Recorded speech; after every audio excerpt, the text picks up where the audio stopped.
we doing?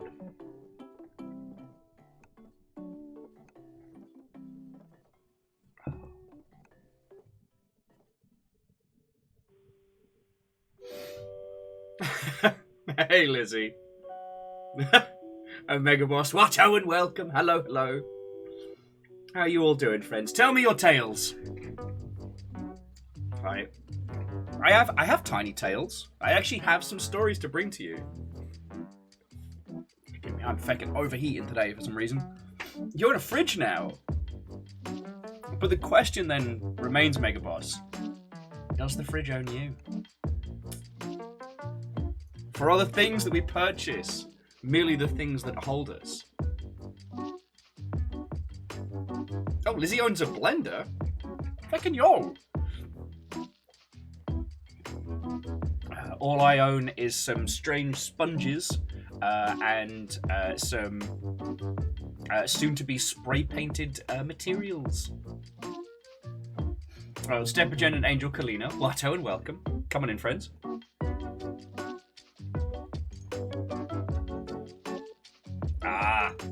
So Megaboss, like, it's not really a complete kitchen until you have one spoon that you categorically hate, but sometimes for no decent reason. There is one that we have, and it's the one that got turned into the gag spoon.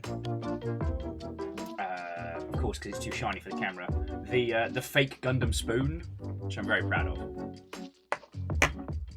Now I don't hate it anymore. I also don't use it to eat.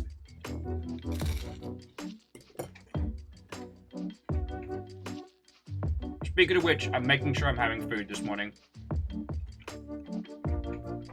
One of those mornings where I kind of got to kick my own ass into having some food.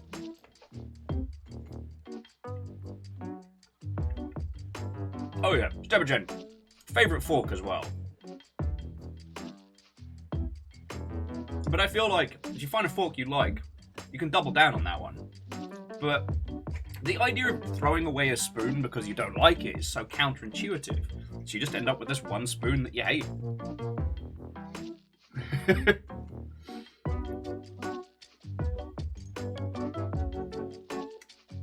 So Megaboss, I have no idea what you mean by DRG. I just assume you mean like dirge ragtime groove, a genre of music that I have yet to find. Kind of like a mournful, jammy, retro future kind of tune. Oh, well then, splendid. Rock and Stone. Rock and Stone. Honestly, as just a general day-to-day greeting, Rock and Stone's great. Rock and Stone? Rock and Stone. It just works. It just works. My stories involve witches, vampires, and box wine.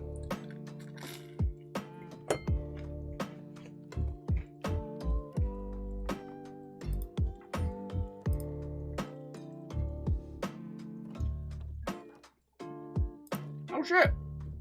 A Dinobot's doing its bloody job. I better do my bloody job then.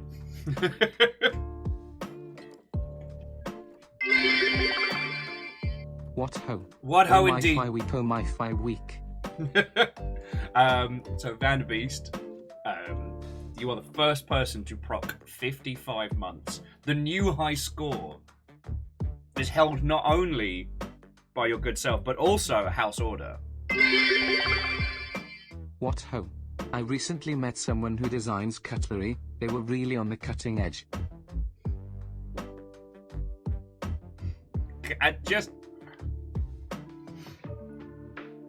How you lot haven't put Christmas crackers out of business? And then I remember that the Christmas crackers aren't very common here in the US, so. But no, seriously, Vanderbeest. Captain on the bridge. 55 months for loud shouting about indie games. How can I turn that down? God, especially on days like today where I'm a bit of a mess. Like, I'm amazed you lot stick with me. But like Vanderbeest, Ehrman, that's for as long as you've been able to plant a flag in this here longship, which is probably a bad idea when you consider the validity of Reactor longships online, and boats. sensors online, weapons online, all systems nominal. Numbers, personal high score. Aww. But no, so Git Ned, thank you for 22 months, but just thank you all. I mean, Araman, as you well know, a tier 3 is a lot of cash every month, and it's what keeps this whole thing going. Hey! John, I was just thinking about you lot. I saw a bunch of posts from one of the LT moots, and I was like, I miss my friends! I miss my friends! See, John, in the US, you can either have good fighting LARPs or good drinking LARPs, but you can't have both, and it's lame. And some of them, though, are alright, but the fighting and the drinking are kind of like, meh. Sorry, friends. For those who don't know, so Soul Splitter John in chat, I was going to say we were part of the same LARP group, but I joined his as a wee green bean. And he once took great glee in jumping me when he had to monster as a goblin. Grinning all weekend after that.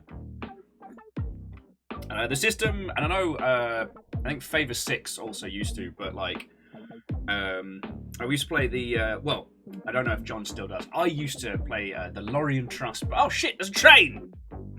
Don't be starting trains when I'm telling stories! Not ready! Anyway, it was good times, pitched battles, assassinations.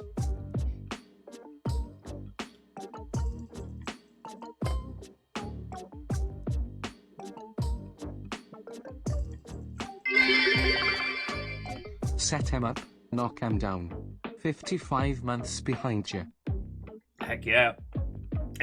I've been saying this pretty much since we got past about like 45, that 55 months is an incomprehensible amount of time for me. I have to do one of those little Google calculates, which is like months into years.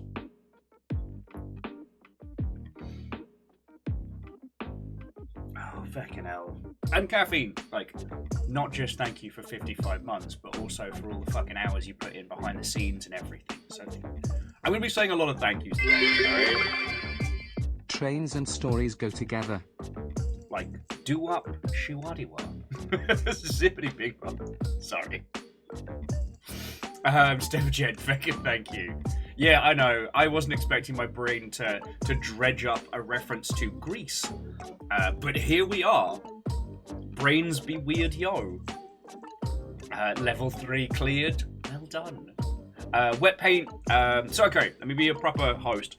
So, Wolfgrad, Wet paint, obviously, Ehrman, Getting Ed, Vanderbeest, Caffeine, John, PVS. To all of you, I say, what-ho and welcome, you glorious Mother Hubbards. And Angel Kalina, like, you know what? Good on you, friend, good on you. Oh look, a train, heck of a time to arrive. Heck of a time. I mean, some would say, you know, while the train's here, don't get stuck at Gatwick. But you know, Angel Kalina, congratulations. And honestly, take your time on the tutorial island. I did a whole stream where we just found all the little, like, hidden funky stuff. It was really good. But sorry, forgive me if I'm a little discombobulated Time today. for some training. Indeed. Bacon and Megaboss, fucking thank you. And yeah, so PBS, I am quite brain dead today. For whatever reason, I was up very early today. My body just woke me up because I was weirdly overheating, and I couldn't seem to like bring my core temp down. So I guess I just ended up starting my day early. Hype trains, still more on time than British Rail. Yeah, well, certainly Southern Rail. And the game that I wanted to show you all today is a brilliant one, but I don't have the mental chops to do it justice. Because, like, if I'm going to show you, like, weird, fecked up indie Disco Elysium style goodness, which is the current in a series of weird indie games that are a really good example of, like, finding your voice in games and making a success, I don't want to do that half-assed, you know? Played a whole lot of Hitman 2, it's even more meant today. These ones are hard. The first jobs are as dense and hard to maneuver as the latter ones in Hitman 1. Focusing harder than in any Souls-like. Well, I mean, feckin' yo, I did like the Hitman 2 missions. They were so much flavour, especially towards the end. And John, I haven't introduced the Americans to Mom,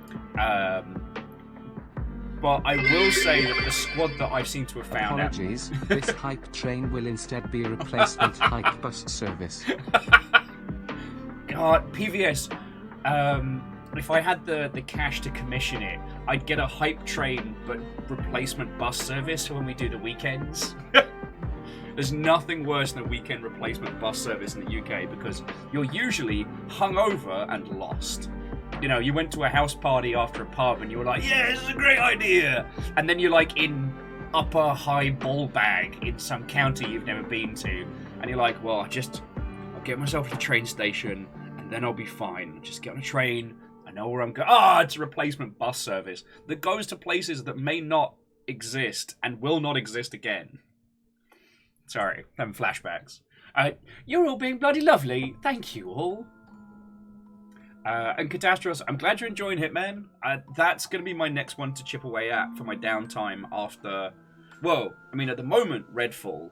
But I don't know if you all want to talk about Redfall just yet. Yeah. A tale of sadness and woe.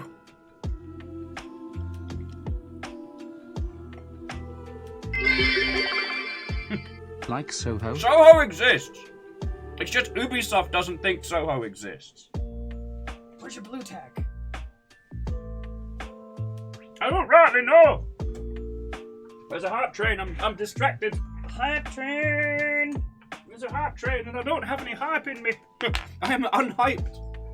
Wait. It's somewhere around here. Oh, what is happening? No! This is why Pebs kills slugcats. Is because this is what it's like.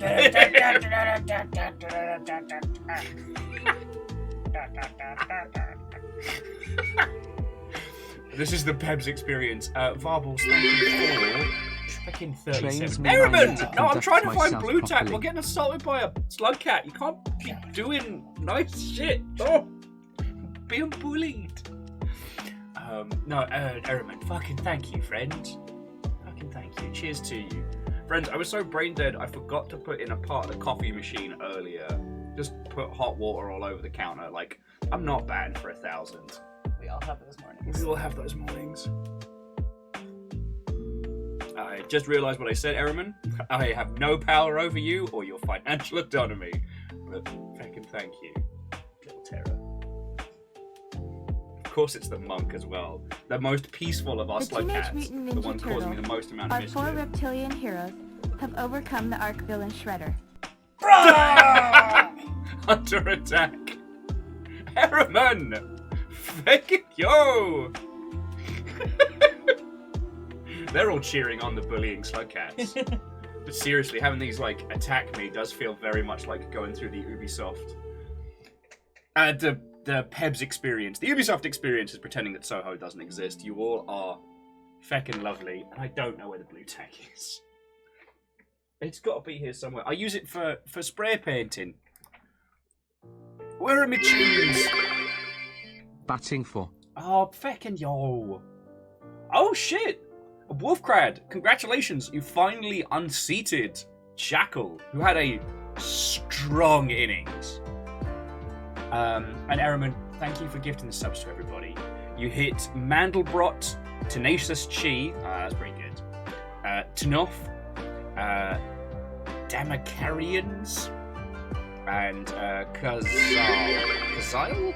Ubisoft knows about Soho. That is where some have called them a bad name. Uni 3, Uni 3, Uni 3, Uni 3, Uni 3, Uni 3, Uni 3, Uni 3, Uni 3, Uni 3, Uni 3, Uni 3, Uni 3, Uni 3, Uni 3. There's something about how the Welsh guy says Uni 3 that started to descend into madness. Feckin' yo! And Vanderbeest and Steppergen, thank you for filling the pint glass.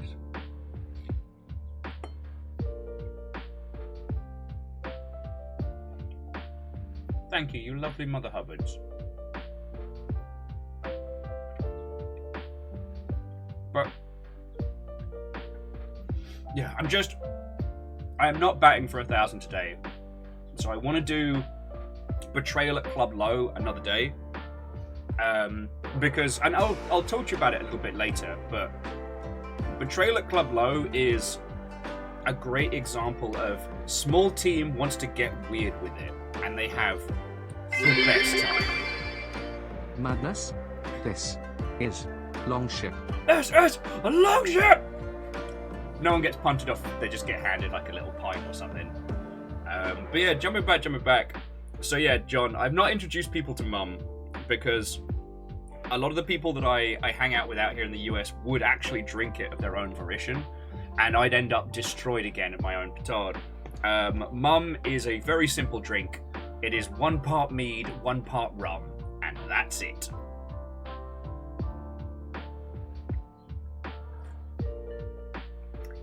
Hey, PBS, no meme is old that may never die, right? Chuck Norris is an old meme because we want it gone. But sorry, I had to explain Boxy, the old like 2008 nonsense to Fiona this morning, so my head is in the old memes.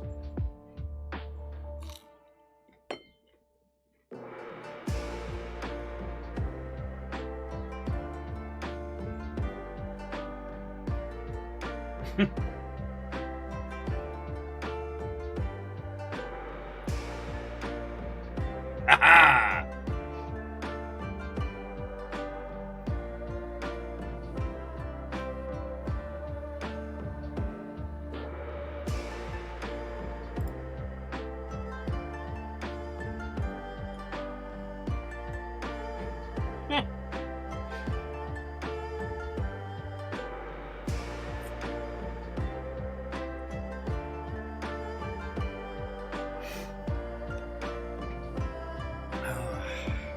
Sorry, between Nightbot and Lizzie just killing a bot that felt straight out of like a 2000s chain email, so there we go. God. PVS, you know what? I often find myself going on deep dives on like, what's the meme website? Oh, bleed Nora.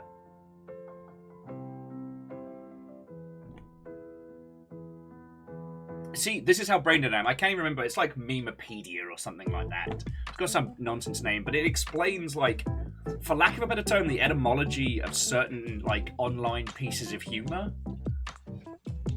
And, like, reading whole swaths of articles about you're the man now, dog. Know your memes. Thank you, Lizzie. That's how brain dead I am today.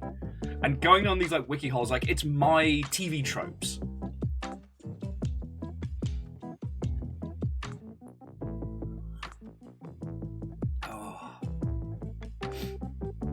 Yeah, gonads and strife. Oh, and friends, that was a massive feckin' trade to kick off the day. Right, feckin' thank you. Oh yeah, John, I'll just pop on over to Camden. I'll just pop on down, come see you all.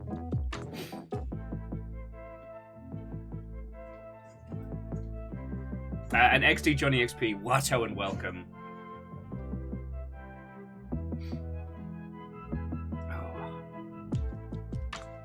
But yeah, like, PVS, the great thing about Know Your Meme and stuff like All Your Base is you can show it to someone with no context and just get the general confused elements of it. But then to explain the history and its influence and all of that. Like, one person put forward a really interesting point the other day that kind of had me, like, sit back in my chair and go, whoa. Which is that All Your Base, especially the video that went viral, before we even said things went viral, was a massive proponent for video game teams putting more effort and time into localization and translation. And Red Burning Dragon, the only tech issue is with the flesh. Unfortunately, the body is weak. No, the game I wanted to show you all today is very, very fucking cool and very smart. However, it's kind of like Disco Elysium before the voice patch, in that it's a lot of explaining, it's a lot of reading, it's mentally more taxing than I can do right now. But we will stream this, and if we don't, like, please check it out. There is a reason why RPS has been doing an article about this, like, on the regular. Hey! Hero to the people, Dan Jones! How are you doing, mate? I was just explaining to these lovely Mother Hubbards that I was going to show them Betrayal at Club Low today, but the only thing low right now is my energy levels. So I don't know if anyone else would describe Rainworld as a comfy, cozy game, but I do. And I want to be in Rainworld today. So DJ, I was going to ask, the Vampire Lass, is that just one of your characters, or is that from a thing? I've been very disconnected from everything. So, it's a really fucking cool design, mate. Okay, so that's the D&D character you're currently playing. Feckin' yo. And I hope Dan Jones and Dragons is going great. Friends, I can't imagine any of you don't know DJ, but just in case,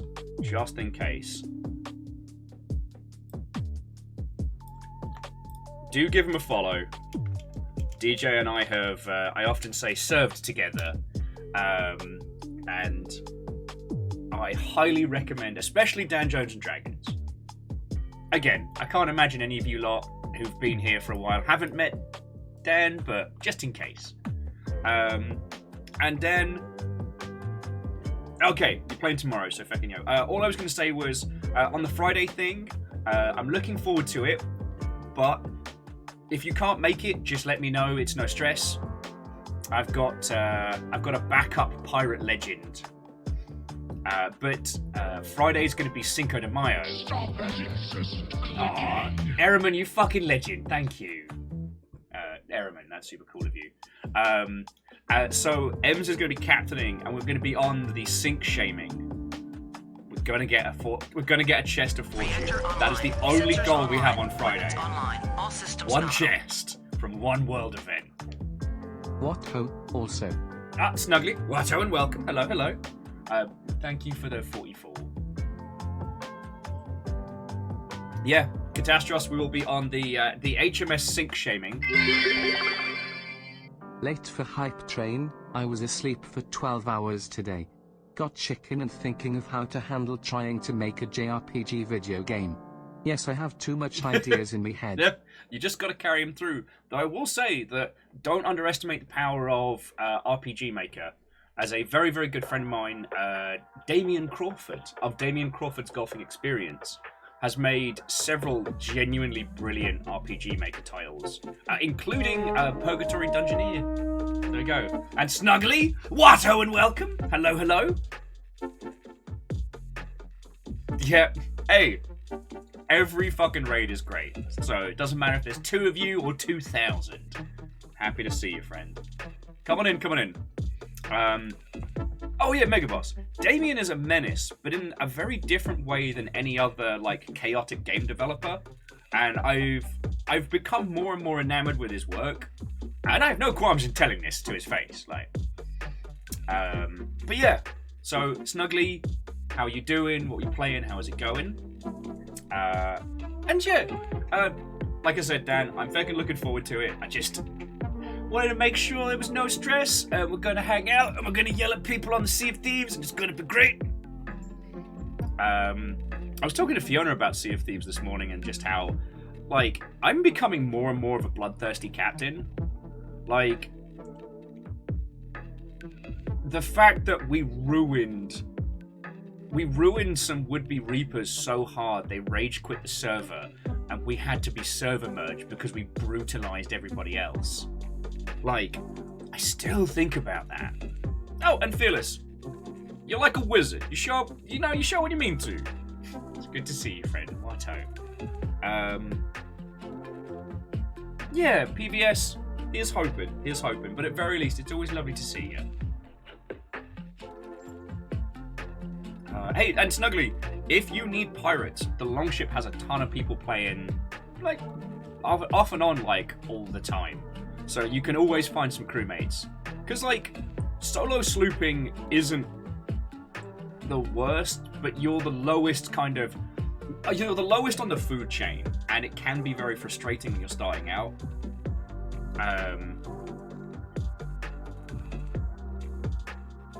But yeah, it's so good. It's so good. I did not expect Sea of Thieves to be a game that would be something that I'm so obsessed with. And I was pondering this, because they did a wonderful video, I think it was last week or the week before, which was like a send-up of the plan from Shaun of the Dead, which is very funny. Again, it's the John who's joined us on the show a couple of times. And at the end of the skit, they just go, they go through all these wild and wonderful things you can do in the Sea of Thieves, and they end it up with, like, just a 20-minute voyage, though, yeah? And I realised that Sea of Thieves has become an event, and that's what I genuinely love about it. One does not casually go into it, but it is something that you do, and it is an event with friends, especially on a galleon. You know, and throughout the evening, like, people come, people go, you rotate varying pirates and varying crewmates, but oh boy, it's, however you go about it, it's an event. And there's just something special about that experience. It's very evocative of, like, getting stuck into a great board game with friends, but no one has to remember the rules, so I love it. Anyway, so friends, I do beg your forgiveness. I know that Rainworld wasn't what we had on the schedule today, and we'll probably be playing it again tomorrow. It was just, I don't have a lot going on up here today. It's very... Apparently, Smooth Brain Sunday is extended through until Tuesday until further notice. And I really don't want to do Betrayal at Club Low and Injustice, because the whole series by Cosmo D Studios is something that you should all be looking into. So here's the publisher list, right? Oh, and sorry if I didn't say hello, Watto and welcome. So here's the game list from Betrayal at Club... from Cosmo... God, I can't even speak. From Cosmo D Studios. And they started with a free Steam game called Off Peak. And it is very weird and it's very strange. It has this odd floating dialogue system, and it really embraces the weird juxtaposition indie vibe. You know, everything is like a strange mishmash of cobbled assets. But somehow it has its cohesion comes from its identity. They then followed it up with the Norwood Suite, which is very, very good. And from the Norwood Suite, they then did Tales from Off-Peak City Volume 1, which is a great title. And then Betrayal at Club Low is their newest. And they've been putting out one of these titles like every couple of years. And again, Off-Peak dropped in 2015, so it's not like they suddenly did this over the last, 5 minutes. But there's a genuine, trackable path that they've used to create their own voice and their own style. And I think that's something to really explore and really digest. Hell, one of the things I love is that it has a vibe, at least in terms of the freedom of play and the variety of outcomes, similar to Disco Elysium. But it has the physicality of Armello when it comes to dice rolls and stuff like that. And what's feckin' wild is that in some of the challenges, the dice will drop through a pachinko machine just to mix it on up. I believe it's when you're in battle with somebody else. And so I really, really, really want to show you all this game. It needs a proper care and respect to kind of unpack it. Oh, and Jam, Watto and welcome. And I don't have that today, friends. I don't know why I ended up waking up so early. I've been doing smart people things a lot recently, and apparently I've just smooth-brained myself. And for some reason, Rain World feels like the coziest fucking game I could play with you all, so. Right! So game news. Let's talk video games before we talk vampires. And Shaunrus, Watto, and welcome. So as Martin reminds us, the new Humble Choice is up this month. It is full of bangers. So Chaos Gate, Spiritfarer, Operation Tango, The Invisible Hand, Behind the Frame, and Bendy the Dark Revival, which I'm told is excellent. Age of Wonders 4 is out, and our good friend Zalavir's next title, Sunshine Shuffle, has a release date, which will be May the 24th. It is a cutie patootie poker game, very much in the same vein as like Poker Night at the Armory, where you try and find out how and why a group of adorable, like Animal Crossing-esque characters robbed a bank. Also, Cartoon Network did the feckin' soundtrack for it, so like, I don't know what more you need from me. Animal Crossing Poker meets, I don't know, Reservoir Dogs via Cartoon Network. Like, how is that not the best pitch? Dredge is going to be getting more content, including a photo mode. And I think that's the big ones. The team behind Dauntless have been doing some layoffs, which is a little sad. And there was a very interesting article over the weekend about the cost of like AAA development. We've talked about this a bunch, so it's no real shocker. But yeah, TLDR, big budget video games are getting so big budget as to become ridiculous. People are speculating that like the latest Call of Duty, including marketing, may have cost over $1 billion to put out into the world. But this is all speculatory. We know that, in theory, the average AAA game costs at the moment anywhere from $250 to $500 million, which is ridiculous. And every time I hear that number, I'm just like, and y'all said no to how? Sorry. There was an indie game that I was trying to find funding for last year, and they were asking for, one of them was asking for like 15 to 20k, and the other was asking for 100. And I just think how many brilliant, inspirational indie teams I could just be funding with that kind of cash. Yeah. Oh, and so, Shaunrus, you're entirely correct. Like, the graphical fidelity, the knife edge of it. And Catastrophe, yes, it literally cannot be sustained long term. But the wild thing is, like, because of hyper-specialization in AAA fields, they actually end up being behind the technical curve. Because you develop a way of making a game, and that way is very successful because the game sells a lot. And then you hire more people so you can do more. But they're always making those AAA games in that same AAA methodology. You just have more and more specialists, and then a block of juniors. And that locks you into a certain style, a certain pipeline, which is unsustainable because, like, technology changes and grows. So by trying to keep up with the Joneses, by trying to do what Shaunrus was talking about, like the graphical fidelity, you end up basically having to brute force it with bodies. And eventually, like, games falter.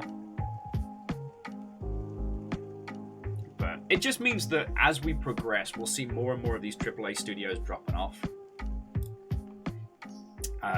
The other interesting one was the discussion around Honkai Rail, which is mildly fascinating. Sorry, you all saw how well Genshin Impact did. Like, love it or loathe it. Although I did see one friend calling it Breath of the Mild, and I've been thinking about that a lot. But Genshin Impact is wildly successful, and its hook was multi-platform, mobage monetization around a large AAA design. That being, let's take Breath of the Wild, let's make it free to play, and go from there. And Honkai Star Rail is supposedly more of a strategy title. I haven't had the chance to really do a deep dive into it. The discussion is the lack of discussion. See, Genshin Impact got discussed a lot in the games media space, right? Because it looked like Breath of the Wild. Honkai Star Rail doesn't look like Breath of the Wild and is therefore basically just being ignored. The discussion that I saw behind the scenes is like, there are so few reviews of Honkai Star Rail, it can't have a Metacritic rating. And I guess because it's being dismissed as a standard Mobage, but you would think that from the developer of a wildly successful title on PC comes the next game, which is available on PC, just currently only on Epic. Like, you'd think that would warrant more buzz, more noise. So, that's the only other one that's really kind of been across my desk. To address the vampire-fanged elephant in the room, let's talk about Redfall. Alright, now, before we get into it, do not worry. This isn't going to be me hating on this. I'm not going to be wailing on it. I was very disappointed over the weekend, because initially what we had planned is myself and Aperios were going to do like a little deep dive for you all. Like, go into the details of it and try and find that arcane magic, you know, that thing that made Prey and Dishonored and Deathloop just so special. And sadly it isn't there. Redfall's a great example that we should never pre-order video games. I think I've put like 10 hours into it already.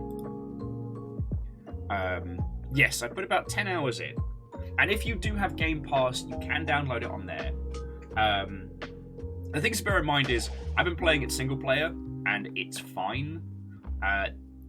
When it comes to co-op, save game progression is only done by the host. So, if you join somebody else's game, you get levels and kit, but you get no progression in the story. So, if you're going to commit to it, like, make a handshake agreement with a friend. There are a ton of bugs. And the one we encountered that was the worst was the host getting kicked from the game after the guest leaves. That was a stinker, unfortunately. Most of the characters are terrible. I've not played with or as the psychic lass, so maybe she's awesome, but general characterization is very subpar, and overall confusing and disjointed story beats. It very much feels like a rushed title.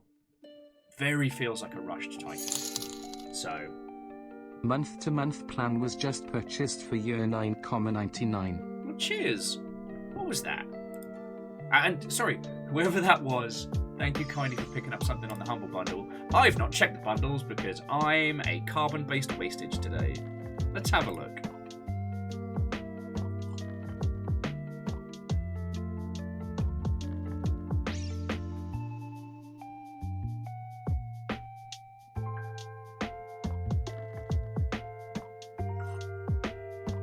Oh, is that 1 month of Humble Monthly? Okay.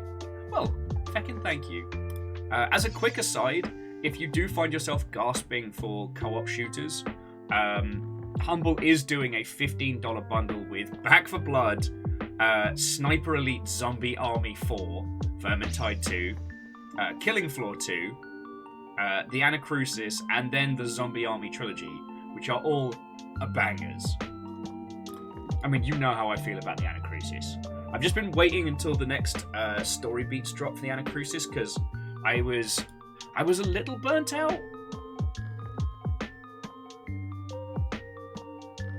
Just because one of the things I loved about the Anacrusis so much was its kind of its fresh environment, and I didn't want to go too hard and end up, I didn't want to be bored of conversation pits. No one should be. But jumping back. So yeah, spent a lot of time with Redfall. I will forgive it its technical problems most certainly, but it reminds me a lot of, and I hate evoking this, but Colonial Marines. Like, you can feel where there was intent, and you can feel where people were like, fuck it, we've just got to get it done. the world's very, very empty and sparse.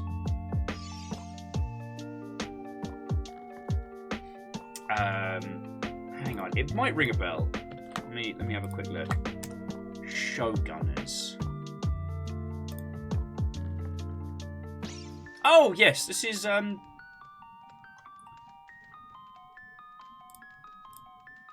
yeah, that one had popped across my list. There's been quite a few XCOM-esque titles of late. They're all kind of blended together in me noggin, but yeah. The game. Just purchased Striking Souls likes for £14.41. Feckin' yo! What do you get in that one? Sands of Aura, Loot River. Ooh, Dread Delusion.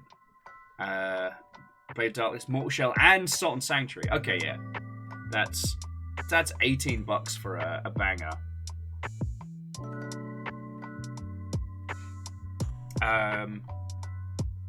But yeah, so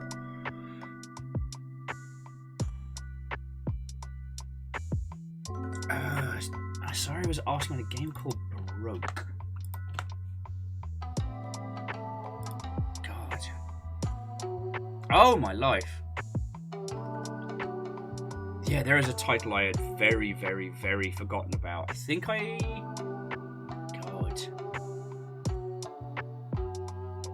I always got that one and the Devil May Cry summoning game all mixed up in me noggin. Sorry, jumping back. Catastros was saying that the game's hollow with its setting and backstory, despite the producer claiming it would keep the attention of world building. Yes. Now, I'm only in the first paddling pool, right? I'm not in the big area. But there's none of Arcane's usual, like, brilliance in storytelling. Again, the opening introduction kind of spoils a lot of the narrative surprises, and it's only now that I'm starting to try and dig in and try and find good bits that I'm finding a couple of like little slivers. There is wonderful little combat encounters called vampire nests, but they happen in these strange warped little like pocket dimensions. Those are fascinating, if a little stressful. And the same guy who played Rusty Venture and Ish from the Magic Circle plays one of the characters turned villains, and he's doing a fucking great time. He's doing a great performance. But yeah, there's no narrative cohesion, and the opening is especially the weakest thing I've encountered so far. The logic of the world doesn't quite fit the weight of the apparent stakes. So, like I said, I'm not just wailing on it. I'm spending more time with it because I want to find those little moments of brilliance. And yeah, if you have Game Pass, you can download it without paying. And fucking yo! Humble store purchase made for year 14,99. Alright, whoever is going on a spree, you're a fucking legend, and thank you.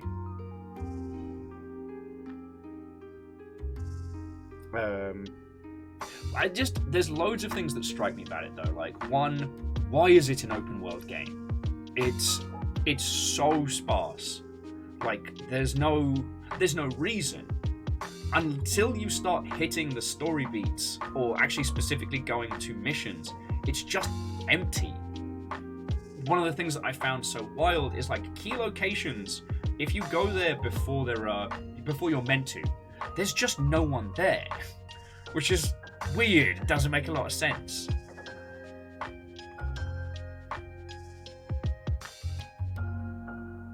So, I think it's the overall banality that had me feeling so sad. That's why I want to find the good stuff.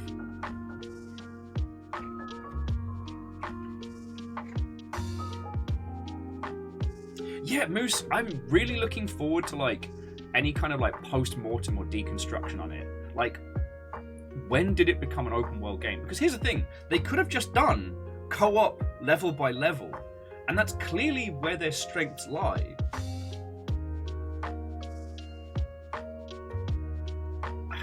But the choice was made at some point to make it an open world game, and that's where it really struggles. Sorry, I said I'd talk about the good stuff, and at the moment I'm just listing complaints. I'm so sorry. I guess because I was personally looking forward to not just playing it, but like, I love Arcane's work, and getting to like jump on it at go, and like Aperios and I had planned out how we were going to go through it and how we were going to like take our time exploring stuff, but honestly, you know, the environmental storytelling is very, very weak, you know? I mean, there's one point where I was like, feck, this is just like The Division, but I don't get a helicopter. Sad times. There is another prevailing theory, which was initially it was going to be a games as service game, and that got pulled. But yeah, this was, as it currently stands, this is a game that needs at least another year or two in the oven. My current theory is that this was made by a skeleton team. That the rest of Arcane is working on something either as yet unannounced, or something like it.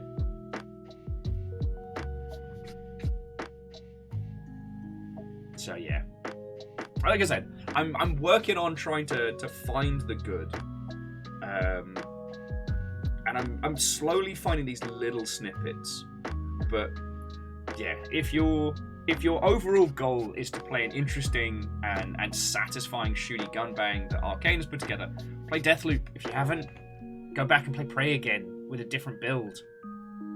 I can't imagine they're going to be able to do a late stage reveal in this one narratively, because they kind of tell you in the opening video the story. So there's no, like, what would have been a great reveal is told to you in a fucking video. Sorry, now I'm just bitching. I apologize, but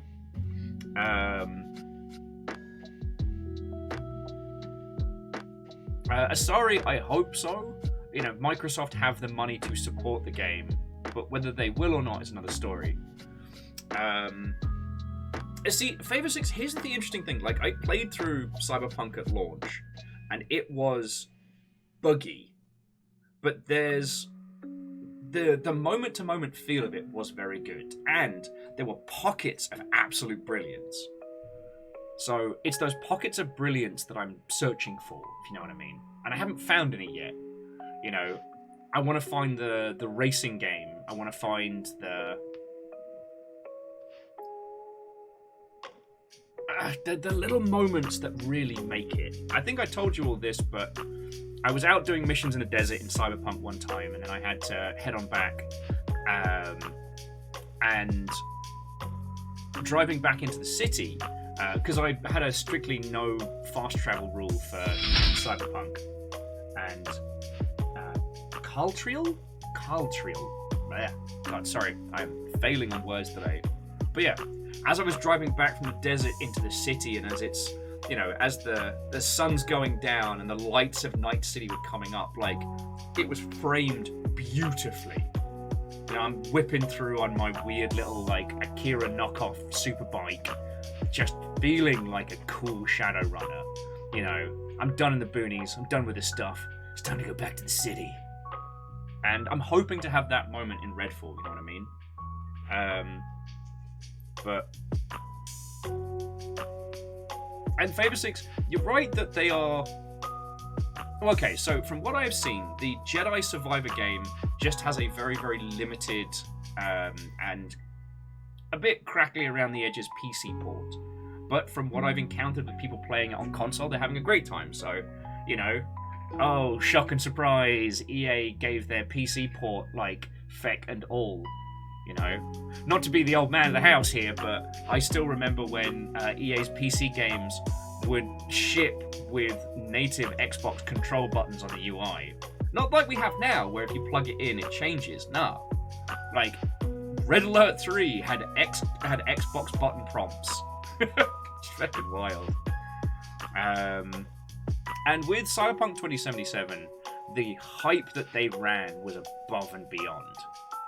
like above and beyond. You don't need me to tell you, you know, run the jewels, Mountain Dew. Oh. Cultural. Thank you kindly.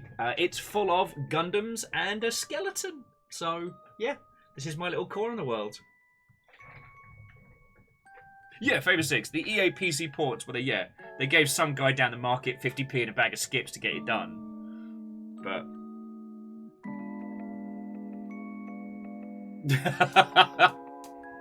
Sorry, Lizzie, you're right. There are 2 skeletons.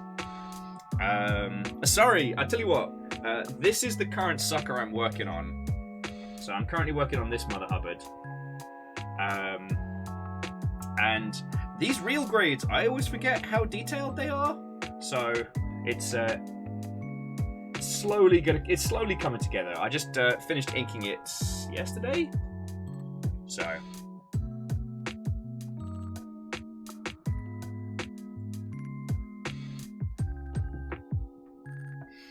Catastrophe say, was Cyberpunk 2077 worth? Is Cyberpunk 2077 worth the asking price right now? What are they asking for it?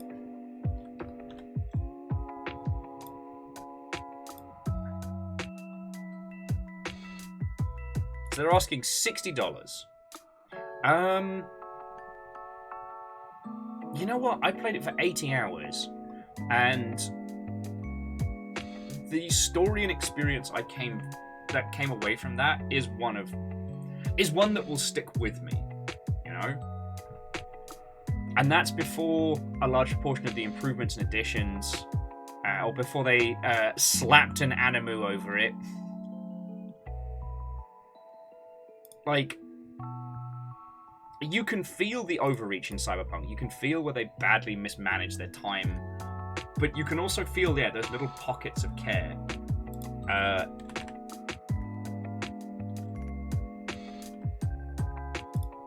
It's worth saying, like, Redfall is $70, so $10 more expensive, and is not worth that asking price. So, like, if we're just looking at this from a consumer standpoint, like, it's not a good cooperative experience, and as a single-player experience, it's very sparse. Yeah, Lizzie, that's just a sampler. And Moose, I do agree with you. Like, late stage porting is going to, late stage console setups are going to mean that PC ports become more and more complex. I'm kind of hoping that the move to like UE5 might make things a little bit less of a mess, but I'm an eternal optimist.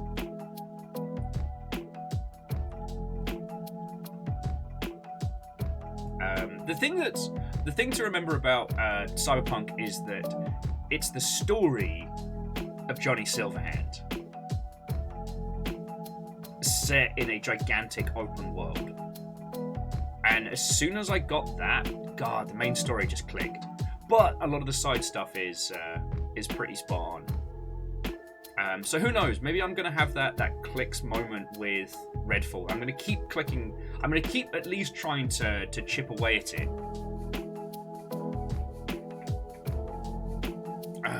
But it will be very interesting later on when we start finding out why it was such a mess.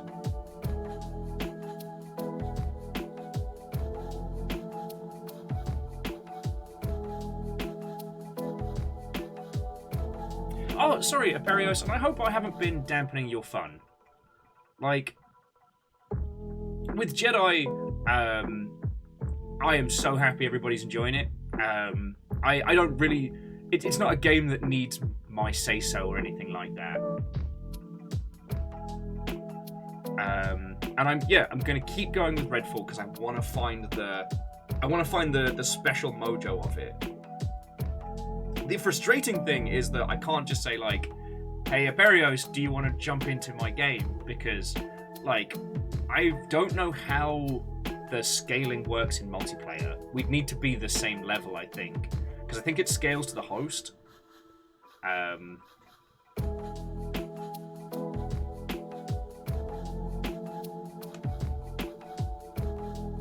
That's another thing that's mildly frustrating is scaling enemies to level.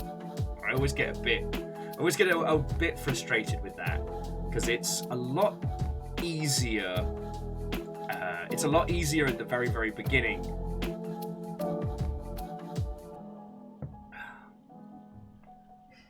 But that's another story, dear friends. That's another story. Like I said, if there's one thing that we understand as a group, it is the challenges of making a video game. Every video game is a miracle. Every game that comes out is... I mean, as we've joked about it before, but like, we tricked rocks into doing math with lightning. And then we made it make a whole fucking world for us. Like, that's ridiculous.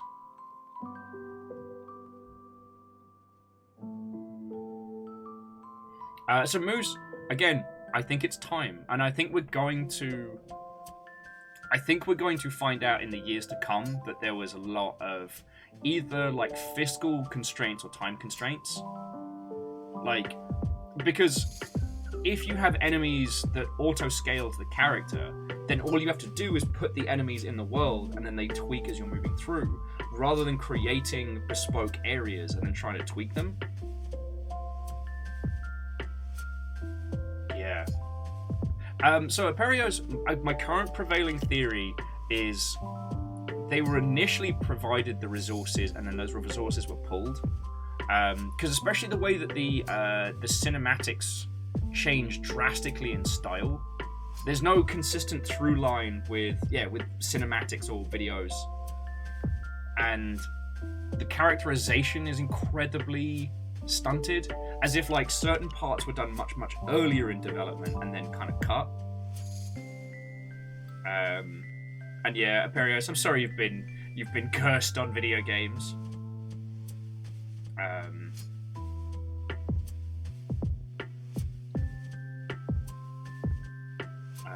Possibly, Moose, possibly. One of the theories, sorry to rehash it, but one of the theories was that this, for a time, was going to be shifted to a live service model. Hey! Second raid of the morning from Captain Hillian. So, Captain Hillian, how was your morning? What were you playing? Tell me your tales.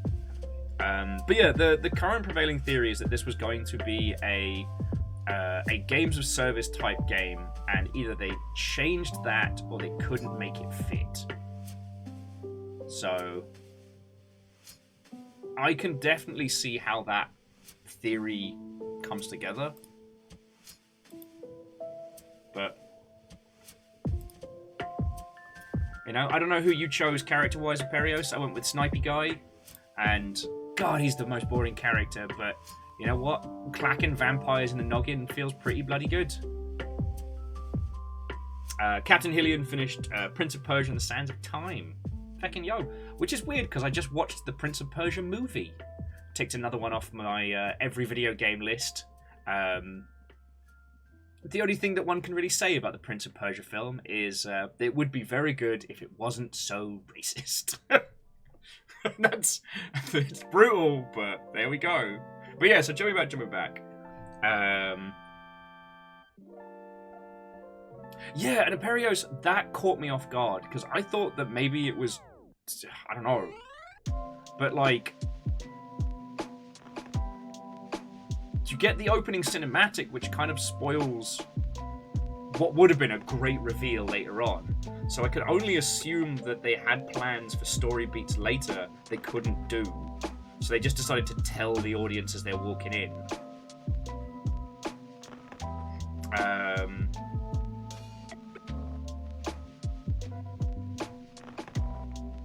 And also, like, the juxtaposition of being introduced to a character that can blot out the sun but doesn't kill you because of sunburn. That was another bit where my narrative brain was like, hang on. Like, this vampire can literally blot out the sun, so why am I still alive here? Now, I have a theory that our characters are being allowed to do what they're doing, but I can't prove it yet, and I might just be like grasping at straws.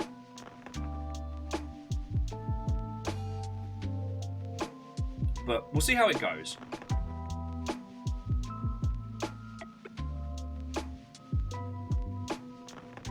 Anyway, like I said, My goal with Redfall is I'm going to continue playing it, and I want to find those great moments. As I was saying earlier, Perios, I don't know if you've gotten to them, but the vampire layers that appear and like spread out their influence, those are rad. And like the warped, twisted time portals, and the panic-inducing loot grab at the end is, again, it's feckin' wild.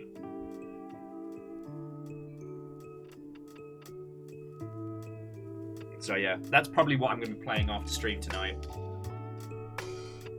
And I think, again, Aperius, like, knowing what we know, the fact that you're playing it with Esther, like, lockstep through the story, like, that's the way to be.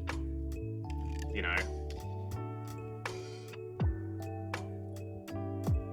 I'm gonna keep experimenting with it.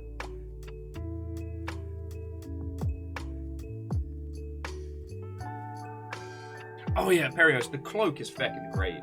And it's interesting to see, like, the full myriad of Arcane's, like, design philosophies broken down into classes.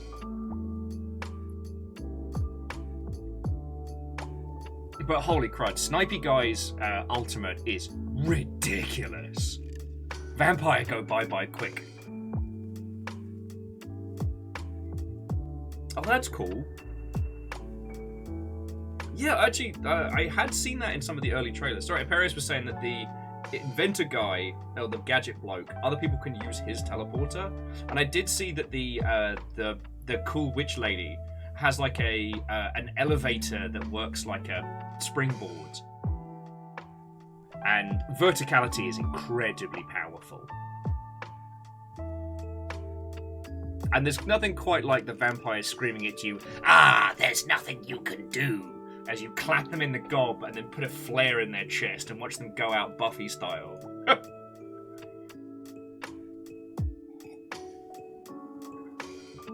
So, I know it's very, very counterintuitive to talk about a game this much and then say, you know, don't pick it up.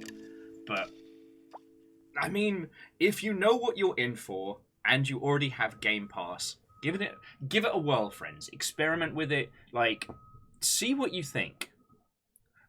There's quite a few things, especially in the early game, that are very, very good teaching moments. You know, we talk about a lot about how I really don't like tutorialization where it just straight up tells you. And in the very first encounter area, the game stops you and goes, whoa, whoa, whoa, whoa, whoa. Did you know that you could go round this way, you could sneak round this way, or you could shoot a gun bang like this? Did you know that? And I felt really grumbly about that. I was like, but let me find this out. No. Oh yeah, Catastros. The stakes mounted on the gun barrels is neat. And it also means that the quickest way to drop vampires is with some great cooperative work. Clack them from a distance, and when they start getting weak and down, have your friend pop out from a bush, just stab them with a shotgun. It's great.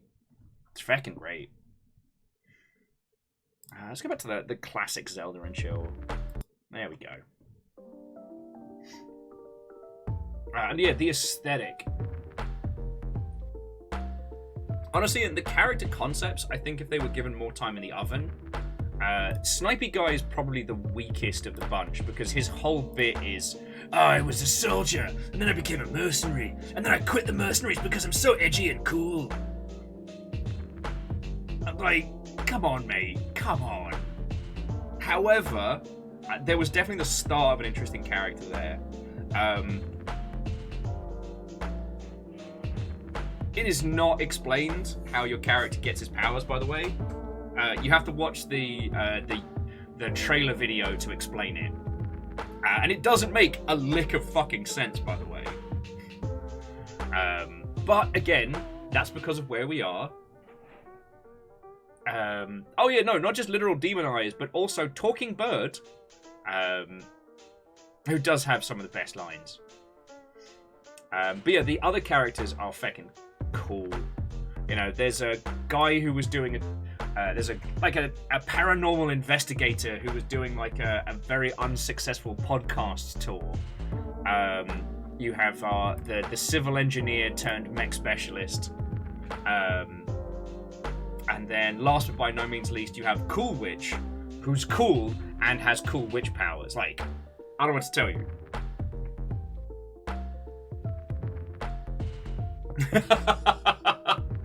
Perio says, that's me, the unsuccessful podcast dude. No, I was talking about the character. I wasn't talking about you directly. God, your podcast isn't unsuccessful. There are too many podcasts. Whoa, he has a vampire ex that he can summon? Sorry, I just went to a horrible place there of like, what if my exes could summon me? Like a... I was not... Oh. Nope, don't like that thought. And Greybeard, Watto and welcome. Hello.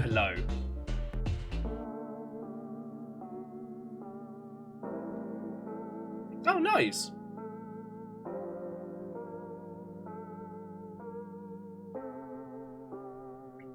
Oh, sorry, just Greybeard's reporting in from the coveted closet office that serves as the IT room. Oh, no. Captain Hilliard, if that's the pop quiz, then I'm gonna take an instant fail and throw myself out the window. Oh, okay, so lady with powers can summon her ex-boyfriend vampire to fight for a bit. Okay.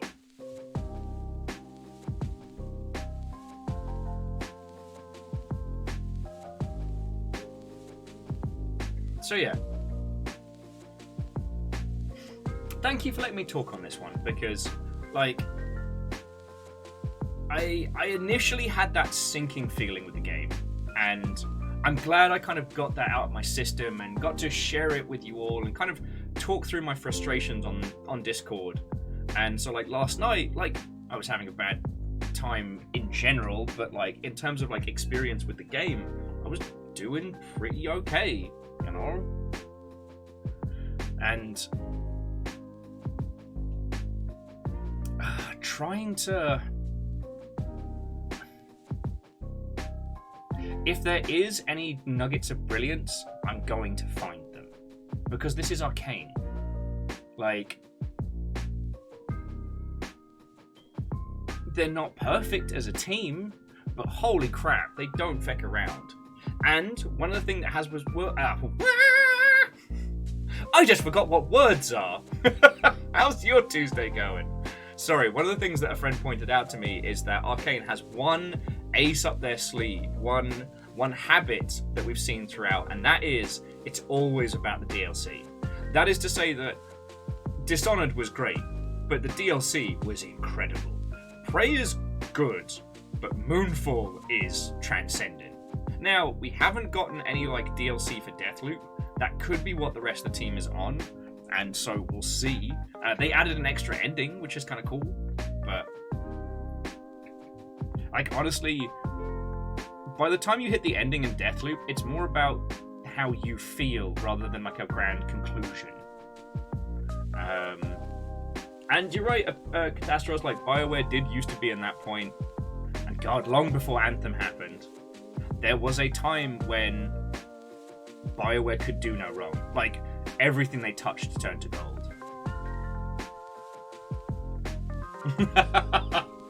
Sorry, Aperius was saying, Deathloop DLC, that's just the same day again. Thanks for the $25, nerds.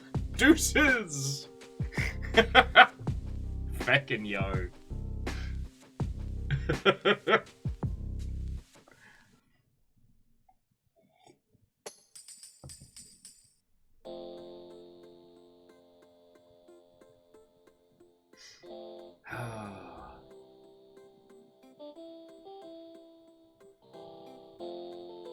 Moose makes a good point that there was a bunch of good to be had in Andromeda, and that was another one that was just undercooked.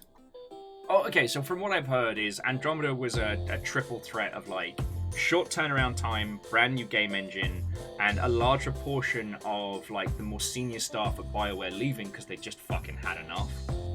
So it was a more junior team with more time constraints and new tech. Again, it's still a miracle Andromeda even shipped. But yeah, so friends, if you have the chance to have a scratch around on it, do. If you're going to play it multiplayer, just get a friends agreement in place first that you'll just play with those friendos and decide who the host is going to be. And yeah, maybe there's something brilliant beneath it all. Like I said, I'm starting to. I found the starting of one really good character, and a good villain can change a bad time to a good time. You know what I mean? Oh yeah, Catastros. Andromeda absolutely got bodied because of the weight of Mass Effect. And the thing was, is like, people were still mad about the Mass Effect 3 ending, like, years on. Like, Andromeda, bless its little heart, it didn't just have to stand up to the legacy, it had to stand up to the critique. Oh, to Personally Defunct, Watto and welcome. Reactor online. Sensors And Martin, online. Weapons Watto online. and welcome. All systems nominal. Watto X 45 nerds kappa. And what ho to you, friend? All 45 months of it! No, seriously. I can thank you, friend. Thank you. So, who's ready for extreme violence? I think we were just about to start going back down the wall. And obviously, friends, we can keep talking about Redfall and games like that. Again, we are going to be playing Rainworld today. I know I said we were going to be playing Betrayal at Club Low. I don't have it in me today.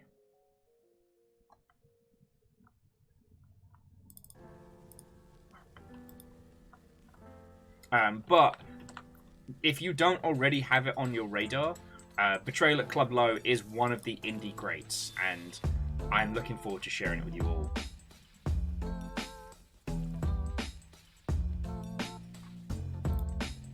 Oh yeah, and Moose, you're right. It's a very good point. They have one miss and it's downhill from there. I think it's because the disambiguation between player and game, like the disambiguation between how it's made and what we experience, means that we basically create these entities, you know. I'm still guilty of it. When we talk about Arcane Studios, we're not talking about a specific person or like a specific group of people. We're talking about this idea, this logo, this amorphous blob that somehow produces a title. And that can lead into a very strange way of thinking.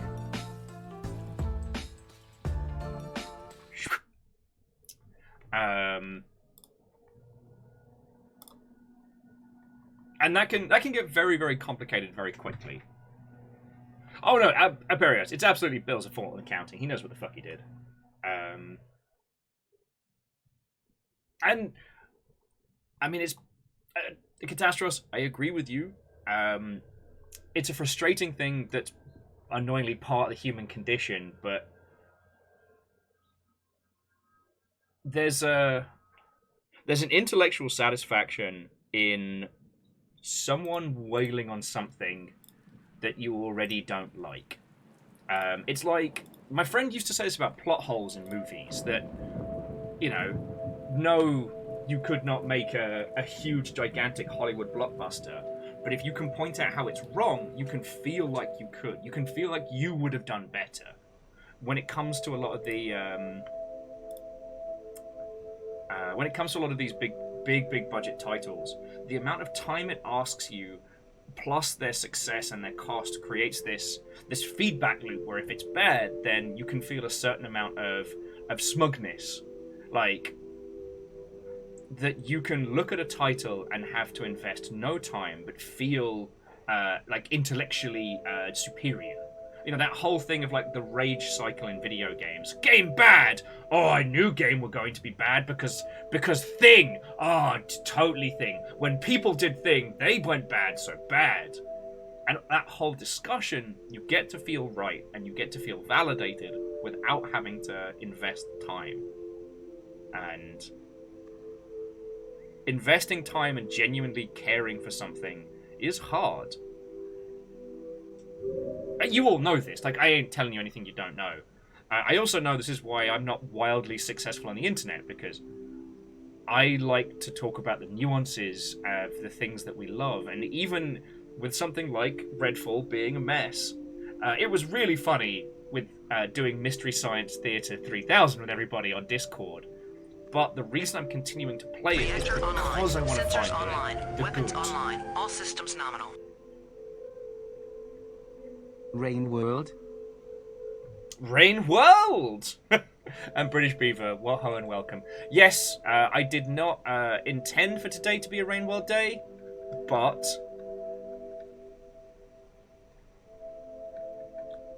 I am super brain dead today.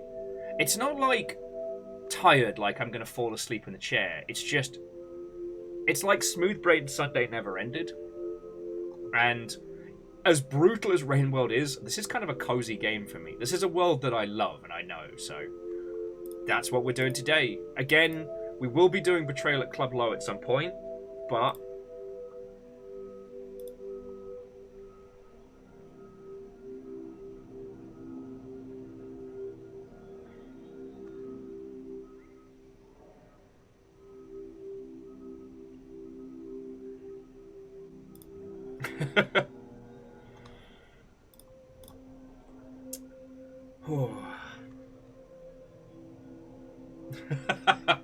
wait, I think, Paris, you meant to say lick the mic, yeah?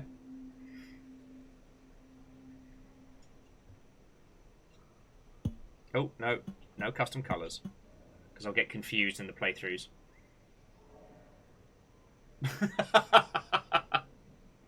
Smooth Brain Sunday sounds like a British term for jerk. Just saying. Well. I'm just real happy hearing people chanting, you can stick your coronation up your arse.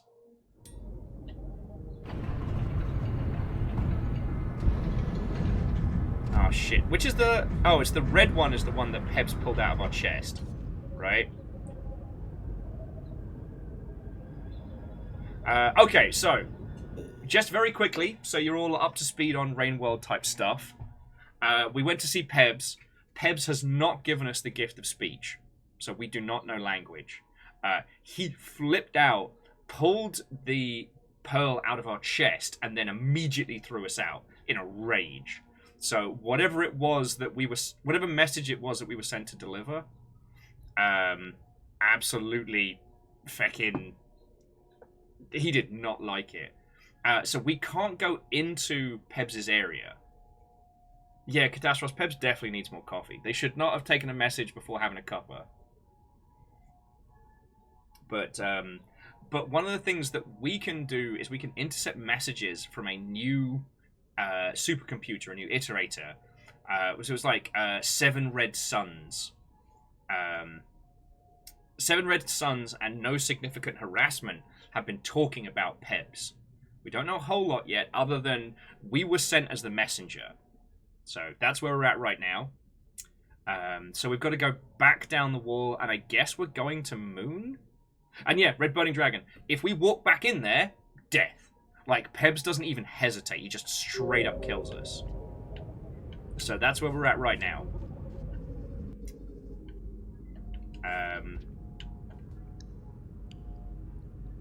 So yeah, with everything as is, all we can do is head back down the wall and go from there.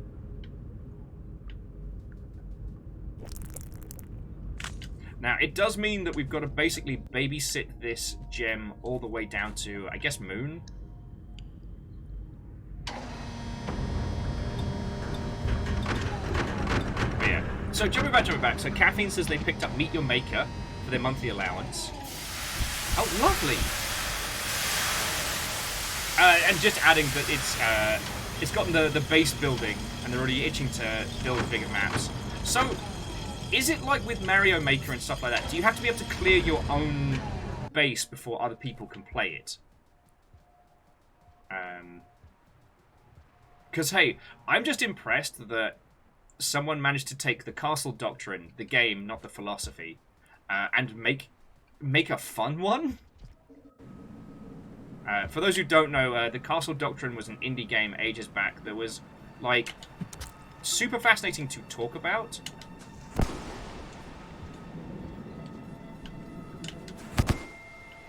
But not so fun to actually play or experience. And the guy who made it was a bit of a jerk.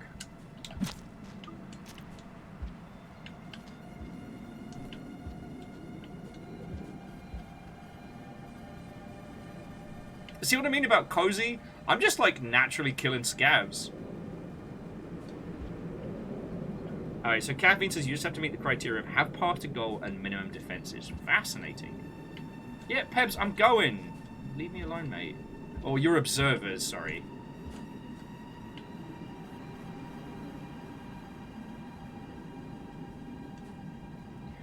In terms of the timeline, I don't know where we're at. It's definitely before Pebs' rot, but we won't really know where it fits on the scale until we get the chance to go see, until we get to see Moon. Hey, personally defunct. The scabs know what they did.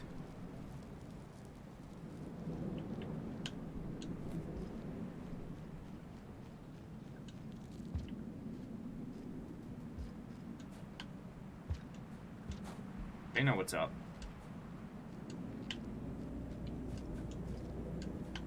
Oh, you son of a bad word. Alright, we're okay. Jesus. Got enough people staring at us there, mate. Fucking hell.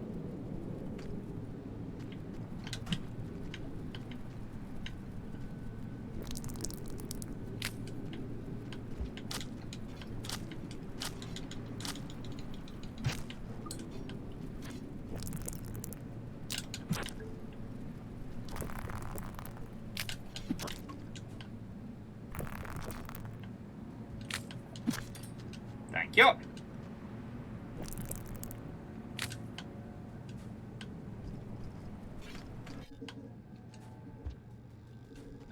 Y'all don't pay me enough to be nice. Dear scabs.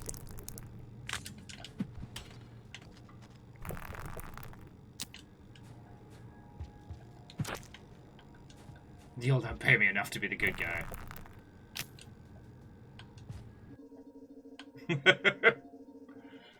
So yeah, I guess we're gonna go see Moon.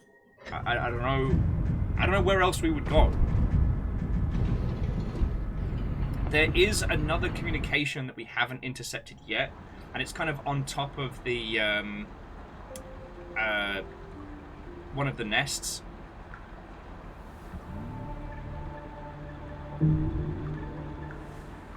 Six Pairs of Feet says, "Well, did you already go left here? The hanging balls with the antenna." Do you mean like down towards the leg? Remember.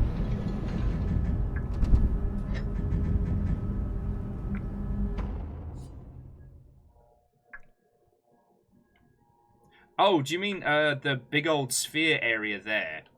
Yeah, that's where one of the communiques. We did go there, but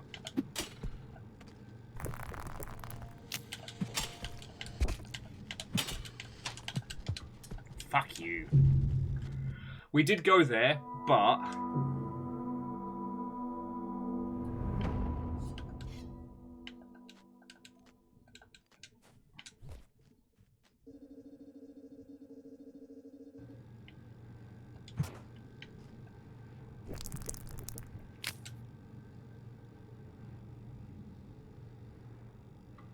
oh yeah, so Six Pairs of Feet, if you check YouTube, which currently hit 1,000 people, which I'm very proud of. But yeah, if you check YouTube, that's where the Spearmaster is currently at. Looking out for drop wigs.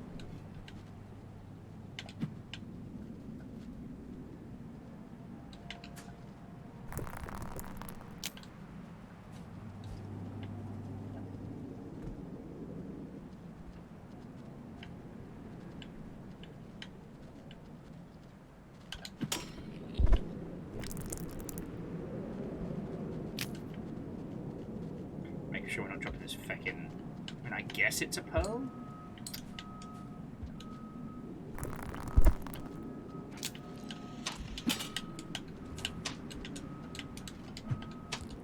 Oh, fuck you. The blue one is wearing a sweater, and it wrecked my day. Can you say wrecked Will's day? Dora the Rain World Explorer. Let's fucking go. And this particular shelter, we just got to get out of here as quick as possible, because either the scabs are about to come marching in, or the lizards are going to be like, oh, hey, what's up? It's your buddy. Oh, fuck it! On today's episode of Raid World, Will gets repeatedly murdered.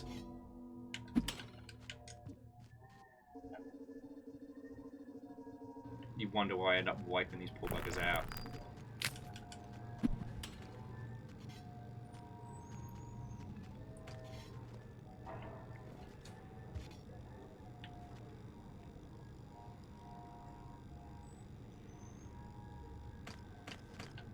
Yeah, the scavs no fear. They know what's up.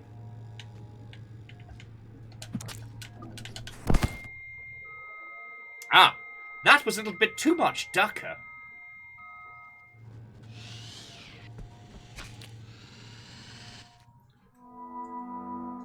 Oh, Duke of Dim, did I say hello? I hope I did. Hamsonator, Watto, and welcome. Amos, what's up, baby boy? Thank you, Random Truck Coon, for interrupting my stream. You're very proud of yourself.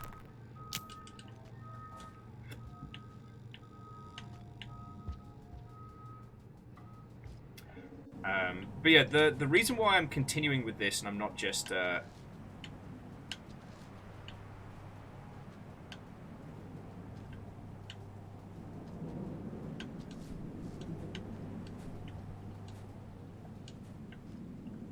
to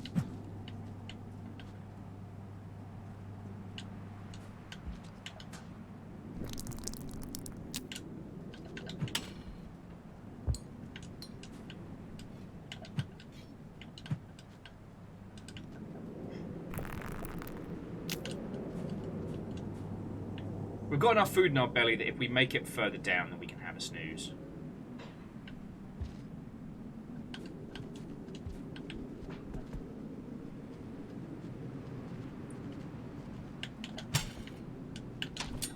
Oh!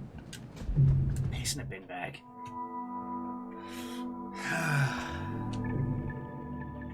I haven't had much luck, Six Pairs of Feet, getting the dash attack down. So, I hope so. Like, I hope I can get it, but...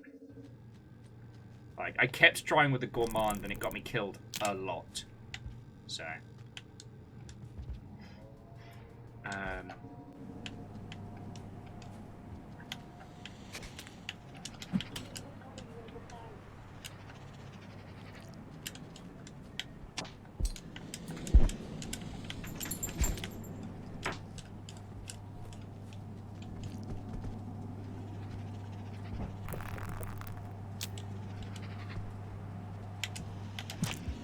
There we go.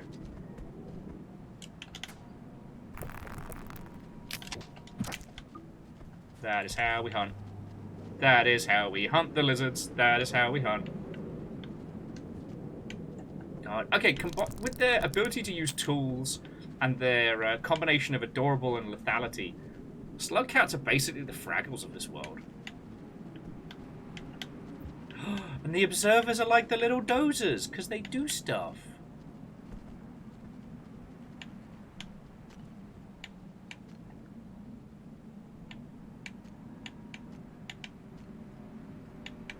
I would pay good money for a Henson product.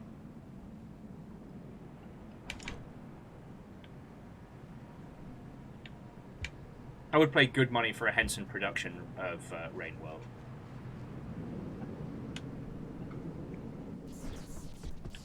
Ah! Breakfast's here. All good. I was worried we were going to have to fend for ourselves.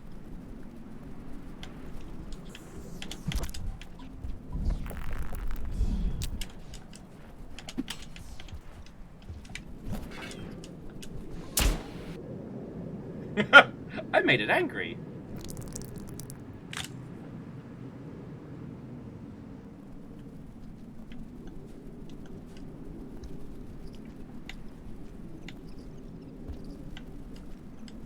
don't like that the moths are running.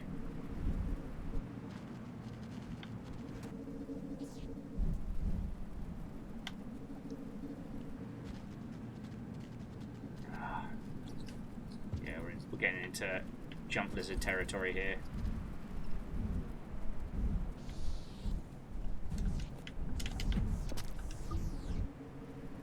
Reactor online. Hey! Sensors online. Weapons online. All systems nominal. Hey, I hope you're feeling better. And, wow, 52 months. That's like a little over half a year, right? Yeah, right? Yeah, That's how time math works, right? Pride laugh. Oh, that was a shot and a half. But yeah, no, Pun Spectre, that's like almost half a year. Oh, sorry, puns. Sorry. I'll joke about a lot, but, you know, 52 months is a fucking massive amount of time. Hunt your cares away, let us sleep for another day, let all the spears fly away down in Slugcut Rock. Alright. Official petition to change the name of the,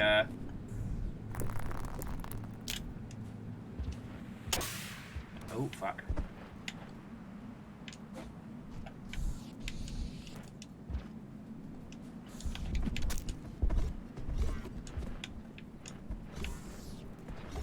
Sorry, official petition to change the name of the, So how do I get to it? Oh, there we go.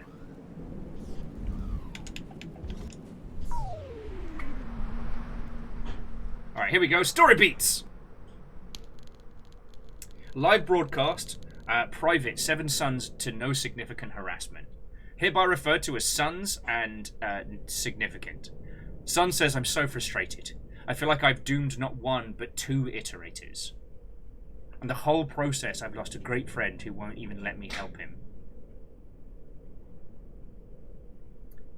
Significant says, we make mistakes. It'll be okay.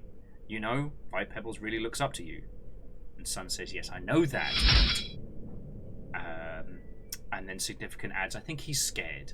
He's scared and humiliated. Unparalleled innocence spreading the news probably made him feel even worse. Unparalleled innocence is another one we'd never heard of before. And Son says, I think you're right.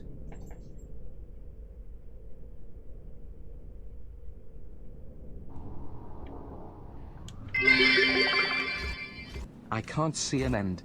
I have no control. There is no escape. I think I need a new keyboard.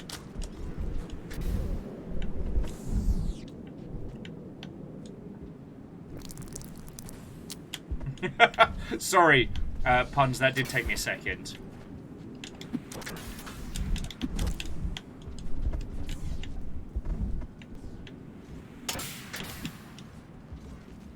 Let them fight. Oh, that's my gem.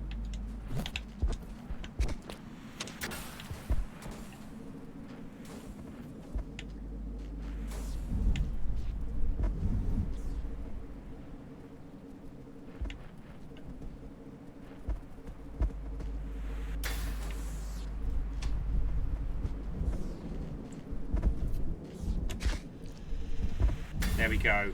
One of you's got to give up. I'm not this delicious.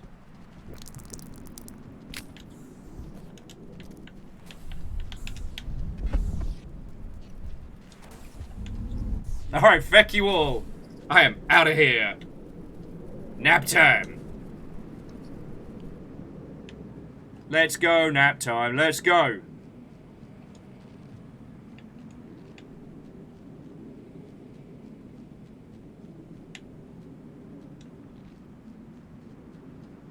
Keep an eye out for drop wigs, because they are not friends.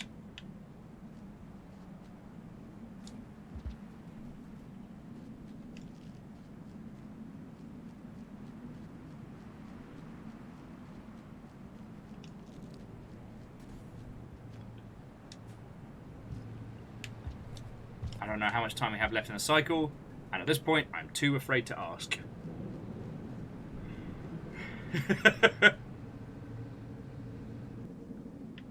Oh, this looks good.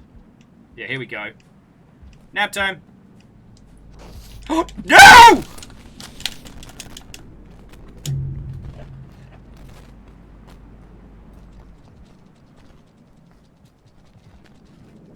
This is why we murder dropwigs with abandon. This is why we do it. This is why we do it.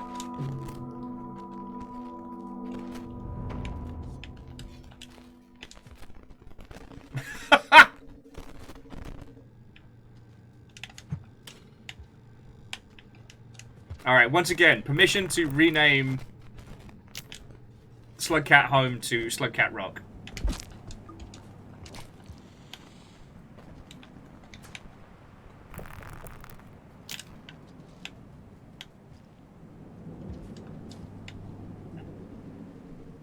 Alright, now, to my understanding, we don't need to get the broadcast again, right? Ah, piss! Alright, it's just a mild concussion, don't worry about it. Right?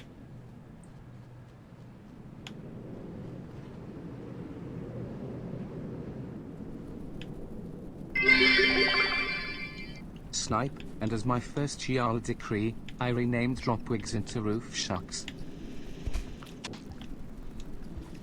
Ceiling bastards.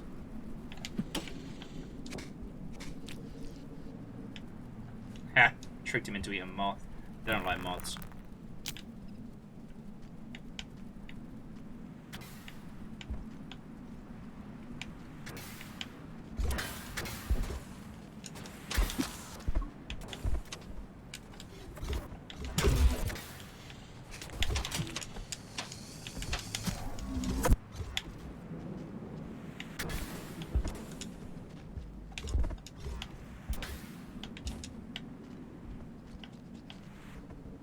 Fucking see you, dropwig piece of shit! I tell you what, Punspector, you can have mild concussion if I can have dropwig Murphys.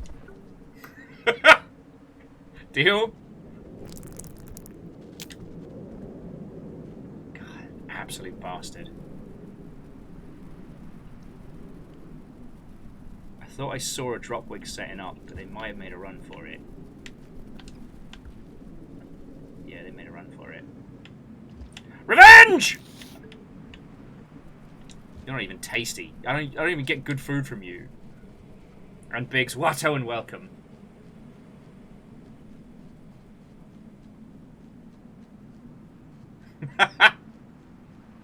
The Dropwig Worthies and Will's hairband. I'd go see him. I'd go see him. Just saying. There was another fucking dropwig right there. Oh, God, how are you the worst creatures? But, like, pop snails and dropwigs, like, we could just wipe them out. The ecosystem would be fine. No one's losing out. You know, no one's going to do a fucking nature documentary being like, save the dropwigs! No one's doing that. They're actually misunderstood species. Immediately after, like, David Attenborough gets his face eaten off by one. Okay.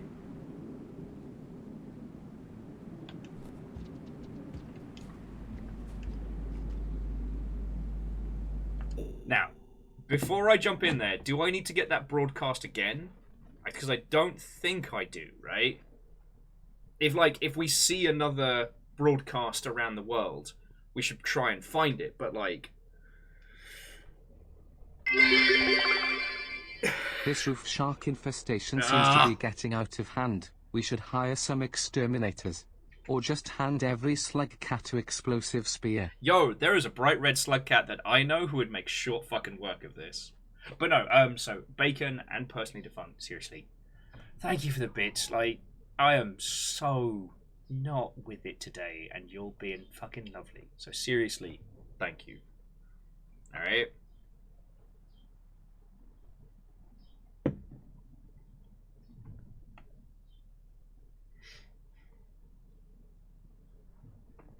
Okay.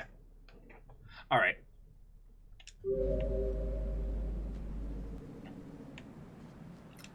So, yeah. Peeps are saying that we should be safe, that the broadcasts won't be missed.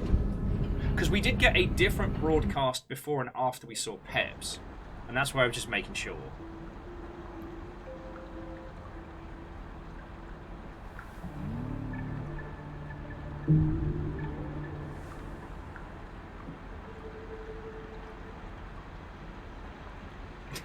Ehrman says, I used to be it.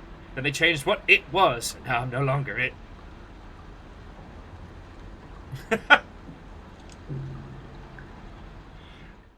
I'll do you one better. Redfall is the Dark Souls of trying to find things about a game to love.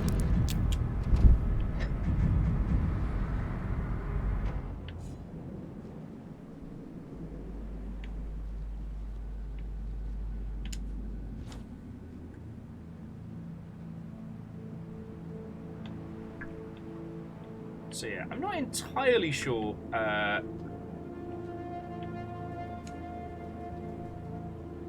So, Sickness says, do you know where the precipice is? Is it dead in other campaigns? I'm not 100% sure.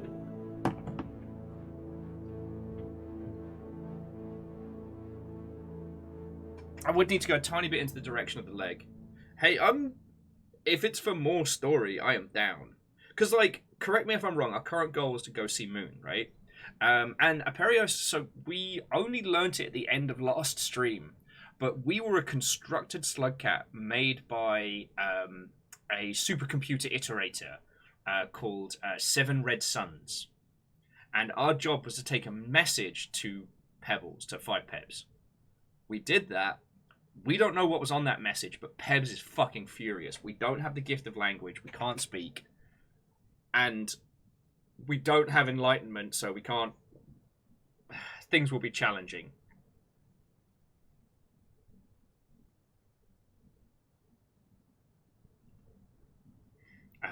So yeah, the goal of this slugcat was to deliver that message. The message has been delivered, and it's gone bad.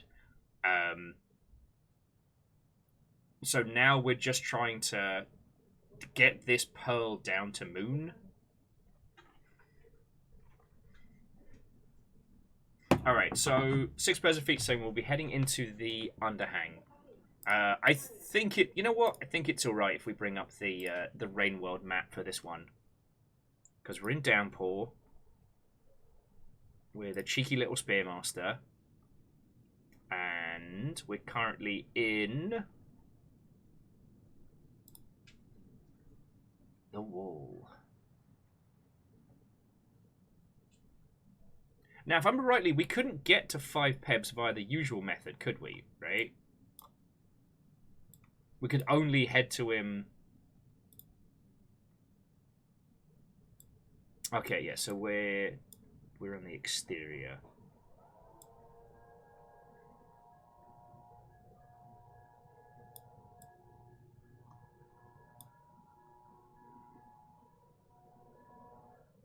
Okay, yeah. So we're in the underhang, the underhang, the underhang, the underhang. So the precipice... That's the French fry nest, right?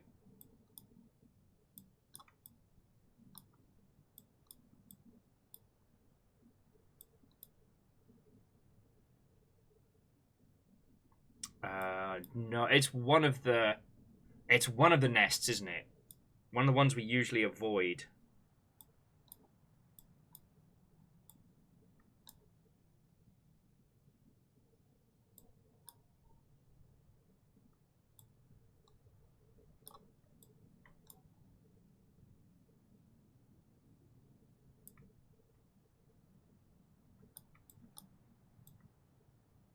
Okay. Sorry, I'm just trying to find the place that 6 pairs of feet's talking about. Because we're getting a lot more lore than we usually do.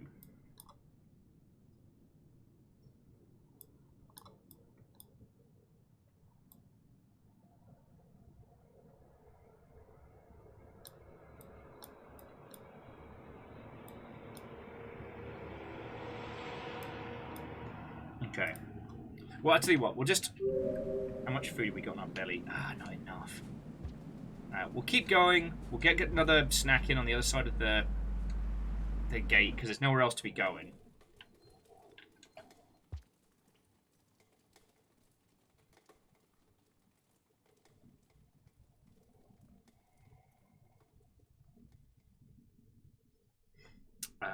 Oh, okay. 6 pairs of feet. I know what you mean. So this gate just goes straight to Chimney Canopy. That's where we came. So yeah. Oh, right. We need to keep heading down.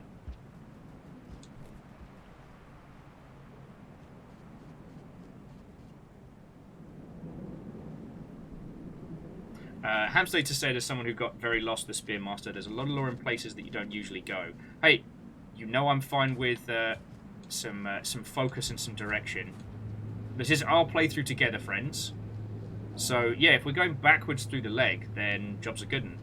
Because we'd need to go that way anyway, because best route to get to Shoreline is going to be through the Shaded Citadel.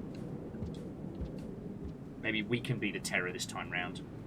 No, and hey, I really appreciate it, because we would have just replayed a larger portion of this anyway.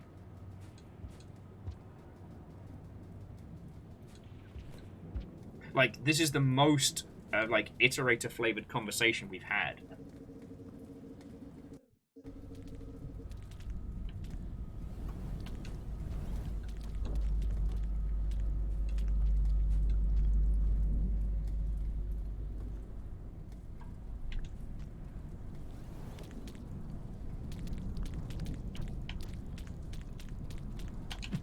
God, this is gonna be fucking tricky, isn't it?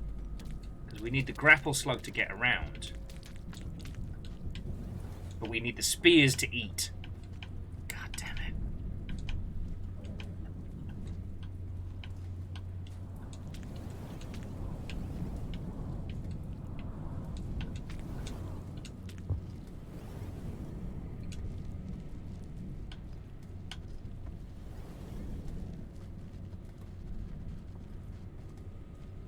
Oh, we might be able to get by without a grapple slug. Reactor online. Sensors online. Weapons online. All systems nominal. What ho? And Legend, what ho and welcome. Hello, hello. Sorry, I had a great big, like, brain divide by zero moment there. I hope you're doing very well, friend.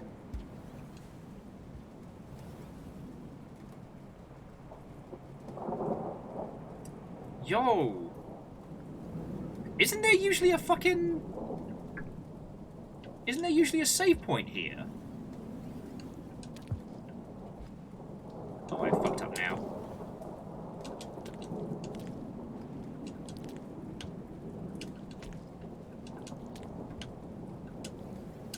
Fuck.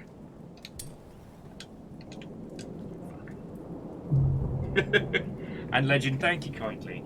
Like, I'm not doing awful. It's just, everything's been so much lately. Everything's been so much.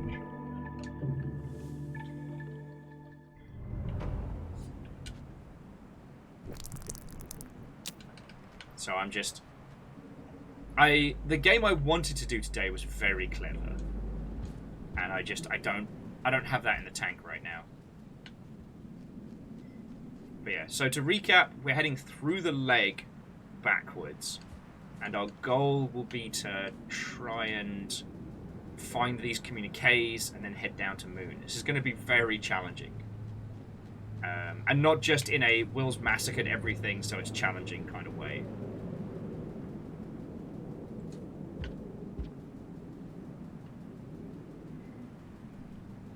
Redfall, fighter of the nightfall, champion of the sun. That's what's playing in my head right now, friends. It's like on a fucking loop. Master of karate.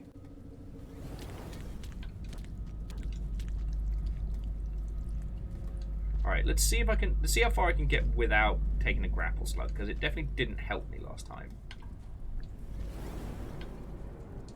Oh, I love it when Rain World gets so dark. Well, you know, it would be great if we could have eaten, like, just one of Pebs' neurons, but no. Nah, we can't make that jump without a slug.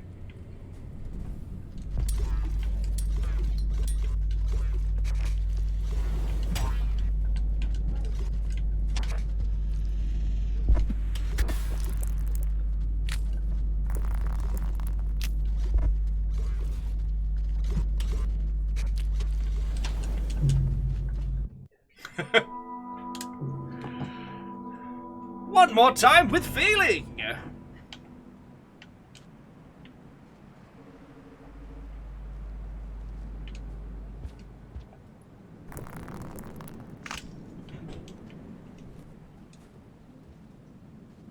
You know what, Hamster? Yeah, this has definitely got like an I would walk 1,000 miles. Because, like, I was thinking, like, who would that fit? Was like the Gourmand? It's like, nah. He was the... No. He was kind of like an Anthony Bourdain of Rainworld. Oh, look. Scabs for breakfast. And the rivulet was just fucking happy to be there. Yeah. Afternoon, Amos. Okay. My boy's being a terror again.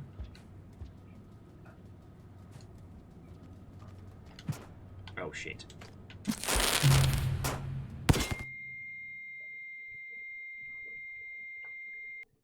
That did not go according to plan at all!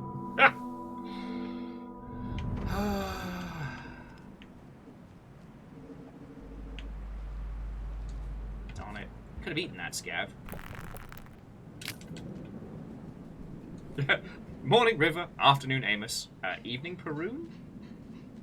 He is an old man of leisure when it comes to the afternoons, yes.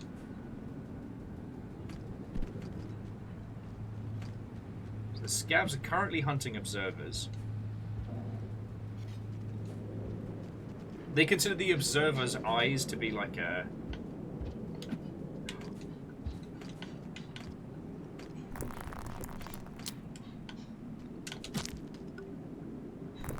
Reactor online. Sensors online. Weapons online. All systems nominal. Hey! Making it rain in Rain World. 3 years, yeah. Abso-heckin-lutely wheeler dealer, how are you doing, friend? I'm having a smooth brain day, so I wanted to play Betrayal at Club Low for everybody.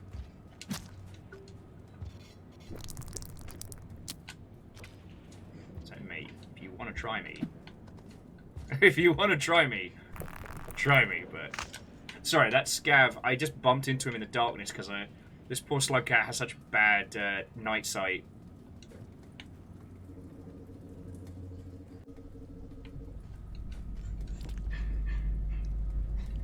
But good news. There's the grapple slug.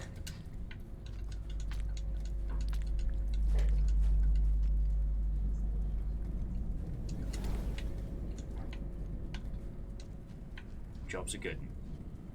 God, at this point, I'm moving around this area by fucking feel.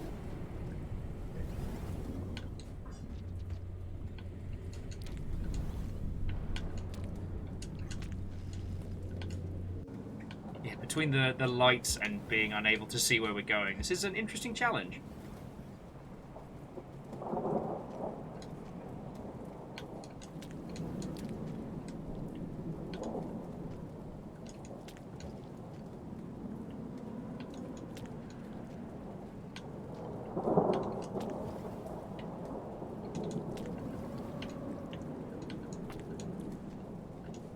I'm kind of starting to wonder, like, how early in the fucking timeline this is. Hang on, I'm just taking a beat and a breath in case I've gotten completely lost. Like, 6 pairs of feet. Did I just miss a save room? Did I take us off on a strange venture where we should not be?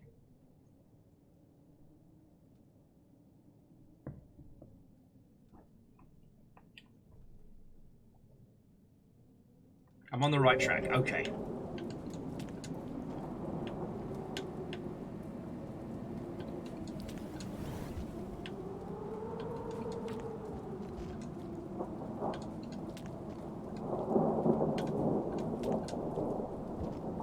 Yeah, get my old grapple tricks going.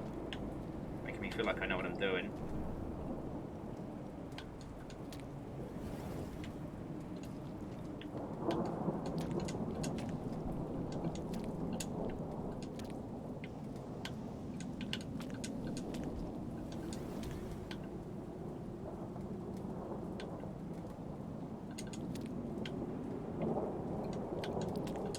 There we go. There's the swing and the hook. Oh, God. That was not what I intended.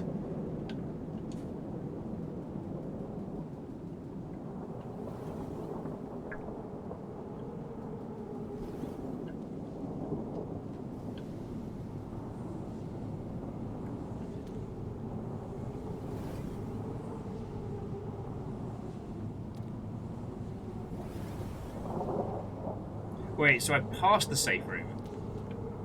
How did I miss it? I am very lost. Oh, feckin' hell. Oh, yeah, I'm pot committed now. I'm pot committed. So we're gonna make a sprint for the next. We're gonna make a sprint for the next shelter.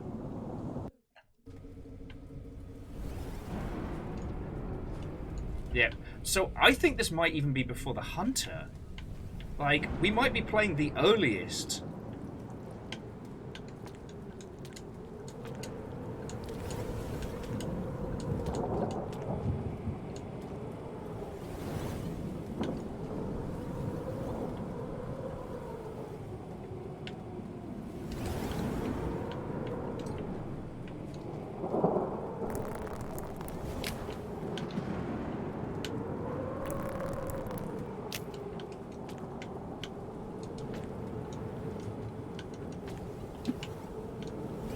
Sorry. I think I was hallucinating a whole ass grapple slug. Mega Boss, have a lovely rest of your evening, and thank you for bearing with me today. Yeah, we're in a good spot. We're in a good spot. We go up, we go across, and we're in familiar territory. We have a snooze, and then we can backtrack if there's any communiques we've missed back the other way. And yeah, like Hamsonator, 6 pairs of feet, everything. Feel free to help, like, direct us to story beats so I don't miss them. Because as I'm sure you've all seen, like, this area isn't a joke.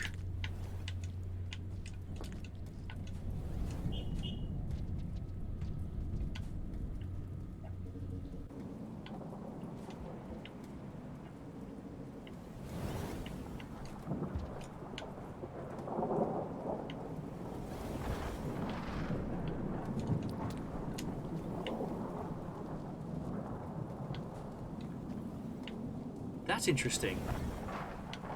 The graffiti isn't on the wall. No one wrote... Okay. There's usually a scribble on the wall that lets you know that you're super close to a place to take a nap. That is curious.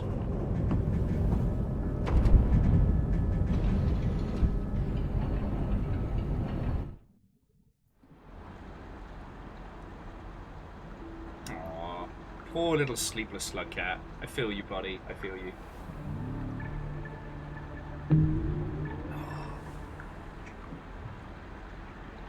Because so far, we haven't encountered any of the big brains. The scribbles aren't on the side, and everything's a little bit more structural, a little bit more built. Yeah, I think we're pre-hunter right now. Like, hang on, friends. I gotta pee because I've been chugging coffee, so I'm not smooth brain. So I'll be back in just a second. But yeah, I think that's where we're at on the timeline. If there were other slug cats sent, maybe they were improvements on the Spearmaster or what have you. Because yeah, I still don't even want to think about the mechanisms of the Spearmaster. They don't seem happy about it. I'm not wishing it upon them, you know? So yeah. I'll be back in just a second. Please enjoy the rain sounds of Rain World. And then we can, I don't know, test our theories.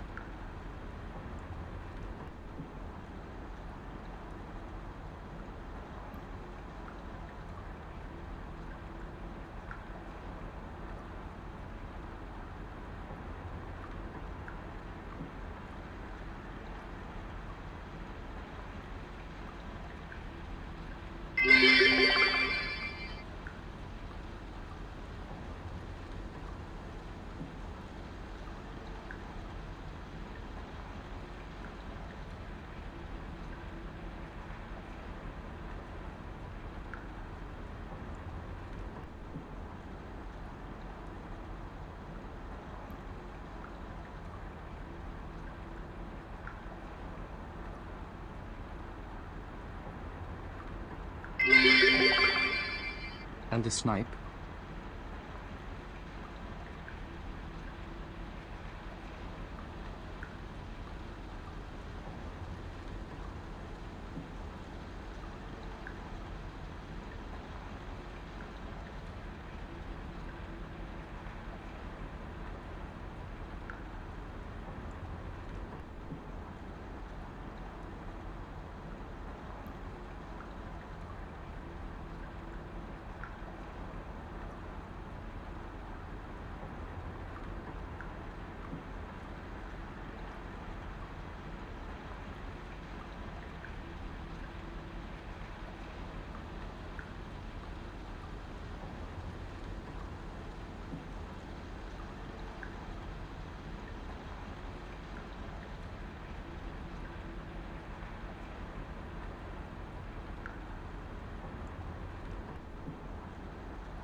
Hello, friends.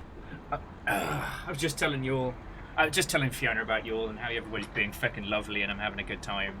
Because I was saying, like, I really did want to share Betrayal at Cup Low with you all today, and I just don't have the mental capacity for it.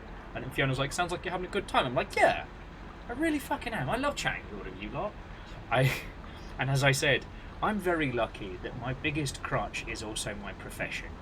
So, Wolfcrad, thank you for the sneak bits. Personally defunct, now you have the Yalden. What is your decree?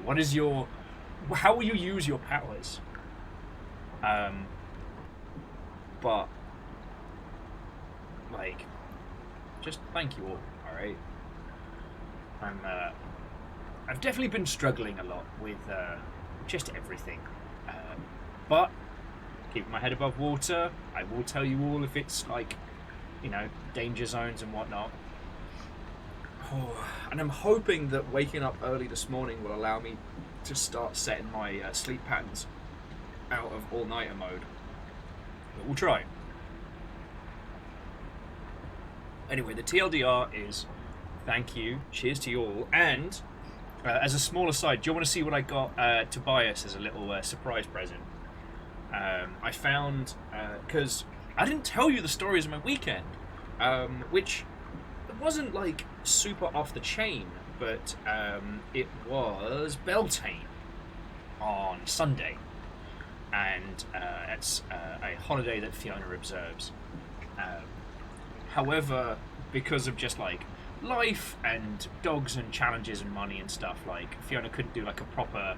Usually, like Beltane is, well, traditional Beltane is a lot, but usually it involves, you know, getting drunk in the woods, celebrating. But we couldn't do that, so we went to a Wiccan fair up in, I want to say Kirkland. I don't know. It was a drive. I was kind of half in, half out because I had enough motion and momentum to put shoes on and leave the house. Like, Fiona handed me a coffee and went, "We're going," and I was like, okay. And it was lovely. Yeah, it was. And so, what I shouldn't have spent money, but I did. So what I did is I got this for Tobias, and it says just "Hail Dionysus," and I got this, which is a tiny plague fox, and it was a little independent creator, Oakthorn Studios. Actually, and if you would like to check them out, that is their details on the back. Oakthorn Studios on Instagram, or oakthornstudios.com. They did not give me any freebies to plug. I'm just telling you this because, I mean, look at that. It's fucking cool. I had to get the one with a little bit of a copper sheen because the silver one just looked like an angry coyote. Oh no, and shabby. Like, getting out of the house is the best medicine. I'm a very social creature, and it's a testament to the fucking hole I've been in that I haven't been going out. I am incredibly grateful to the IRL friends who are putting up with me right now, basically being like semi-non-communicative and very, very stuck at home. Oh, Lizzie, fucking thank you. I haven't even looked at their website yet. Here's me plugging their stuff.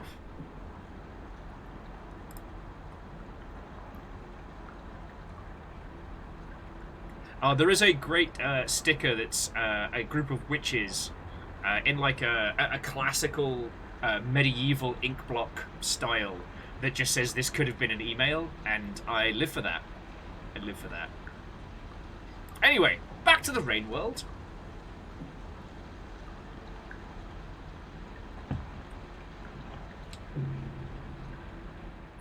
So, where do we need to head from here for our next bit of lore? So, personally defunct, you haven't missed any gameplay stuff. I was just showing people the two things we got from the Wiccan Fair. The rest of it was a lot of crystals, a lot of tarot. There was a maypole. I think we missed the main celebration part. You know, there was meditation gongs and all sorts. It was kind of like the dinkiest indie Ren Fair, which is pretty cool. Like, I'm down for that. So I'm having a look at the overall underhang map, and there's there's more nests than usual. So if we head back the way we came, then we can hook onto one of the orbs. Or we just head, not directly straight down because we'll fucking die, but directly down from where we are now, or if we go right and across, there are 2 nests. So...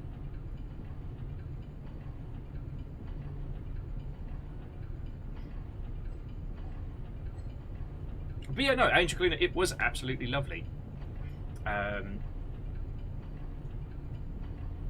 And again, spending money that I shouldn't. Yesterday, we went to the craft store, and I did that thing where I just start talking to people a lot.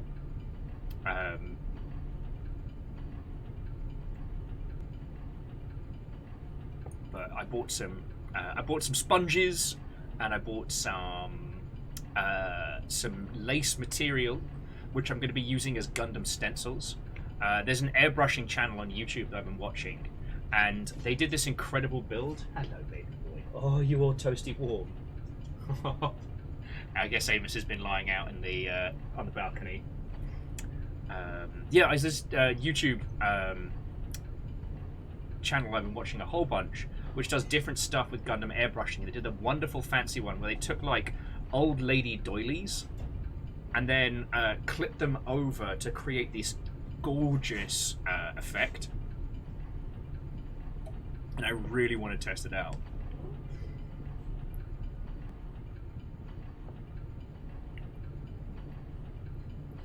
Oh yeah, and 6 pairs of feet. Yeah, I'm looking at the nests for communiques, because I can get on the beeline just getting us through this fucking overhang.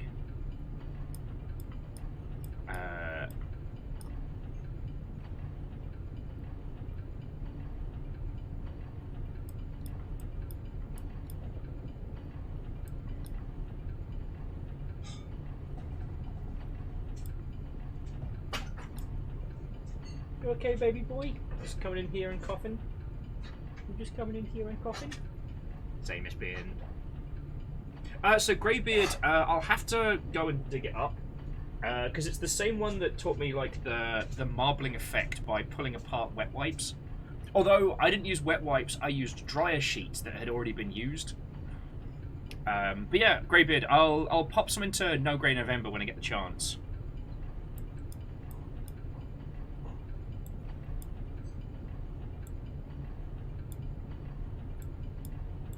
But yeah, the basic theory, Greybeard, is that you base coat, and then you take the lace, clip it over, and then whatever your accent's going to be. And if you want to do something really fancy, you can do like the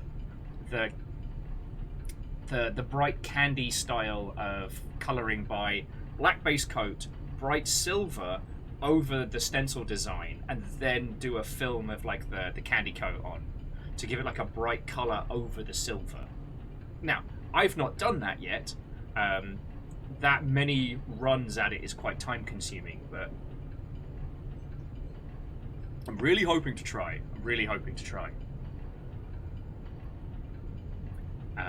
Just sorry, friends, bear with us just a second. I'm trying to find out. It doesn't appear to be anything mapped. Sorry, the map doesn't appear to list like any of the specific spots we need to head to.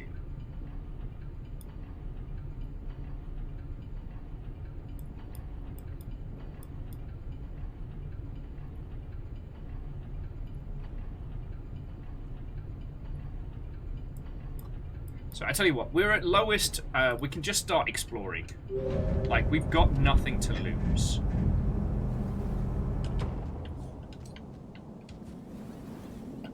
We'll leave the gem here because we need to have some food anyway. So Scott says, is there any fun and crafty in the south centre at SeaTac? I don't rightly know. I'm very sorry. Bye! See you later! Yeah, I don't rightly know. I was down in South Park for a while, but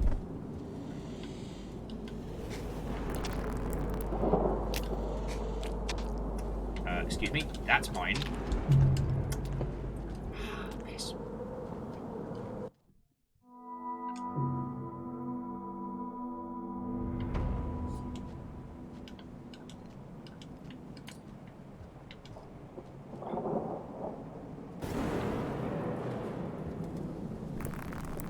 So Scar's saying, so Fearless was asking, what in particular are you looking for? Because Fearless doesn't live too far from there. Alright.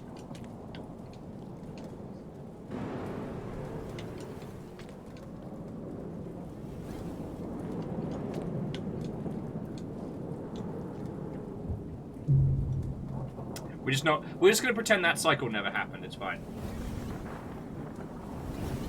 It's fine, it's fine. It's all fine, don't worry about it. That cycle never happened.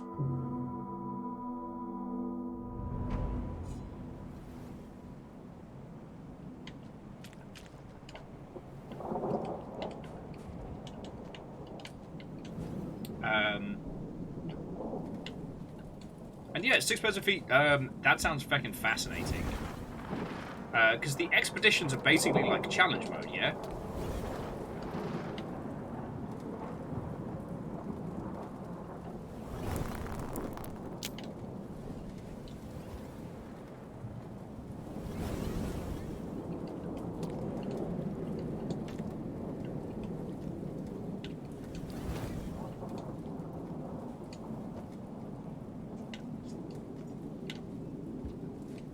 Also, we'll be coming back this way, so that's why I've left the pearl there. We're just trying to find these communiques.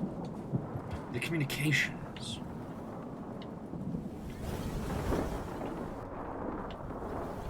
Now, can we eat the goo?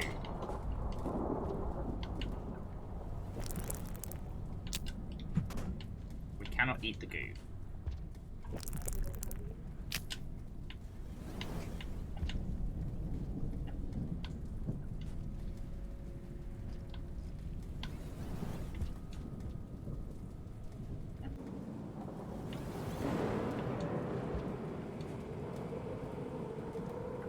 So, in theory, we are here. So we need to go one screen across, up and down, and that should take us to one of the first nests.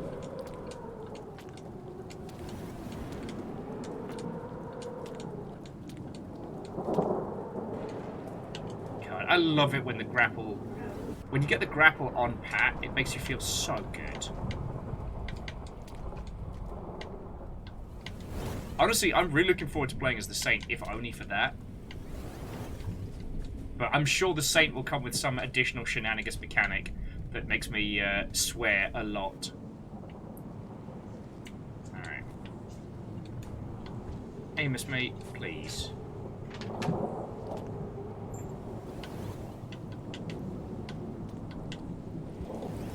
And if before you ask, yes, that flumping sound, that was an Amos flump. That iconic maneuver.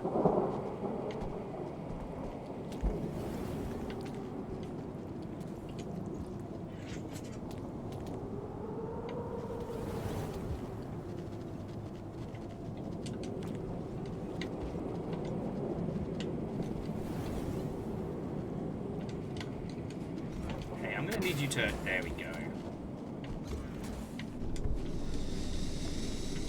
Alright, there are no communications in this hall.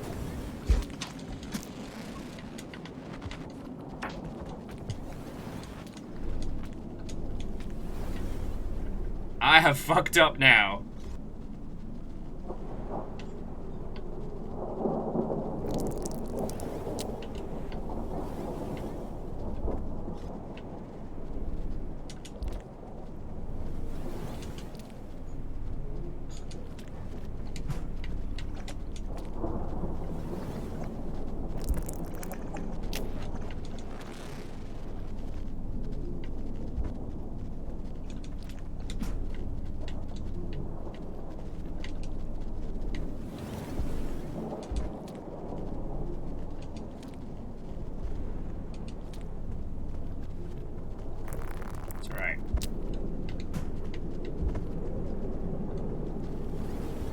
Got an idea.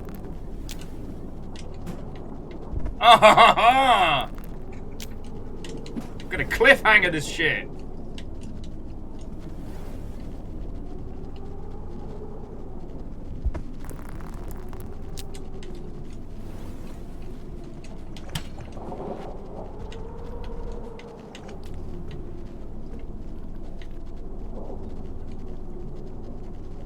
Ah, the French fries can't get down here because they can't climb.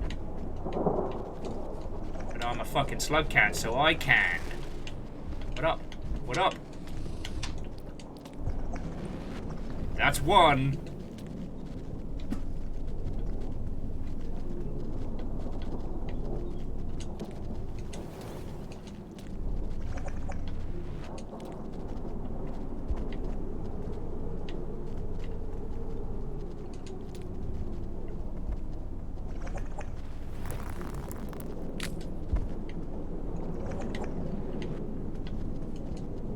I don't think that counts as my kill, though.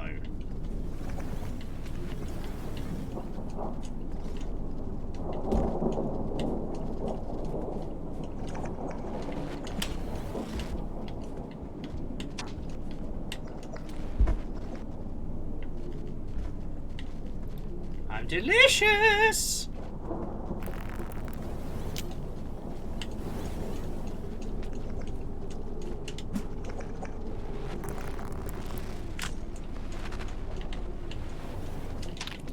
Oh, you fucking piece of shit garbage! After all that! He was like, I don't want you, I don't want you. Just kidding. Oh!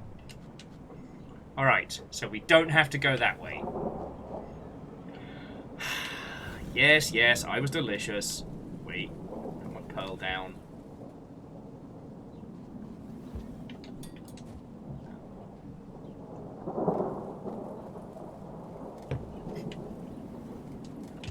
We call that a teaching moment.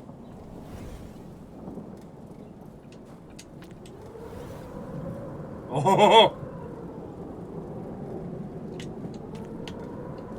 That was nearly a real-time episode of You Fucked Up Cinema.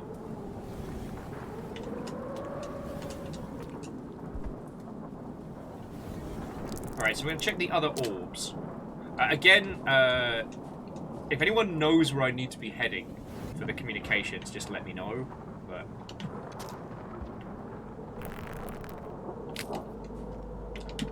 get fucked, hell spiders.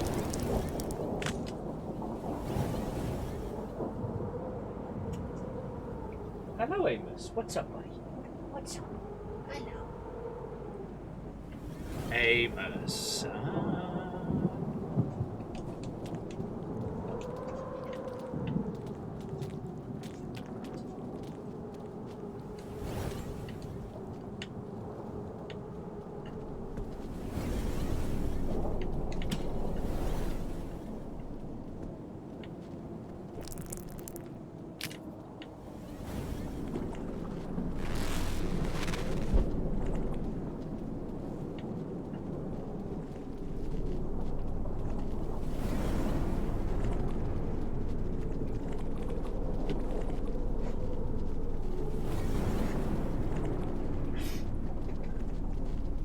Okay, also, currently I do not see any communications on this orb.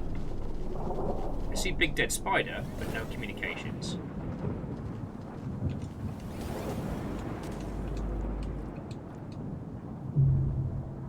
Mistakes were made. Mistakes were made. Once again, this is a teaching moment. So, here's the thing, Legend. I don't actually know what these structures are. So is it like, okay, what do they mean to us?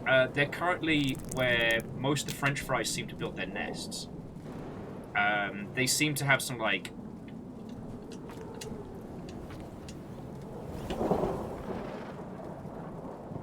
I don't know. They definitely seem to have some significance. And because they're outside of Pebs's superstructure, like, my gut instinct is... Oh, it's because we can't get across.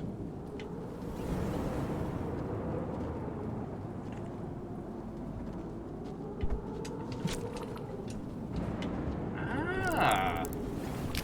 don't know if you saw it there. I managed to do the fucking...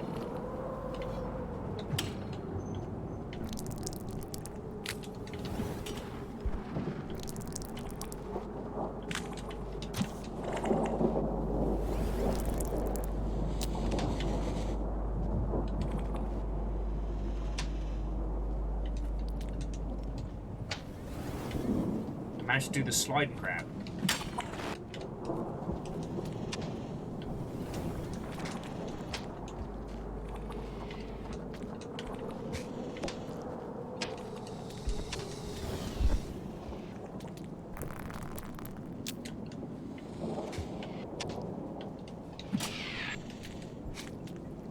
It is not working guaranteed.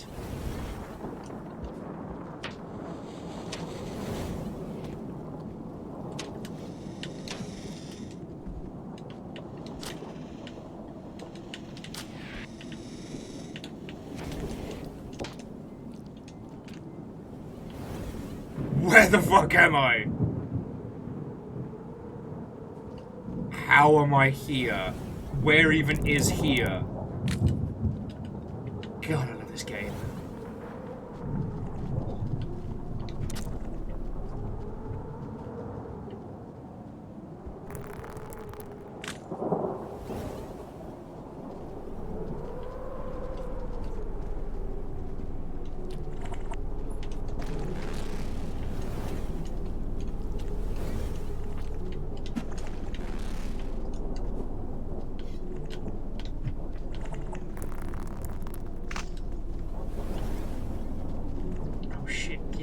That way.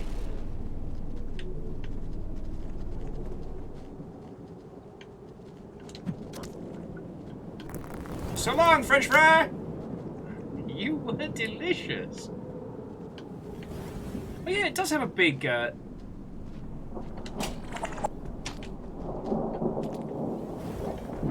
you did fucking not! I stabbed you! I saw you die! Oh, no, that was your mate. Okay, but it's fine. It's fine. You know, we're slowly learning. And by we, I mean me. And we haven't found the communication yet.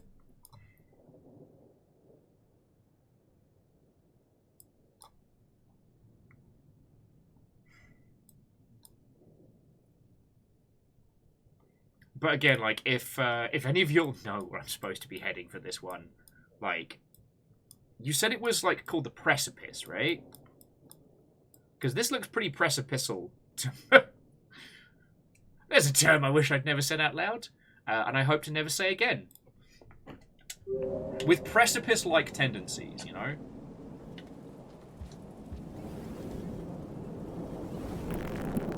Scarlet, you're right, I did land on an antenna. Like, it feels like the right space, considering the other challenges. But I don't know.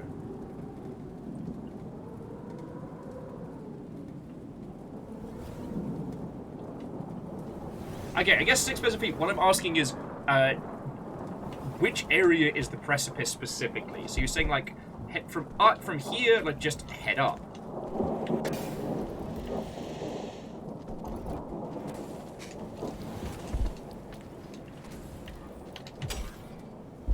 Bye.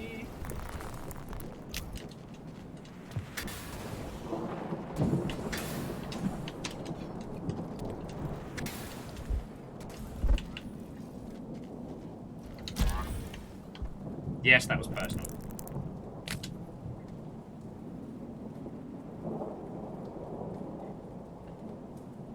Okay, so you're saying that this room has a little path at the top. Okay, see, that I know where that is. Because that would usually be the way to one of the gates out. Or that would be the way, kind of... that would be the main way in to go see Pebs. So we've got all these blobs here. Fucking love blobs. Of course, the spear can't digest them. Don't worry about it. Gourmand knows that they're tasty.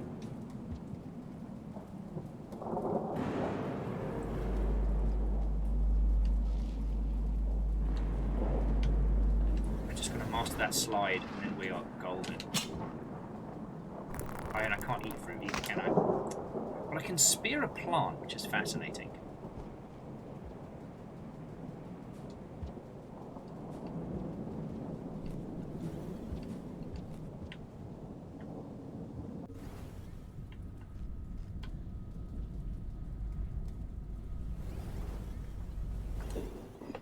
Wait, so we can get in to see Pebs from here?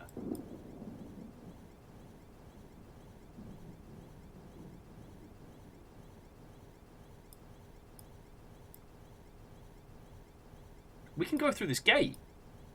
I mean, we've got to get back up to level 5, which might be challenging, but yo. What ho? Yeah, J-Post, what ho and welcome, friends. Hello, hello. Sorry, I have been having a very smooth break day, but feckin' thank you for 55 months. I hope you're doing fucking brilliantly. Instead of Betrayal at Club Low, we are playing more Rain World today, because despite the brutality of it, I consider this to be cozy. What that says about me as a person is for you to decipher. Oh no, so no J-Post, no problem with the other game. Betrayal at Club Low is absolutely brilliant. It's very clever, and I'm not very clever right now. So, alright. Yeah, you know what, Legend? It's the familiarity of it. I know what we're doing with a day of Rain World streams, and I know how that be. Betrayal at Club Low is top tier with very good reason. So. Oh, fuck you, mate.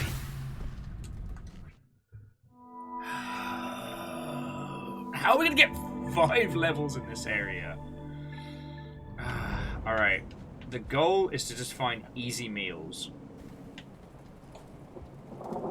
And yes, Dory, we do still have our Organ Pearl. I'm leaving in the shelter, but just because of where we are.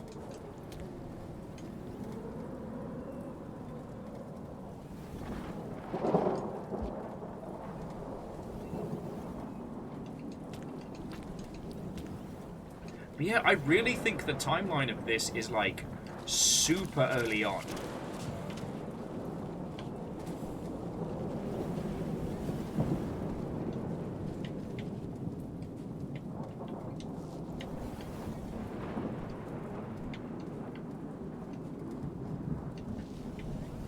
That's the slide. That's what I'm trying to master.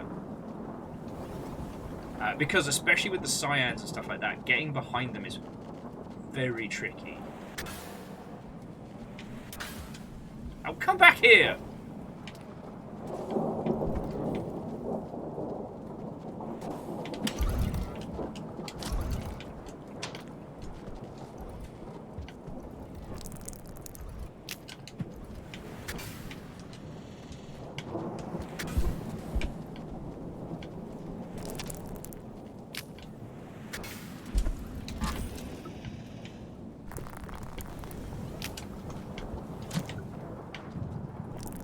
Quite enough for a nap, but a good start.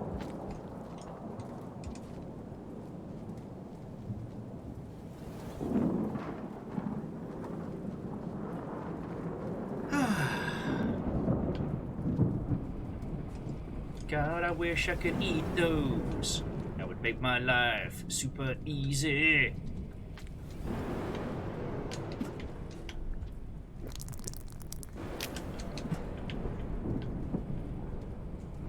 Spearmaster's not having an easy time of it.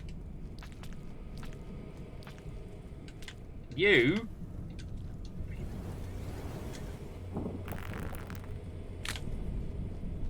Fucking grapple slug deciding it wants a grapple slug independence.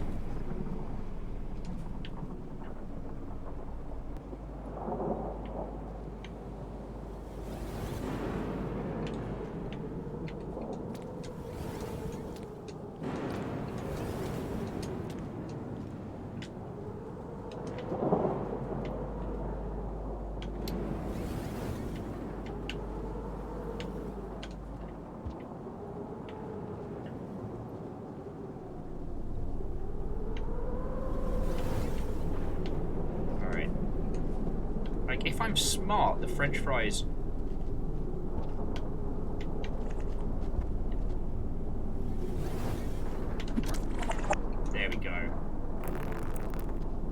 I'm smart, the French fries would be good, easy eating.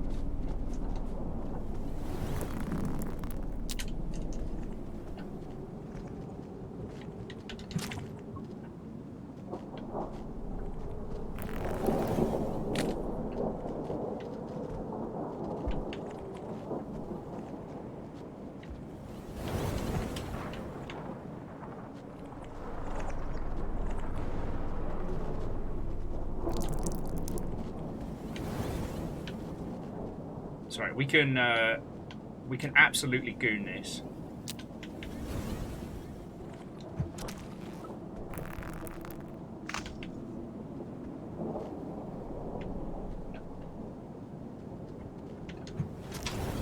Oh shit, the bed! Holy fuck! He used his buddy as bait. That's brutal. Now, can anyone in the class work out what I did wrong there? Would anyone like to have a stab at that?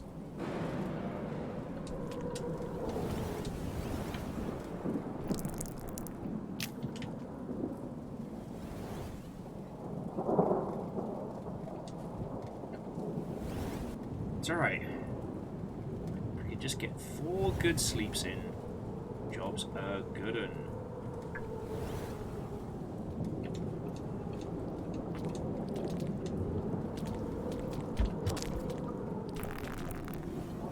Well, whoever ordered a cyan lizard, your DoorDash is here.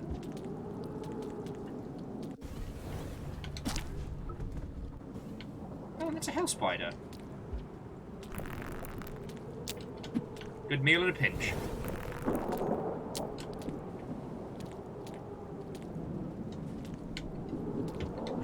Oh, come back here! Mocked by a hell spider. See if it jumps back down this way. We don't quite have enough to go for a snooze. And Verdant Flow, why so unwelcome? I'm very stupid today, but I'm doing alright. I'm doing alright.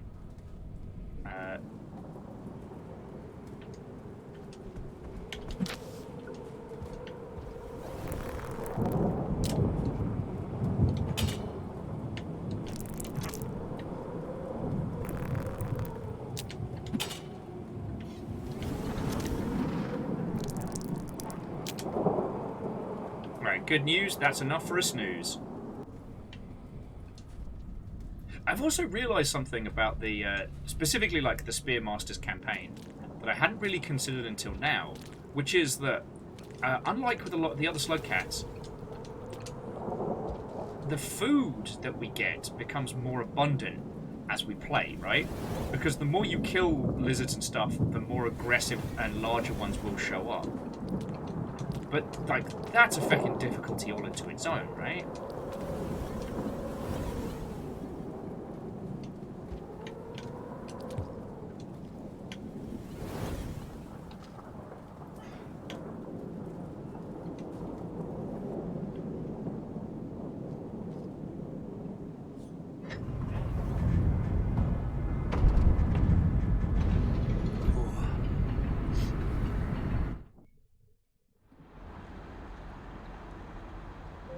So, like, just in case you haven't encountered, like, Rain World stuff, or, you know what, just because I love talking about it, but as we kill more and more lizards, it increases the chance of larger, stronger variants, and possibly even the dreaded red. Like, if you kill enough, you'll get a big red in an area. I guess it's just the scent of blood summons them. Also, karma flowers don't grow up here, so we don't have that useful crutch.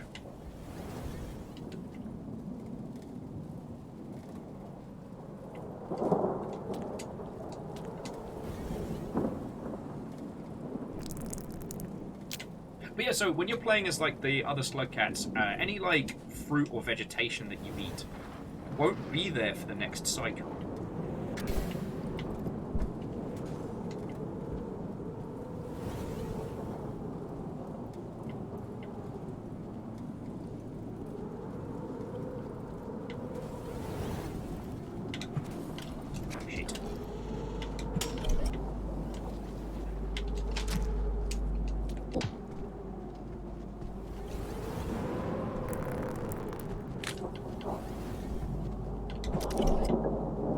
There's one bit of food. Like I said, I still haven't mastered the slide, which makes it very difficult to feed.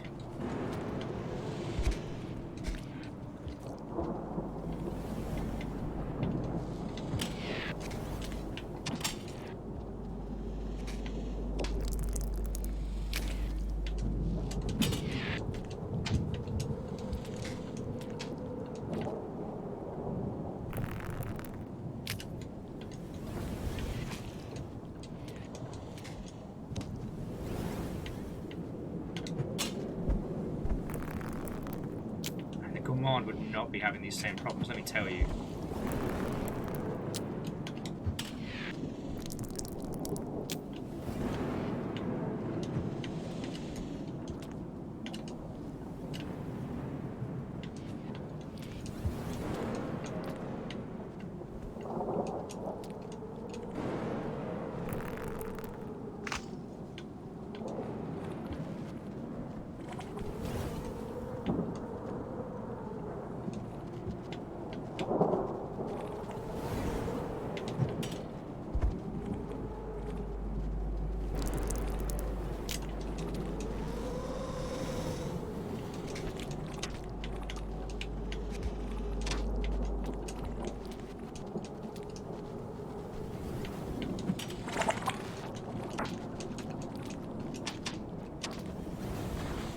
Alright, if the Invisilizard lets go, I'm fine.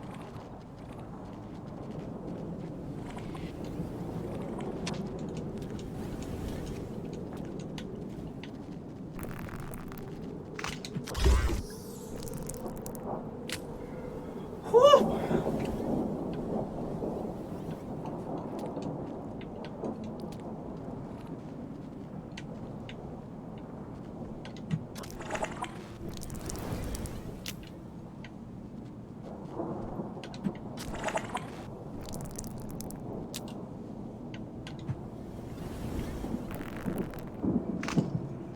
The Invisilizard's just a...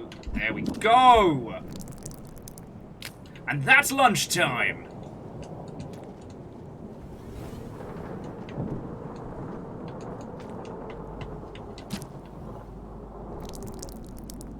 He's dead! Yes, I have forgotten to turn off the invisible party hats, so I guess enjoy them forever. Oh, Fearless, always bad times bears. Now, are you having to troubleshoot other people, or... Like, is the technical difficulty coming from inside the house? Oh, sorry, in Catastrophes, I didn't even see friend. Sleep well and have a lovely rest of your evening. Thank you all for dealing with me while I'm being stupid and hunting some lizards.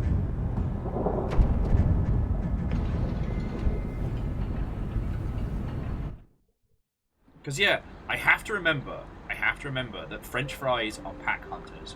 And the reason why they live in these little globes in little nests is because it is absolutely perfect hunting grounds for them.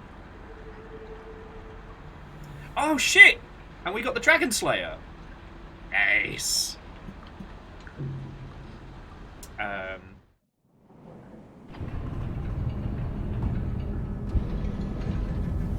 Hey, Unholy Glee, I completely understand. And it's lovely to see you. I hope things are going good for yourself. I'll give it a spell before we continue, because I could certainly use some more water. I will say, I've gotten used to it. But at the start of the Spearmaster's campaign, it was really kind of... I've managed to get it out of my head. Yeah, Wolfgrad. Hail Hydrate. Hydrate or die straight.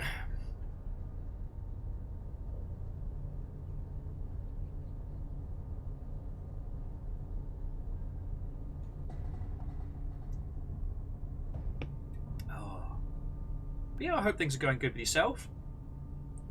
I've started a new Gundam, which I don't think I'm going to do anything fancy with, because I have other Gundams I want to do super fancy things with. So I'm just kind of... It's one of the real grades, so it's got loads and loads of really intricate details. So I've just been going on an inking spree.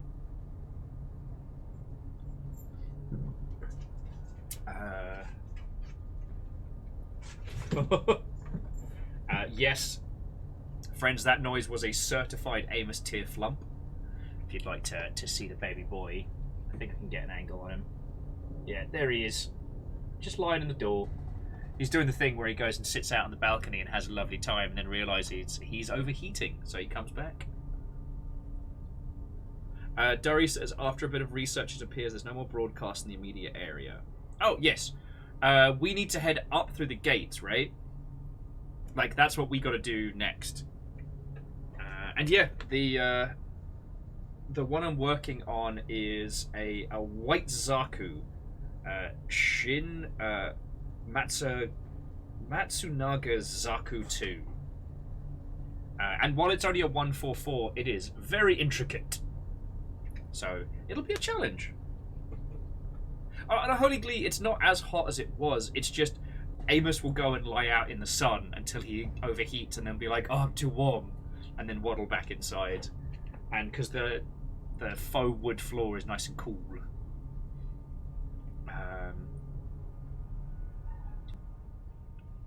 So yeah, Unholy Glee, that's what's been going down. We went to a witch fair on Sunday. I've been playing a lot of Redfall, which I would not advise acquiring, but I'm determined to see if I can find the joy in it, you know what I mean? Because I'm determined not to write Arcane off. I was a bit grumpy about it over the weekend because I'd initially planned today was going to be a big old stream. It was going to be me and Aperios side by side, and we were going to try and like unpack how Arcane were doing the stuff and things, but currently I haven't found the genius. So it absolutely doesn't have the inverse hourglass design of Deathloop.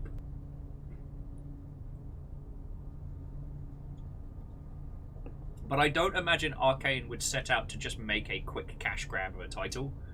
And I have a feeling that in a few years we'll find out that it was very rushed because of reasons. So yeah.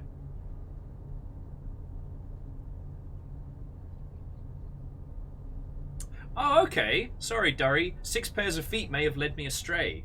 So we don't need to go through the gate. We're going to be going in the same direction. Because 6 pairs of feet was saying we need to head towards the precipice.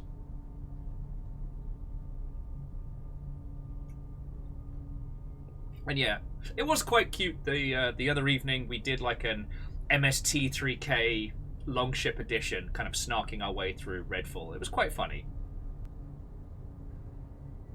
Hey, look, 6 pairs of feet, Durry. Like, I'd love having you both here. And worst case, I've got some cool kills. Got my hunt on.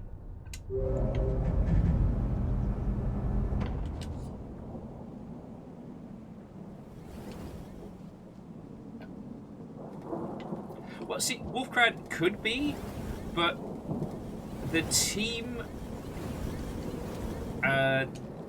is Bethesda owned, who are Microsoft owned. Like, they have fiscal stability, so we'll see how it is. And Detonus, it wasn't like it was a scheduled thing. I was lucky enough to get early hands-on with Redfall pre-embargo. And so after the embargo lifted, we just snarked through. I'm not in the habit of snarking at games because, 1, it's very easy to do, and 2, it can be... It's very, very easy to... Yes, it's very, very easy to snark on games, which is a complete disregard for how fucking hard they are to make. Okay, Slugcat, you are going to get us both fucking killed. It did that weird bunching thing where it gets its booty stuck.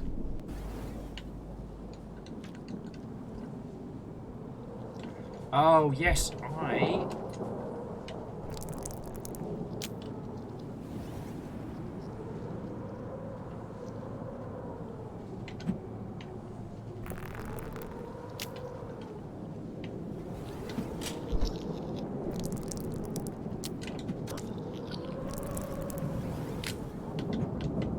have a gem in my hand, which is why I can't summon up the fucking... Okay. Sorry. Unholy Glee, I do apologise. got started there without giving you a heads up. I do apologise. I'm usually better about audio warnings, but I've just been silly. I've just been absolute smooth brain today.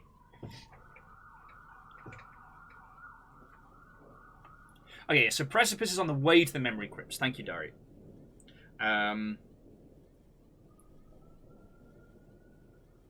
Well, so, Detonius, I'm not going to poo-poo at others' fun when it comes to snarking at games. Like, I've been too in the paint. I have too much empathy. And whilst, yes, initially Redfall did upset me because it was something I wanted to do with a friend, there would also be this and sharing with you lot. Not getting to do that's kind of like, shucks. But now I'm trying to find the brilliance. I'm trying to understand it as a game. And there's also... The thing about snarking on video games is that it is an insidious medicine. Like, it's very powerful. But you can't... Once you start, it's very difficult to stop.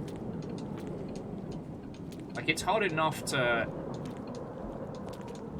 be genuine when talking about games. And there's quite a few content creators who are incredible individuals.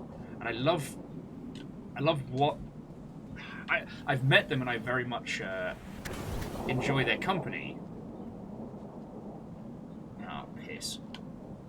I'm going to do this.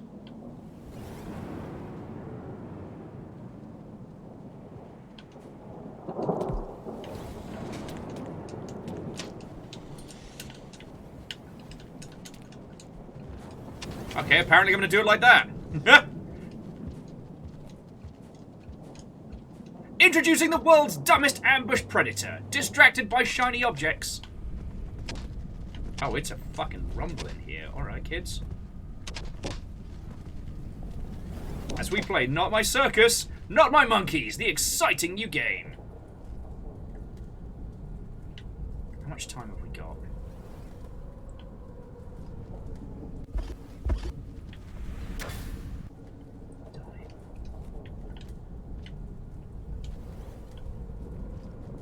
We're really close to a place to rest.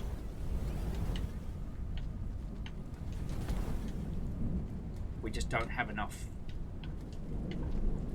We just don't have enough in the tank to have a snooze.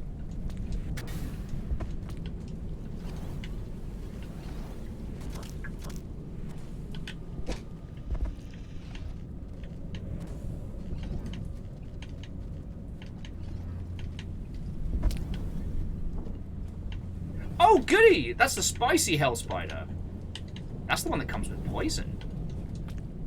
You know what? I might take a starving arc just so that we can get a snooze in.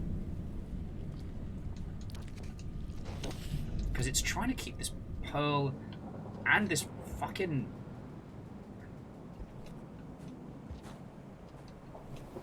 Okay, now we can place the pearl here. Let's go see if we can fill our stomach before the cycle's out. Sorry about that, friends. And Jackie, how are you doing? Apologies, I'm very scatterbrained today.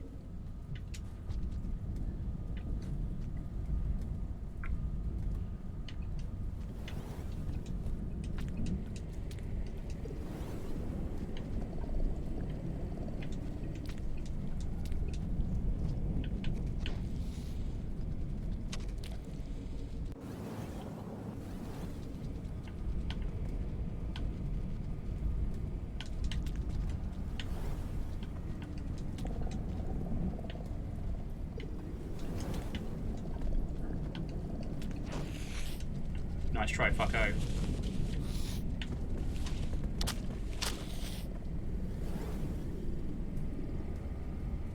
I do not know who won that fight, but somebody died.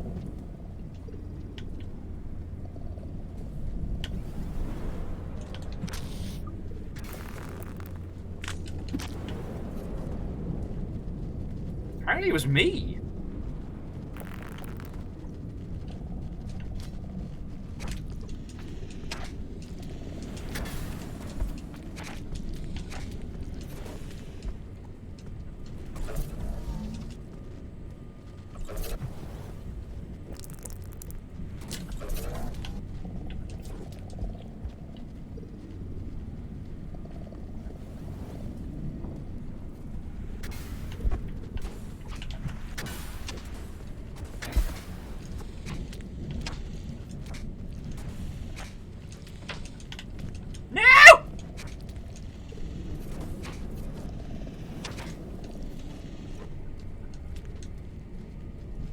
Introducing the Cirque to Slug Cat.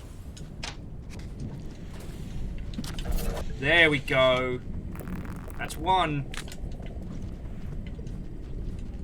Oh, you're a spicy little turnip, aren't you?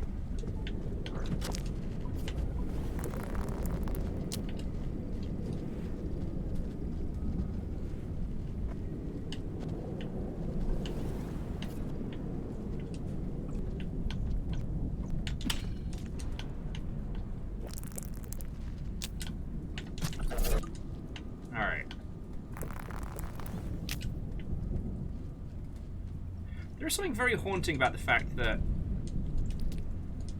the Spearmaster heals for basically as much health as the person has left. Think about that a lot. Oh, I should say the lizard. Oh, sorry. And yeah, Tonus, because I'm in the paint, like, if I do snark on something, it's a special occasions kind of thing, you know what I mean? Like, I'm not perfect. I get frustrated with games a lot.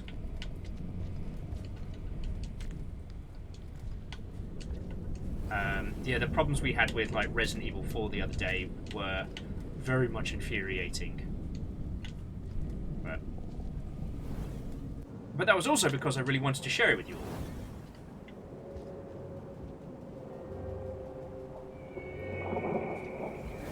What are your thoughts on Garden of Banban? Garden of Banban. Doesn't ring a bell. Oi! I know the cycle's almost over, but you're my fucking dinner. Get back here!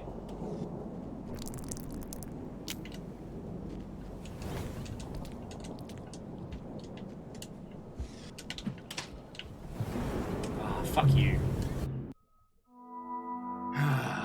I got it. I got myself into that.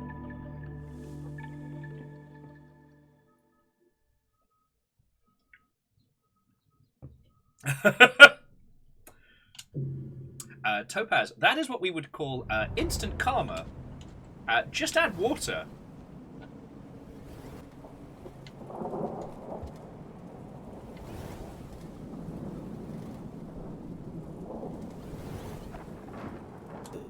And Greybeard, this is where it gets kind of interesting. It's like, I'm not a reviewer by any means. It's not...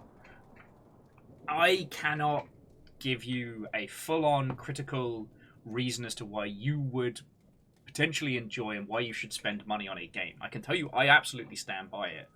And I love getting into the guts of a game to find what's brilliant about it. Like, not to sound like one of those terrible Steam reviews, but sometimes I see my role in this whole thing as being like, I'm going to get stuck into a game that you would otherwise have hated. And that's something that we can then share, you know?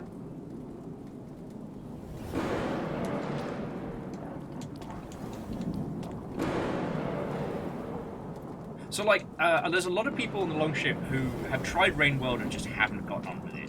And that's fine. Like, so I basically get to be the vehicle through which a lot of people get to experience this, which is great.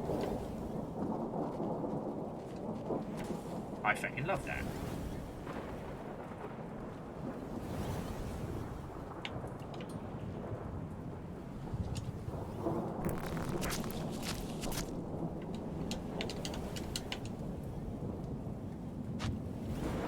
Ah, fucking hell.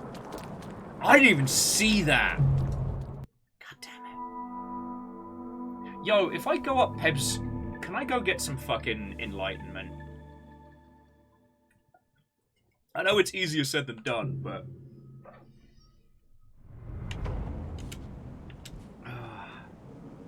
Sorry, I completely lost my train of thought there. But yeah. Yeah, Topaz, good old 5 Pebs. Or Pebsy.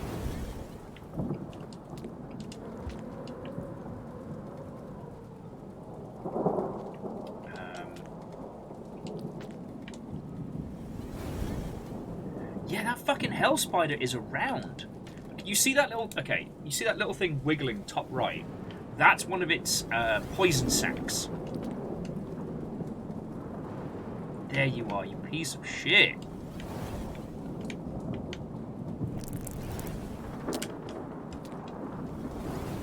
Some Who Watches the Watchmen.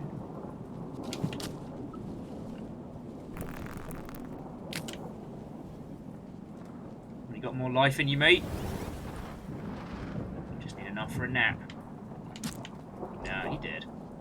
Okay, sorry, where were we?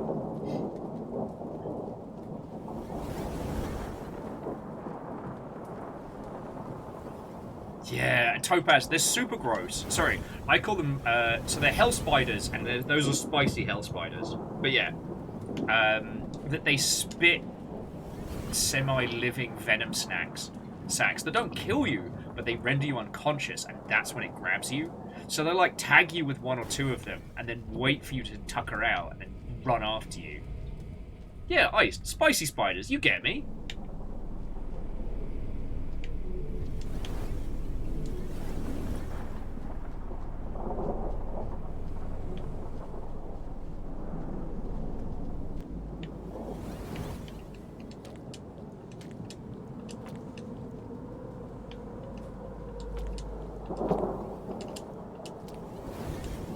Also, Iced, how are you doing? So I've done, yeah, Survivor, Monk Hunter, and then basically we've just met Pebs and had some of the communications as the Spearmaster, and we haven't touched the saint. That's an easier way of putting it. So, yeah, we're heading to the precipice for the next communique, because when it comes to story beats, like, I don't want to miss them. So I'm not too fussed about being told where we need to be heading for the story, you know. It's just trying to get Red Sun's Pebble to, I guess, Moon at this point.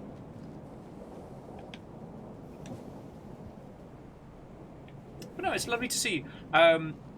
Whilst this isn't my usual day for Rain World, we were going to do a really, really smart, clever indie game, and my brain was like, nah, it's cute that you thought you could do smart, clever, big thing today. Whoa!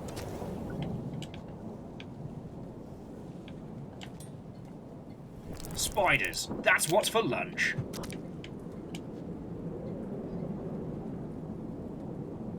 Oh, nice. Sorry, just pausing it for a second. Topaz has currently done the Survivor and the Monk, and on an expedition with the Survivor. Lovely. Well, then, Topaz, because you're new here, which means I get to show off. When we did the original 3, I got this tattooed on my arm. So we've got the Survivor, the Monk, and the Hunter, because that was the ending that we deserved. We deserved a happy ending. We didn't get it. But now we're into Downpour, and there's so much more story. I think my next tat's probably going to be the 5 Karma Gates, or the initial 5 Karma Gates.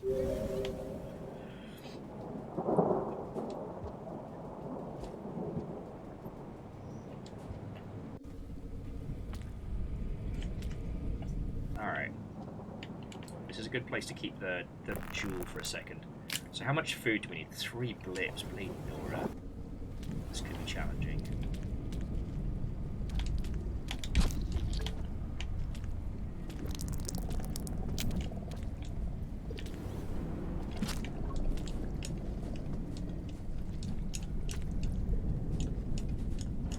Oh, it's one of the other grapple slugs.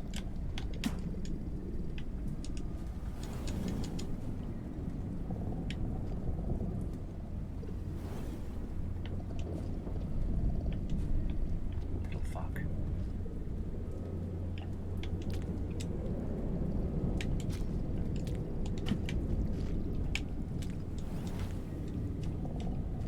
Oh, you little bastard.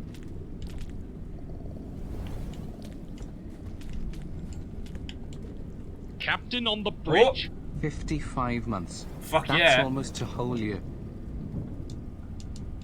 Oh, you little absolute fucking bastard! Not you, Shackle. Sorry, Shackle. For you put in so much to keeping this operation going. And 55 months of a tier 3, that is a lot of money. So, thank you sincerely. And everybody who's put in today. Cheers all. Oh. But yeah, so Topaz, I don't know how much you care about like story beats and stuff. Alright, there we go. Fucking finally.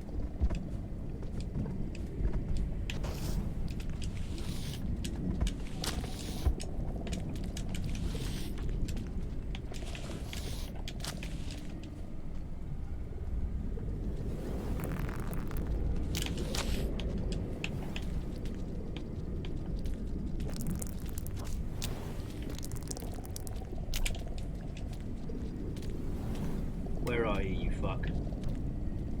I can see you. Alright. We're good. That is enough for us to snooze, so let's go get our grapple slug back, or an grapple slug.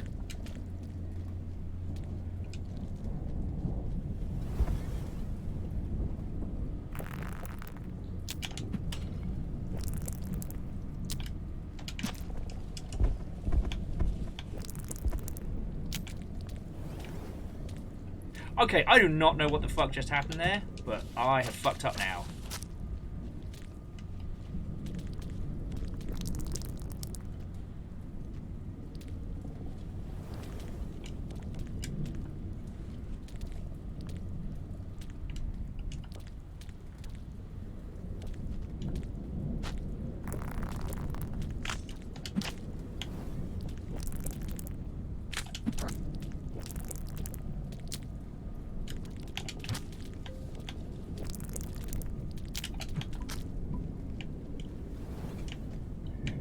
Okay, friends, I think, like, I definitely got hit by one of the spicy spiders, the spicy hell spiders, and I definitely did battle with a drop twig. But as for what happened in between there, I could not tell you. That was a nightmare. That was a spiders in a tunnel nightmare. And I almost miss the big blue rot monsters. I almost miss them. I'm not gonna lie, because they're a fucking horror. Yeah, Red Burning Dragon, I should not be alive. Now, I've got a theory. A game theory. No, my current theory is that... What's that? No, I guess we wouldn't. Do you have a theory where we are in the timeline? Ooh, yes I do. Let me dunk this. And then I'll give you my theories. Because this is a much better place to hunt from. Okay, so Shackle. We are well before. We might even be earlier than the Hunter. TLDR, we've done the underhang, but there's none of the blue blob monsters, the jelly brains, the rot monsters. There's none of those. And the underhang is much more structurally intact. So yeah, we're kind of kicking ass here.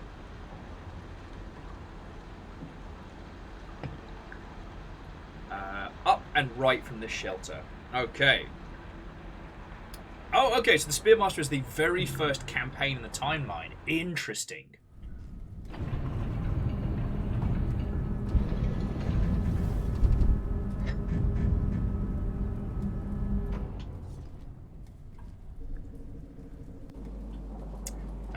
So yeah, so we head up and right. Roger, roger.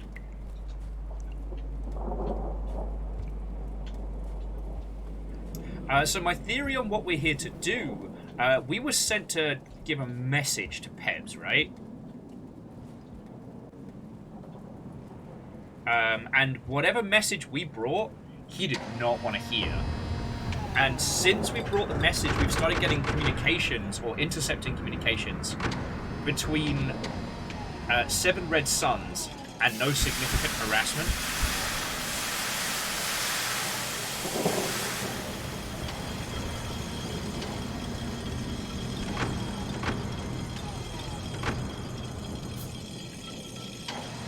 okay, legend's saying that their theory is that while the message wasn't what drove them crazy, it definitely set shit off. I'm gonna say hard agree.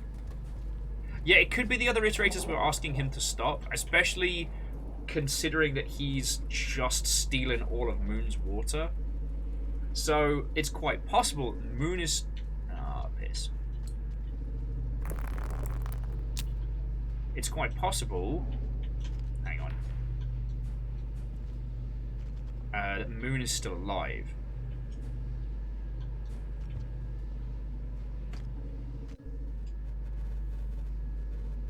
Oh, there's another shelter here. Alright.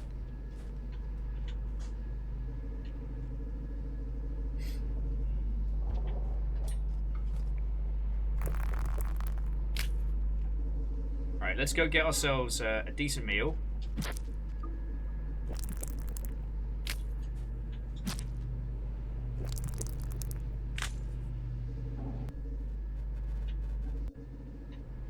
And then we'll come back for the pearl. Oh, what am I doing? I can just throw it into the fucking nest. God, why do you lot put up with me? But yeah, so considering the observers are out, this could take place before, air quotes, Pebs makes it worse. Cue the Always Sunny in Philadelphia music.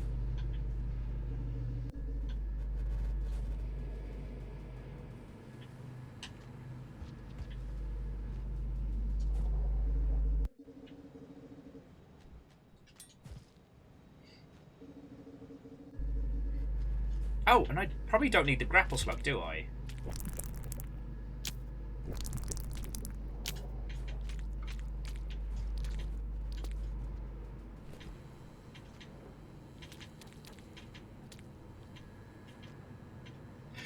Moose, that might be something around the lines, like... They've actively talked about how, like... they don't want... they're worried about killing two friends rather than just... Oh, shit.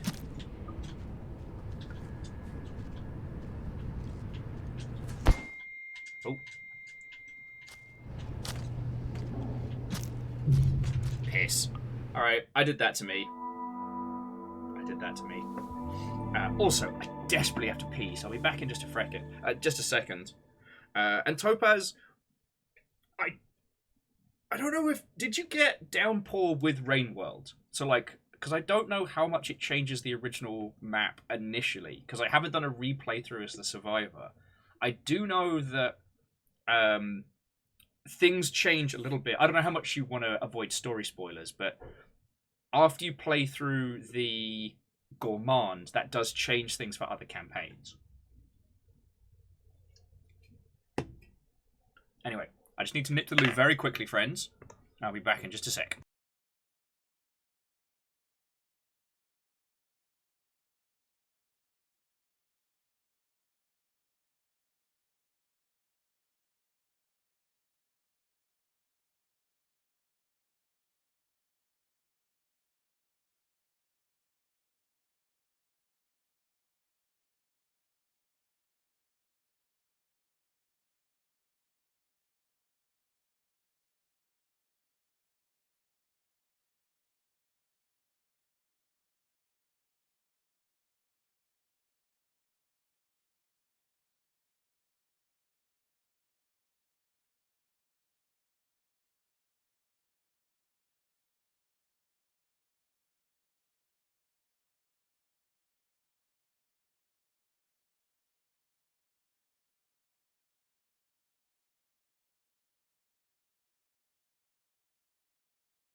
Hello there, and thank you for waiting. Alright. So where were we? Oh, yes. So, okay, so what do we know? We know that at this stage in the story, potentially one iterator has actually succeeded in, or at least supposedly succeeded in, ascending, right? Because we know that what drove Pebs up the wall was finding out that one of the other iterators supposedly ascended and then immediately exploded.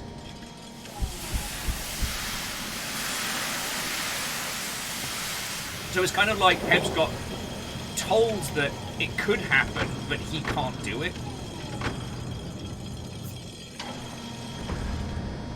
And we know that's what begins the start of his... So where does this fall in that whole situation? That's an interesting question. Because, okay, the Reign of Rain World is currently happening. And we know that that is tangentially to do with Pebs.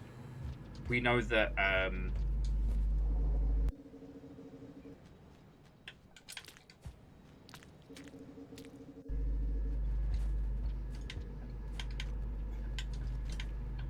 actually, why do I feel like keeping a grapple slug in there is a bad idea? I'm just gonna eat it. Sorry, grapple slug. I had this flashback of that one time when the grapple slugs pulled an item out. Rest in peace, little blue buddy. Rest in peace. Pop a jar.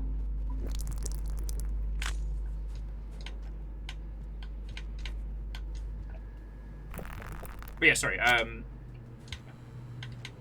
So I guess we'll know the timeline when we see Moon. We know that the Hunter...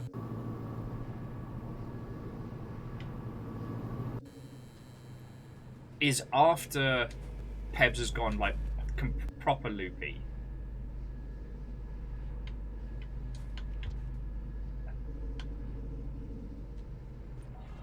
I just need food. I need things I can eat.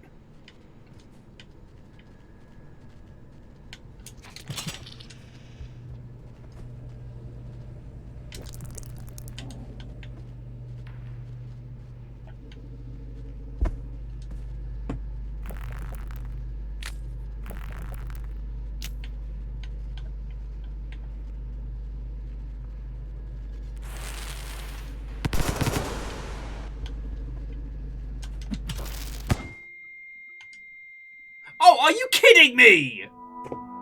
His pocket grenade blew my face off.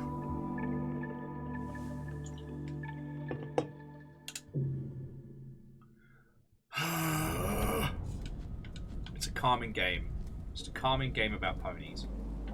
Oh, actually...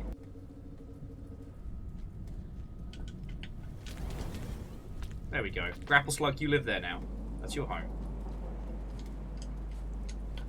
As I don't need you anymore, Grapple Slug. Pocket grenade. Fucking yo.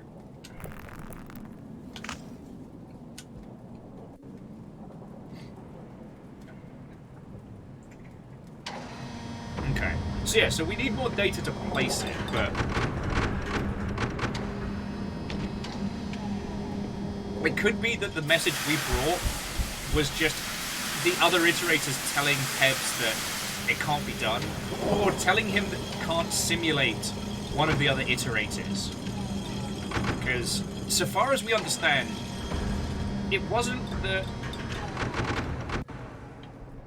the complexity of the problem of how does an iterator ascend, that it was Pebs trying to create a simulation of his friend and work out how they ascended, which is pretty gnarly.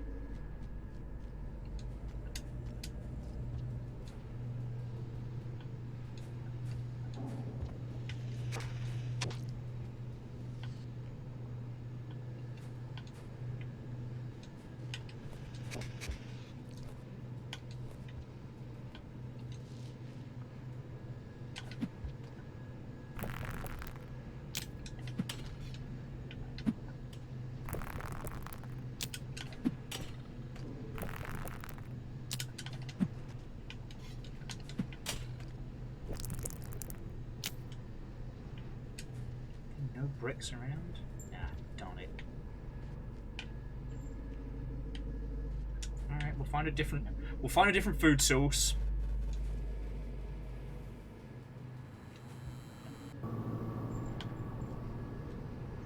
Yeah, Red Burning Dragon, essentially. Although... Amos, leave it alone. Whatever it was you knocked over, leave it alone.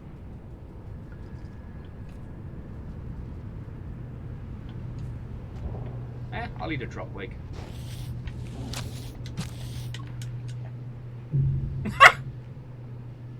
You know what? I'd be mad, but that dropwig was like, I'm taking you fucking with me! That dropwig had no intention of surviving the day. So, alright. Okay, I guess.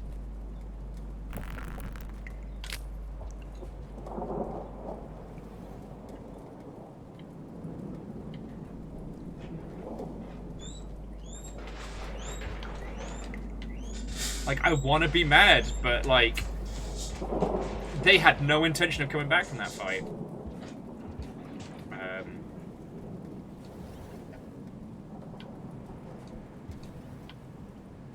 The guinea pigs also have strong opinions on this.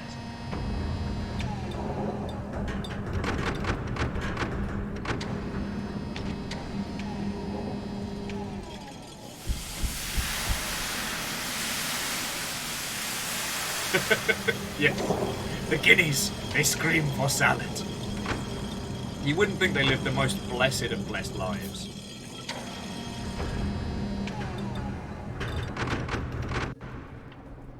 Sorry, Scabs, but... Ah, darn it. You kids are no good to me, dude. If you could not blow yourselves up, that would be great.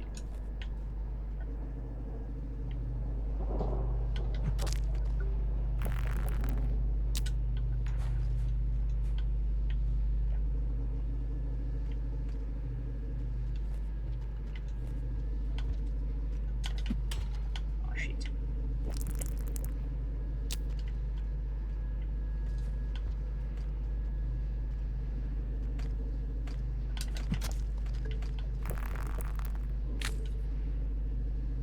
Simply some chips.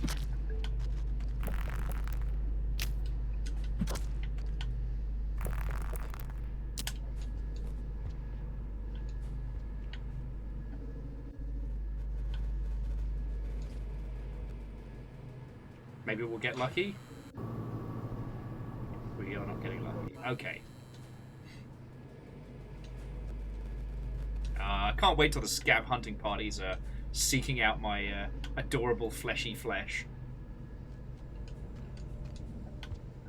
There's no way this ends up being another situation where I back myself into a corner due to over-murdering. No way.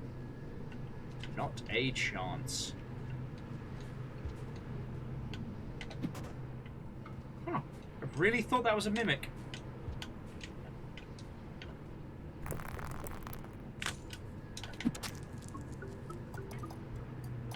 Alright, that'll do. Nap time for the slug cat. Just a quick look. Ah, we're good.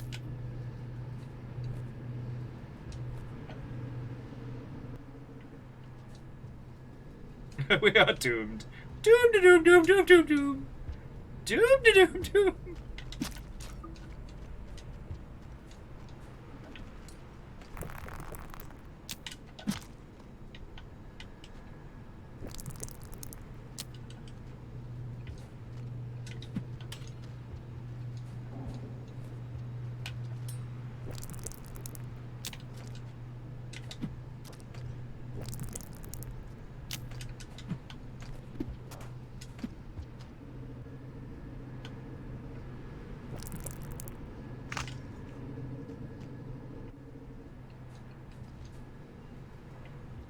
Will he chase? Will he follow? Only time will tell on Slugcat. Tonight at 7.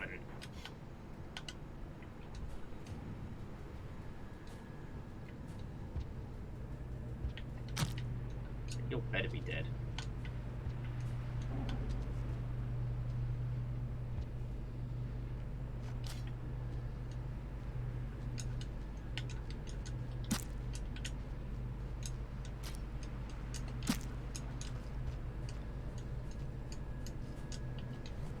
There we go, sorry. Just had to move a body, you know how it is. You know how it be.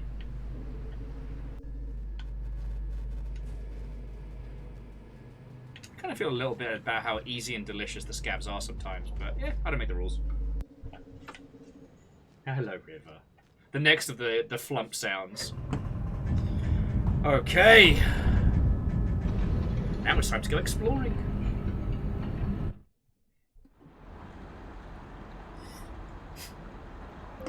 Sorry, the question I was going to ask is, by the end of this run, who do you think is going to have killed more? The Artificer or this Mother Hubbard? Because the Artificer definitely killed. But also, I kind of feel like...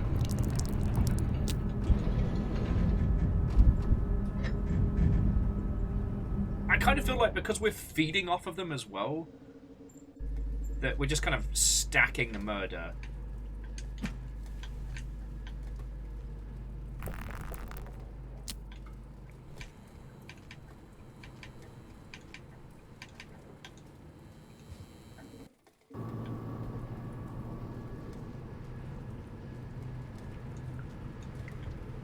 Okay, and yeah, we gotta beware, because the dropwigs around here do not give a shit if they live or die. The difference is the Artificer killed for fun, for revenge, for the bloodlust. True. Oh, are you fucking me sideways? Oh, sorry, and Shackle, as always, like, thank you for the bits, friend.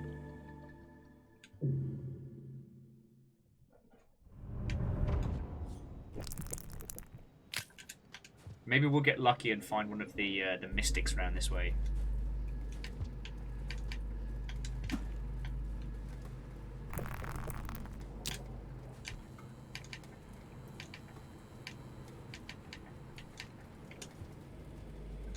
I also feel like, yeah, with the Artificer, we went on some very poignant sprees trying to find someone with the right, like, karma level, but it wasn't like we just farmed them ad infinitum. It was just like, murder, murder, murder. Oh, we got what we needed? Alright, time to leave!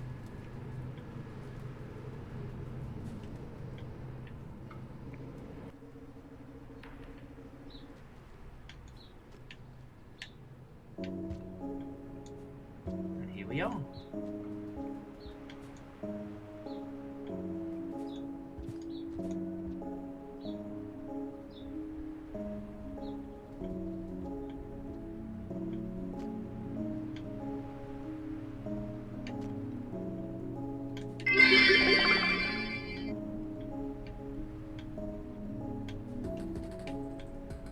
Oh, Ed Scott, thank you for the 100 bits. Yeah, we're stacking that murder. Gonna get it done.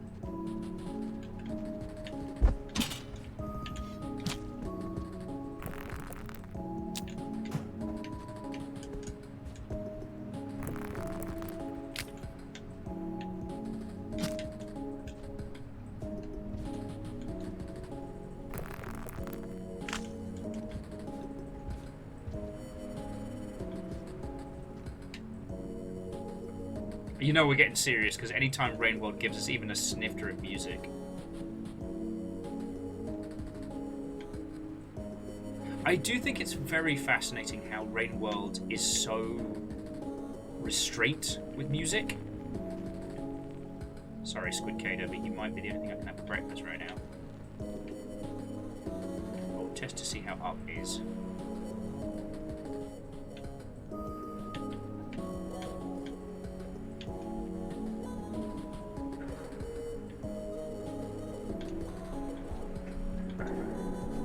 Ooh.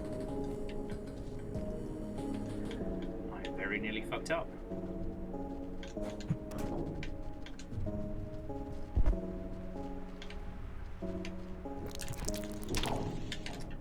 I have now fucked up.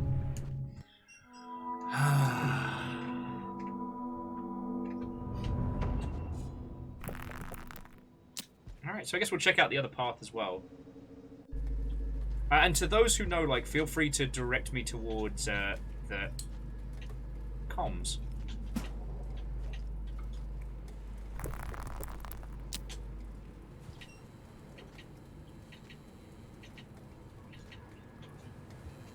God, the amount of story we get in this game still fascinates me, and how, despite it all, you really don't need to know the story. I guess these droplets are just super aggressive.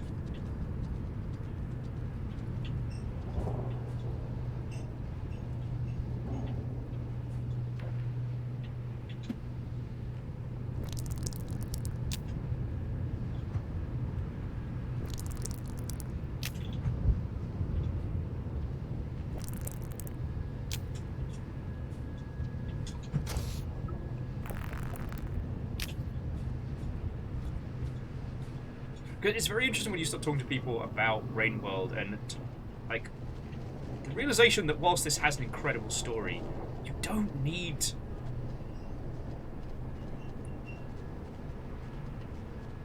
it to kind of dictate your everything, right?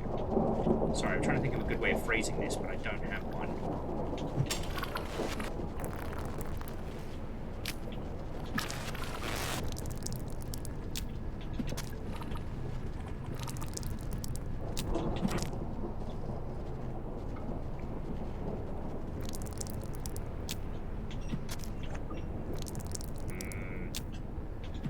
French fries in a grab bag. Let's fucking go.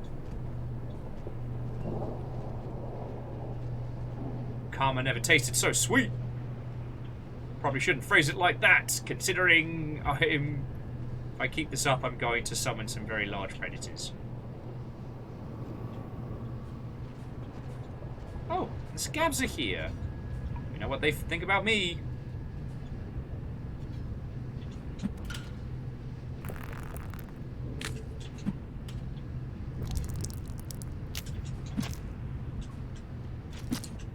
Oh, what? Oh, sorry. I didn't realize stabbing him in the face was a temporary condition.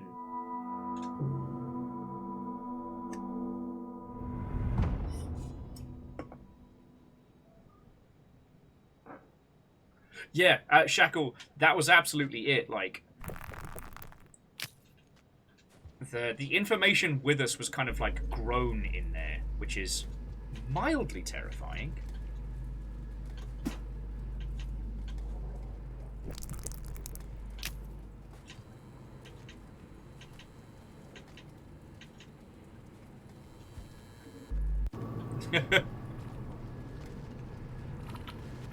Who's up for revenge?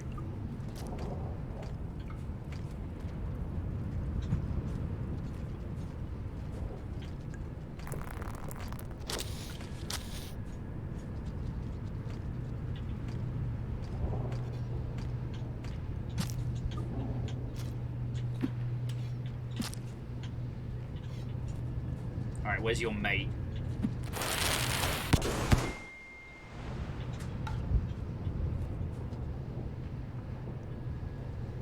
I'm a slug cat with an explosive. I'm a slug cat.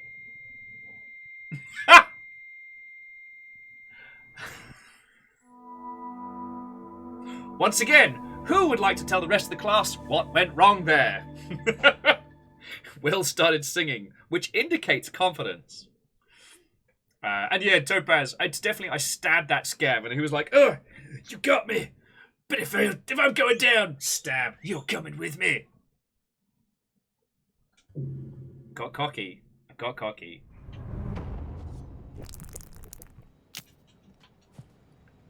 So from the precipice, like, aside from getting this communique, like, where are we going? Because we started off in a very odd corner of Rain World.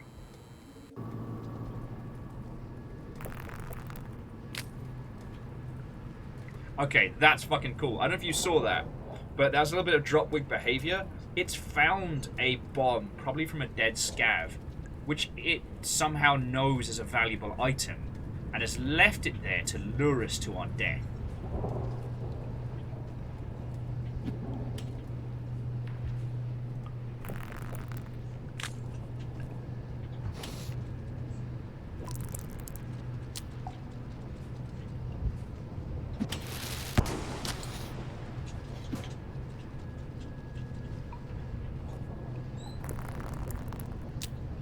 It's not the bloody brightest, but...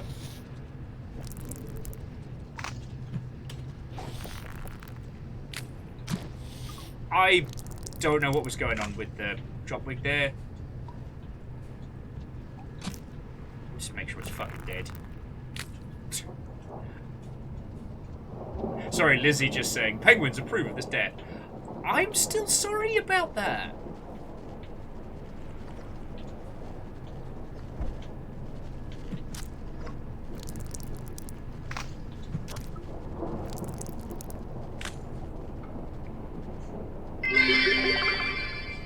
You know, if you're just intending to farm karma, 1, you can just go right back to sleep, the Spearmaster has a full double-sized belly, and 2, you could leave the peel back in the safe room, to open you up to double. Yes, and Shackle, that was what I was doing earlier.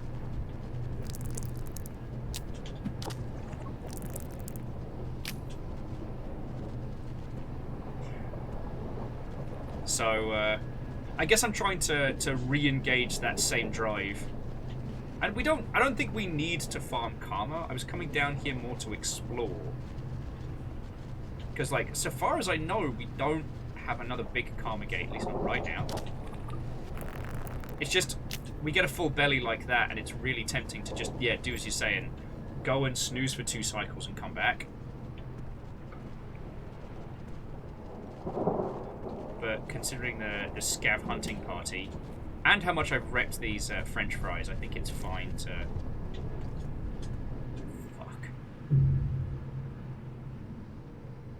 Fuck. I think it's fine to...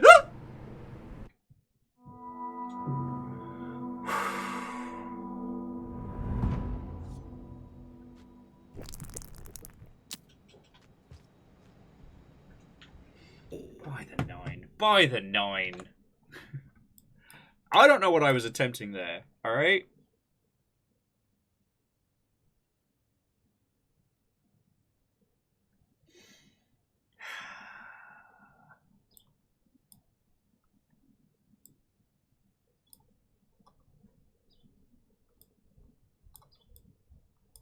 Like, I don't know what we just shared.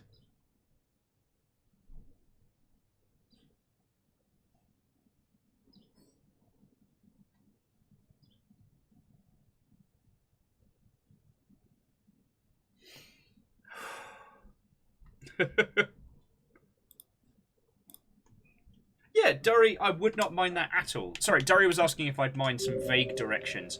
Not at all, friend. Not at all. I think I might take Shackle's advice, have a snooze, and then maybe rack up a... If I can go farm those French fries like I was, that means I can get like a full belly real easy. Get another 2 cycles.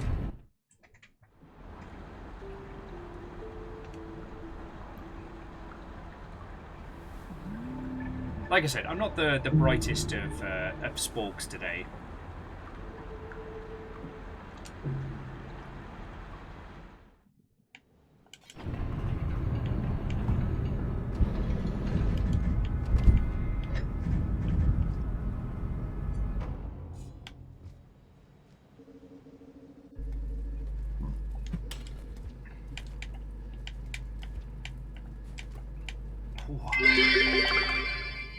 Stupid dropwigs. Stupid quest. Stupid pebs. Stupid gotta come in on my weekend. Sorry, to those of you who are new here, we were saying that basically the way the Spearmaster looks like, just annoyed at everything. It's kind of evocative of someone who's had to come in on their day off at work.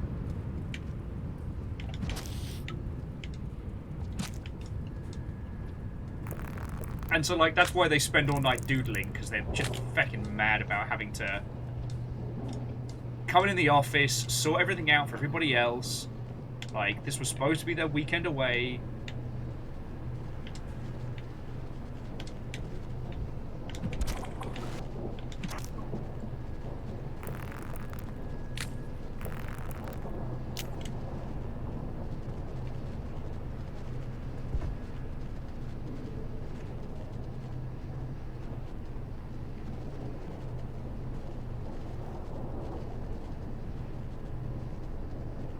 So, Dory, what are the 2 regions it takes us to? Because we're here to get that communique.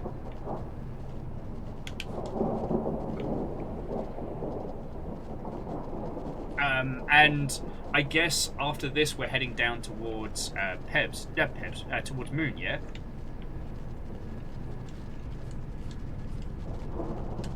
I know you won't be. Do.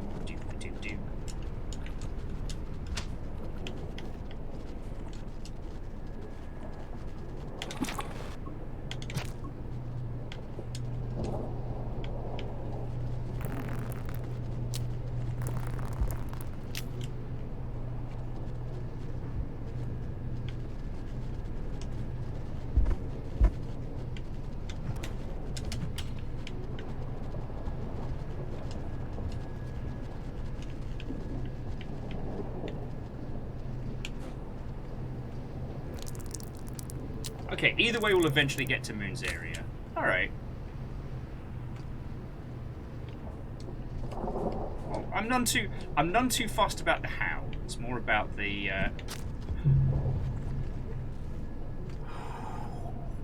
fuck that guy in particular. Now I have an empty belly and nothing.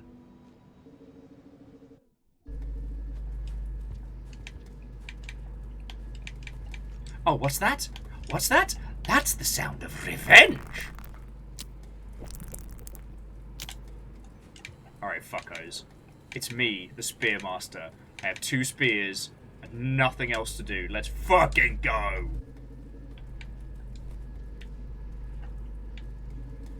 Will has discovered the hidden nemesis system. That would be funny as shit if certain scabs like kept their appearance or something, depending on how you're doing.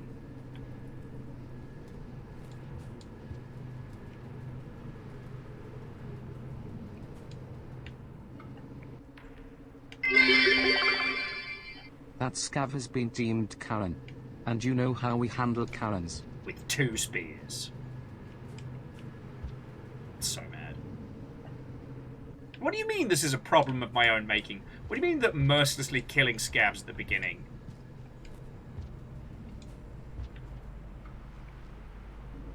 I'm an innocent slug cat. Look at this face.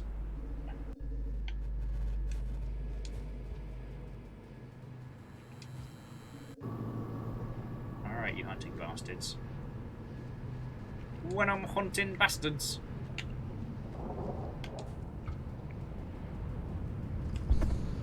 Oh! Speaking of food. Are you coming down here or what? Yeah, hello, look. Delicious and tasty. I'm a feckin' slug cat. Oh, you want a piece of this? Oh, I know. I'm the most tasty thing around world.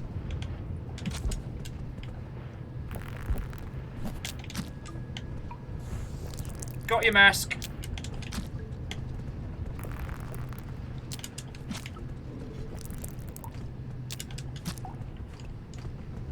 Oh, he is super dead, alright. Can use this corpse as a weapon.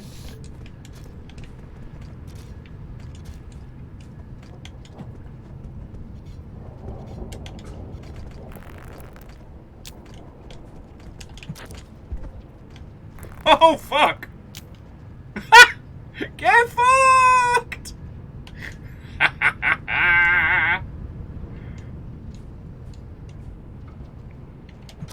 It's not my fault that I'm so damn delicious. Ooh, explosives. Half the tribe died that day.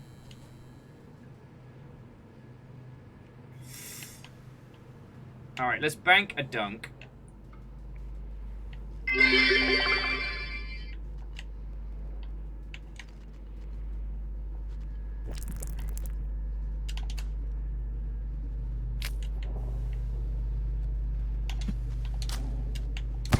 No! Why was that an explosive? Fuck. I didn't have to do that. I didn't have to fight that. I could have just left it the fuck alone. Behold the upgraded pissed off Spearmaster, now featuring rapid throwing, double spear action.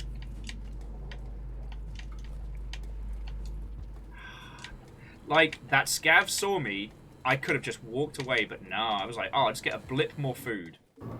Just a little bit more food. I've just got a bit of the hungries.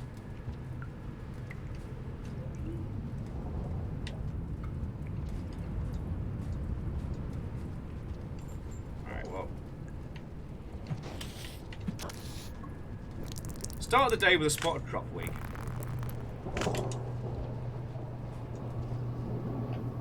Oh yeah, the drop wigs got me real good with a jump scare earlier in the stream, so I'm kind of conditioned.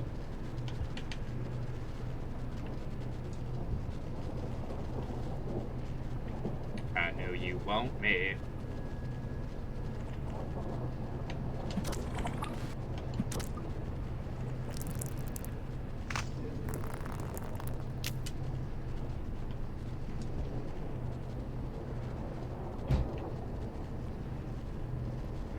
Why can't you understand that I am delicious? Woo! Alright. Woo!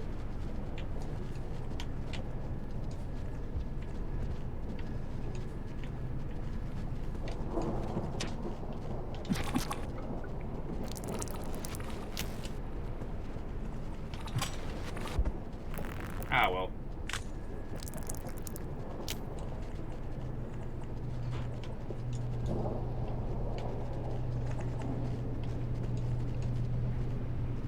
Oh, he is hot on my tail. Probably because I killed all his friends.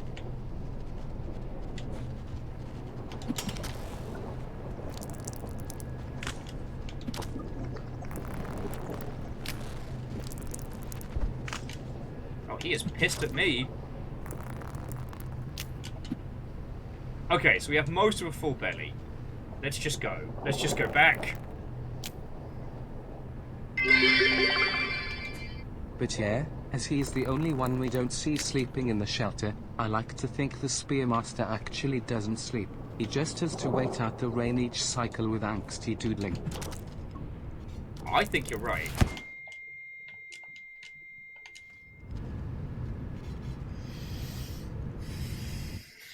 I looked away. I looked away for a second. And the scavs were like, surprise!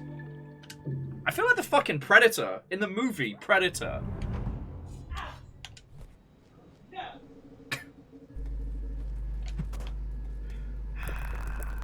No, I mean, Shackle, once again, thank you for the bits. Like, you'll know. What? Topaz. Crazy talk. Topaz is saying that all my hostilities towards the scavs is coming back to bite me. No. Topaz. Crazy talk. Full on Looney Tunes right there.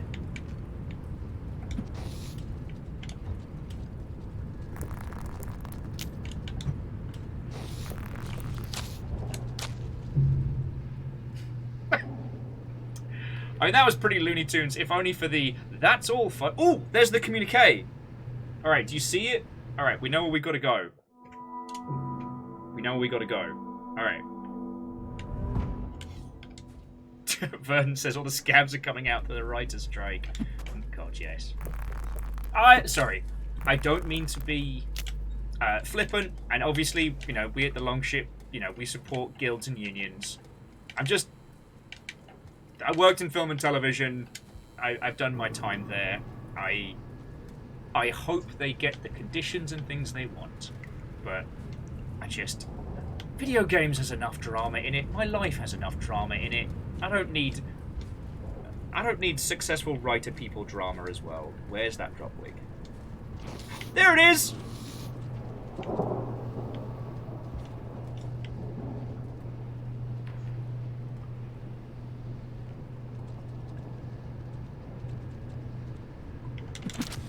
Ha-ha! Delicious.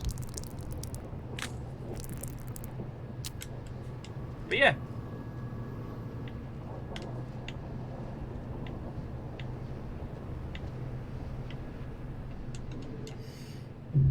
No! Why am I so stupid?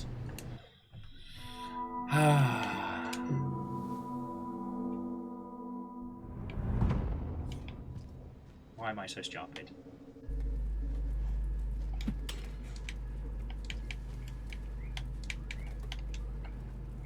Anyway, we see the communication's what we're after. And then once that's done, if what Durry's saying is spot on, then we'll take the long route.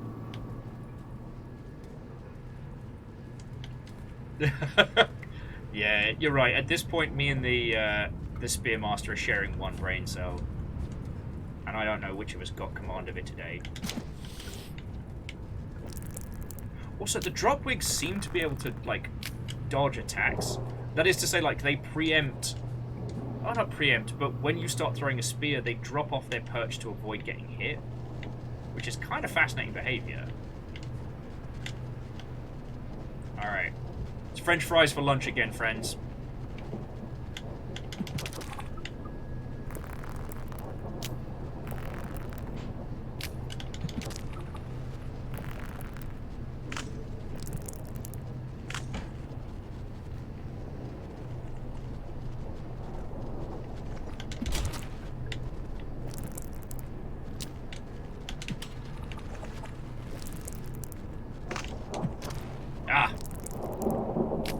Marvelous. At this point, we're clearing out the French fries just so that we can go get the goodies. Like, it's not actually about a cheeky massacre right now.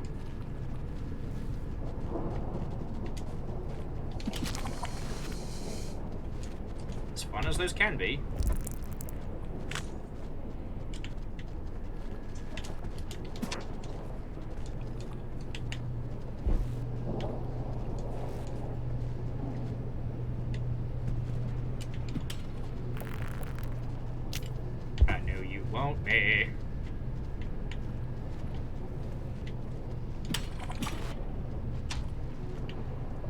Oh shit, he got me!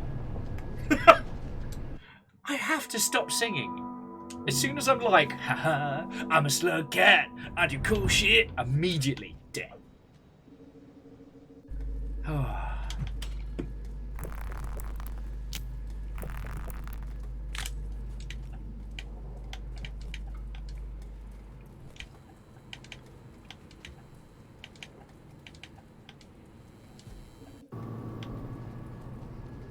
Yeah, I see, Dropwig.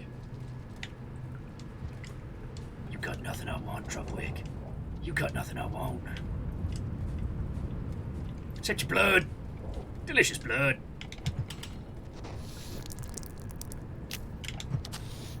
Alright.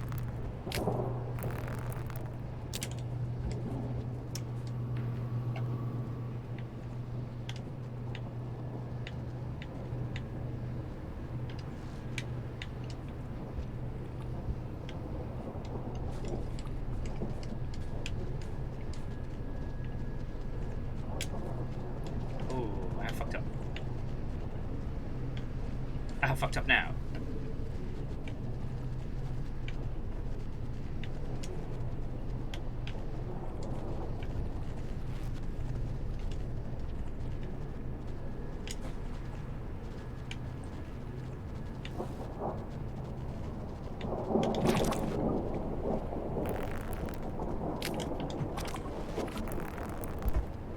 Come on down to the delicious French Fry Emporium. We've got buttloads of French fries. Always makes me feel a little bit guilty when those ones die slow. I think that's the chief.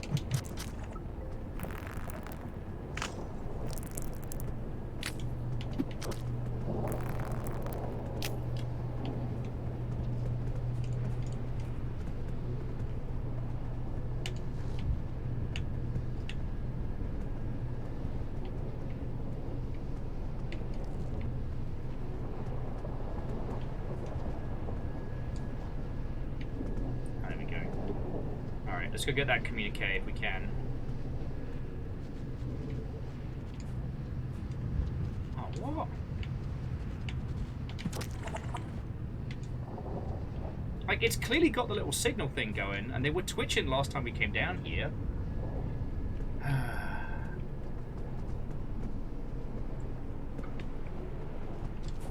Anyway, maybe Moon will start giving us some directions. Alright, so we don't need to kill our way through all of these bad words.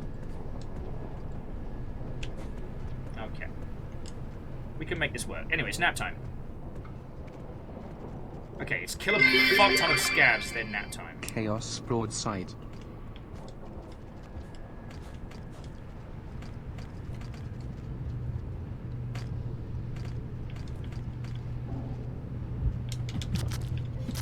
Oh, fuck!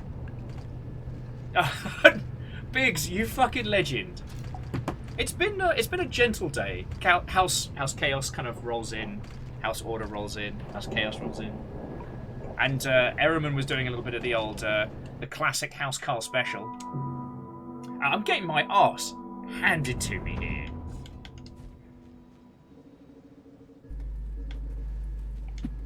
Actually, you know what? We're just going to continue the other way. That's what we're going to do. Grab the gem, just keep on moving. Chaos. Chaos! But no, Biggs and J-Post, thank you all. I know I've said this a lot, but especially considering how, like, money is tight for everybody right now. I cannot say thank you enough. Oh, yeah, and I also know this isn't the way to go. So. Back the way we came!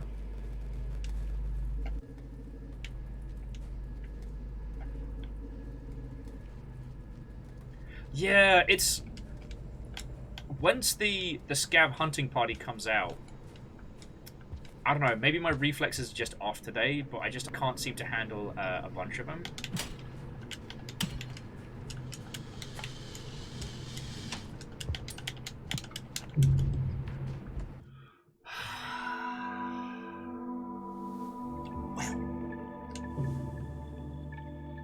I gotta learn how to do this good slide. But yeah, so Biggs, I hope you're doing well today.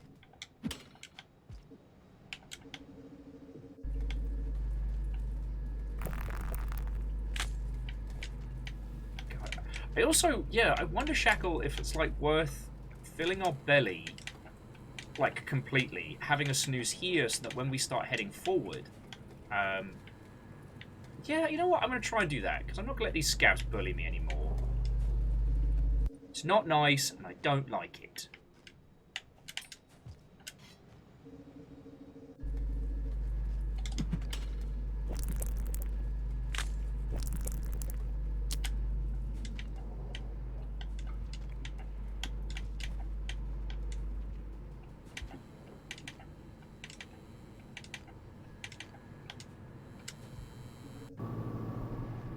I don't particularly enjoy murdering French fries, because I wouldn't say they're innocent, but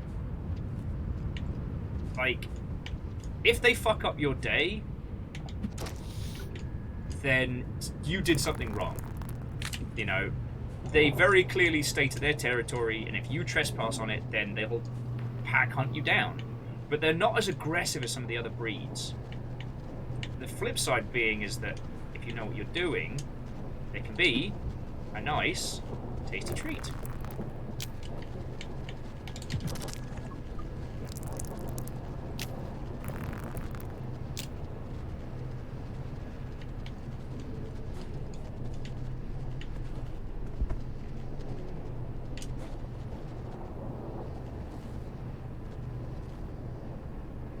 I know you won't, me.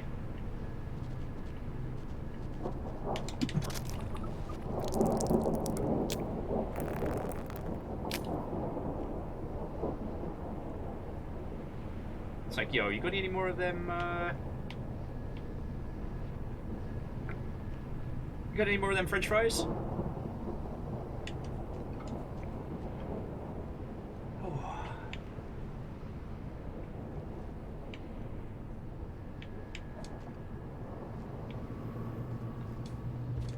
Okay, so yeah, so here come the scabs.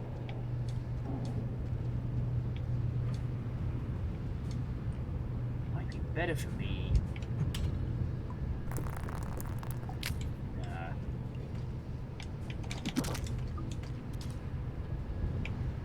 No, I do think this edge corner here is probably the better idea for me.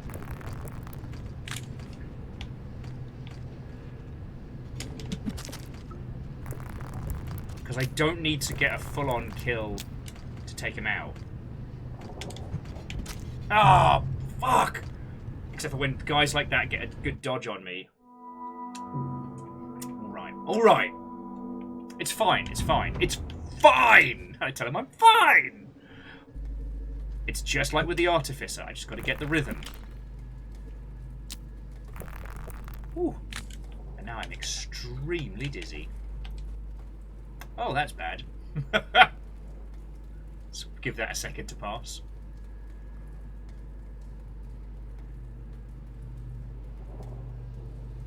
Okay, we've got the big dizzies going on here.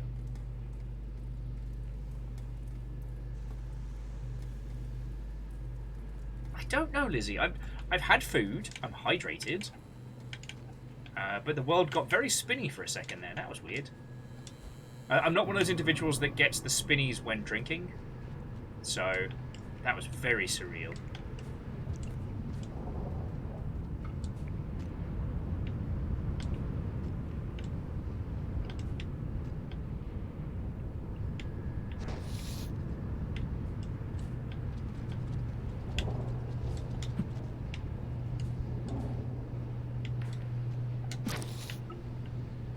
Ooh.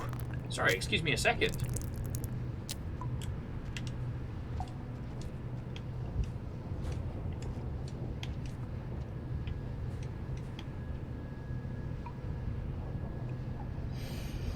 Ooh. I'm so sorry, friends.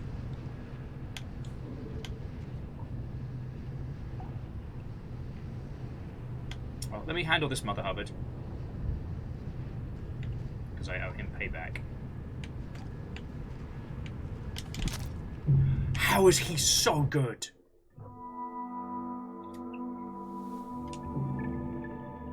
This is shenanigans.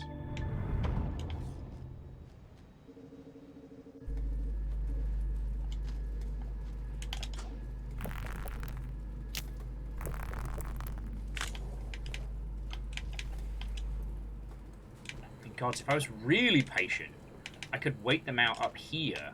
Just kind of use the old tunnel massacre trick. But I do like French fries. I'm hoping to hunt the drop wigs into extinction. That is one of my personal goals.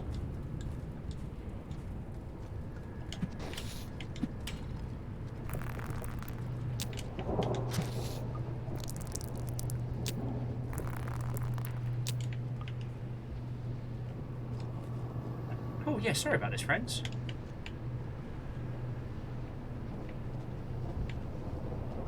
Honestly, knowing my lifestyle choices, if I had to guess what it was, I'd say, yeah, fucking sleep deprivation, you know what I mean?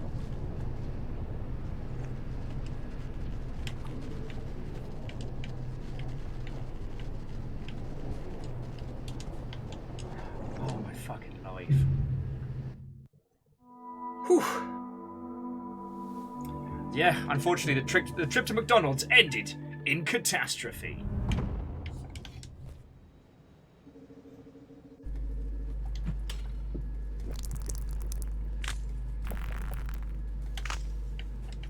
Yeah, that was the equivalent of McDonald's, McDonald's. I'll have one black coffee, please.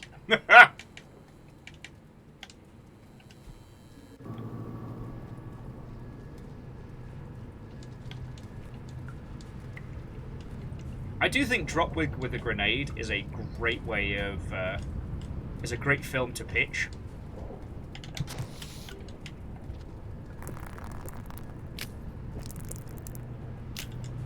McDonald's, McDonald's.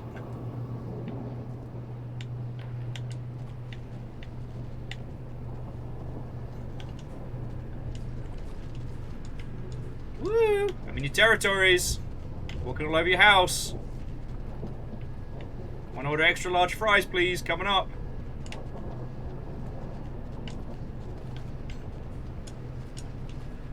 I have fucked up.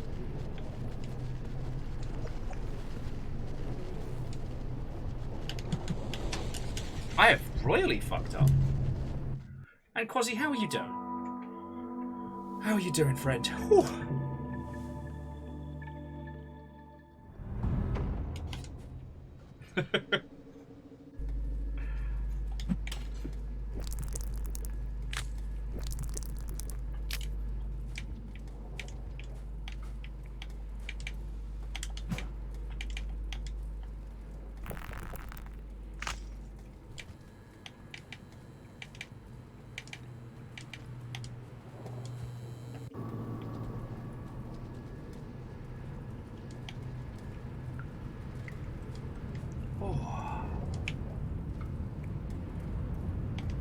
Oh, lovely. Quasi says they just saw little Quasi's second grade play.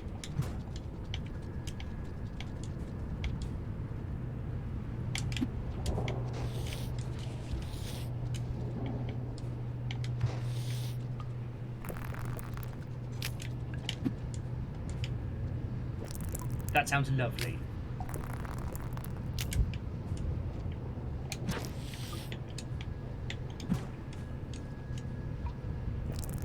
Oh no!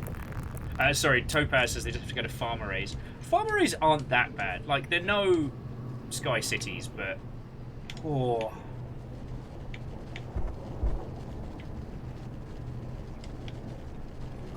Yeah, the Dropwig Menace has got to be my least favourite Star Wars film. Also, is it me or are there a lot more French fries than before?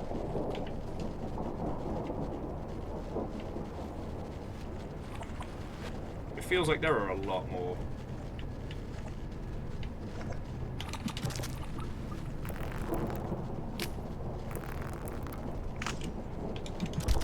No offense, but your family are delicious.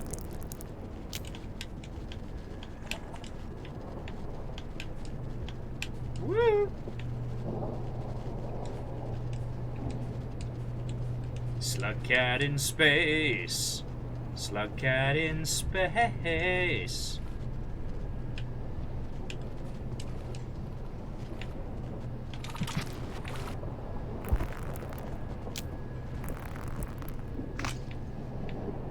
Is it cold in space, Slug cat? Do you need a jumper? Or did you bring several changes?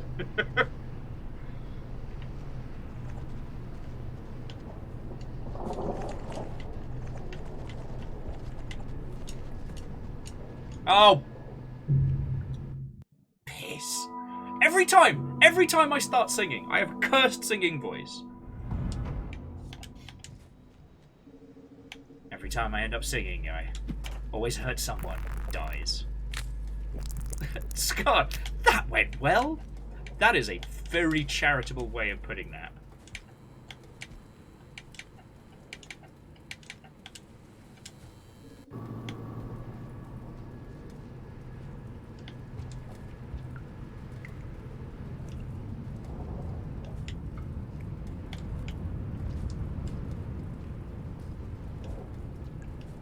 Oh shit. Where is it? There we go. I was like, wait a second! We haven't killed the Dropwig.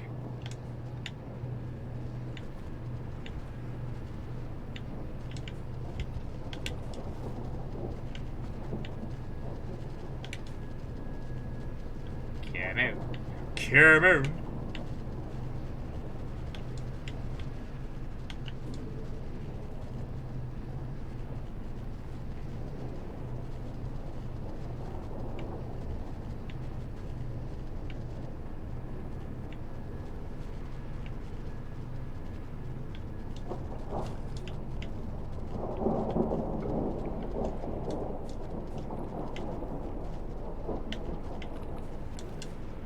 There we go.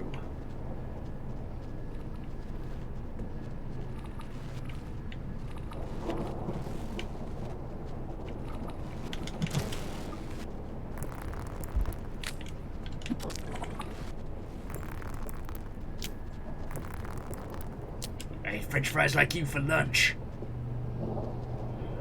Okay. That's one.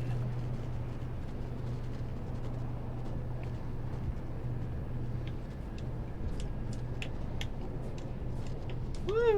Woo!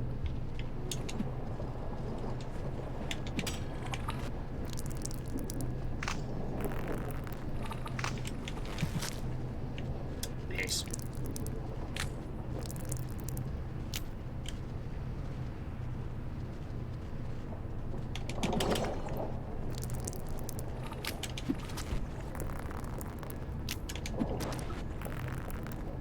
Alright, that's one full belly.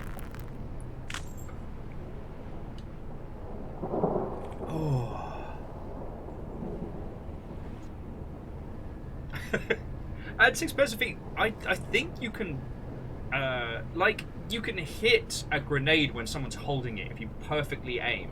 I think you can get the same off the electro spear, which I believe is rather lethal.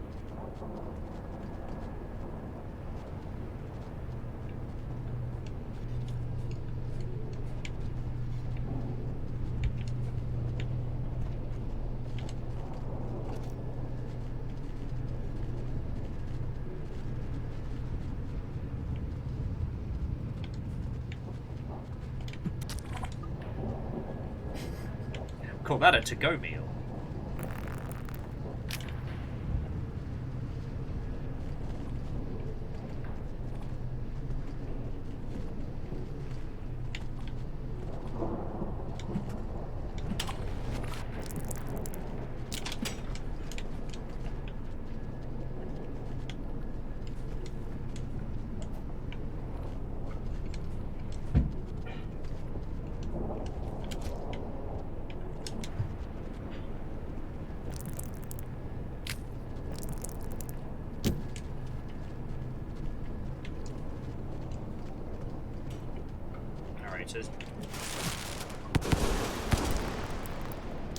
Okay, I guess the scabs want to come hunting my way?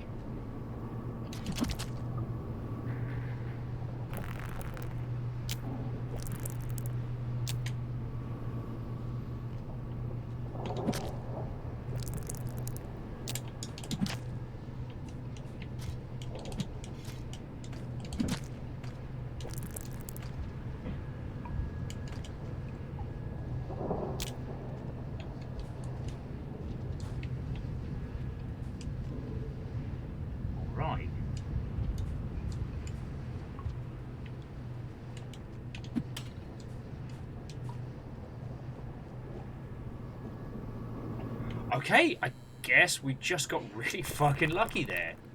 It looks like the, No, what am I doing? Go back.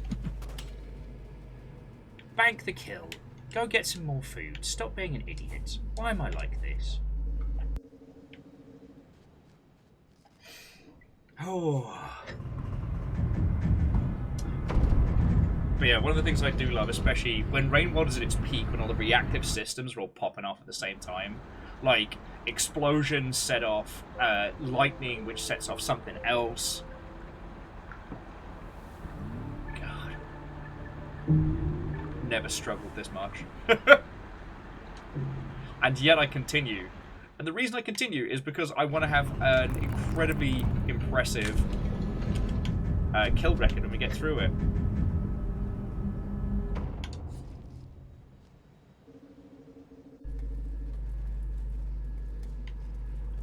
Oh yeah, so Fearless, this is the first campaign, like, chronologically.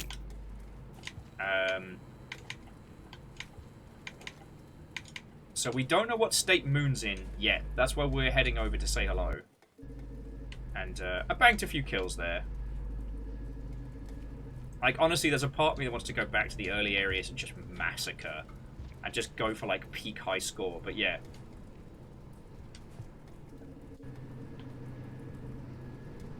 Well, no, I am very glad no one spoiled that, yes. But we've worked it out. Oh, look. It's dinner.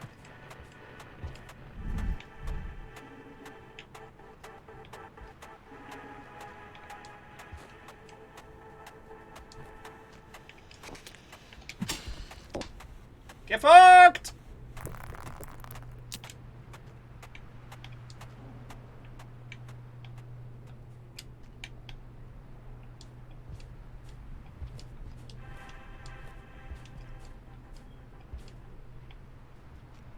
But yeah, at the moment we're trying to find the communication in this area and just progress onwards.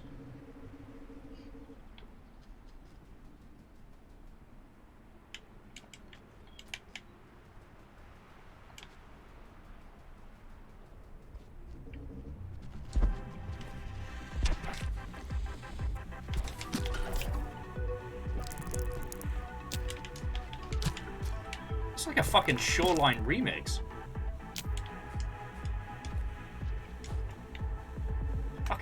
Fucking yes!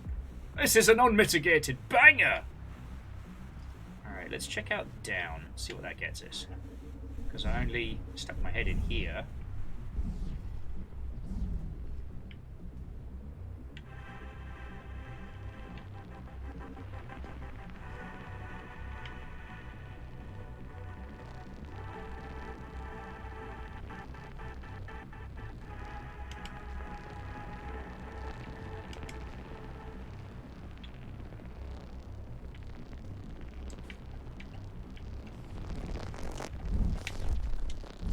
Squid Caders are always the absolute bastards. Alright, well, whatever he just did down there, he ate a massive Invisilizard. So, let's take advantage!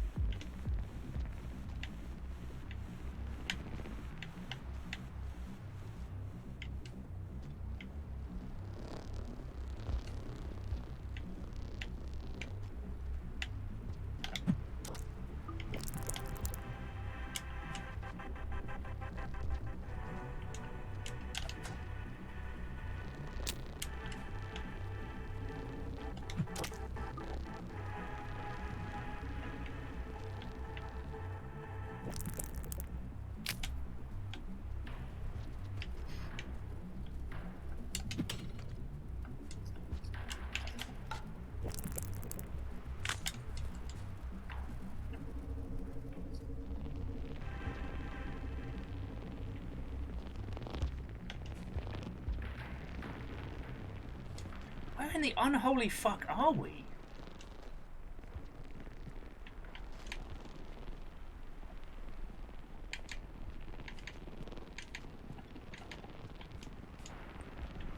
I mean, I know we're in the precipice, but still. And I know we don't have to go down that way.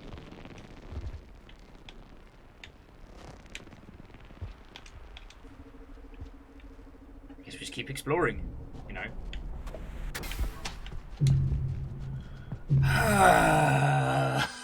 I just will keep exploring. Dies. Well. I've got my pearl. I've got my spear. A song in my heart. But it's time to do murder.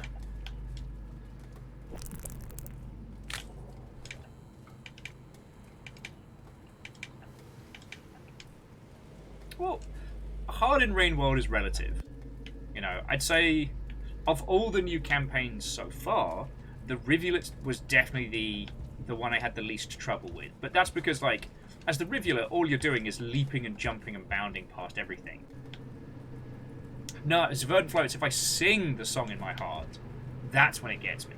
I just have to not vocalize. The Gourmand was a lot, but just because we wanted to do the food menu, so we weren't casual with it.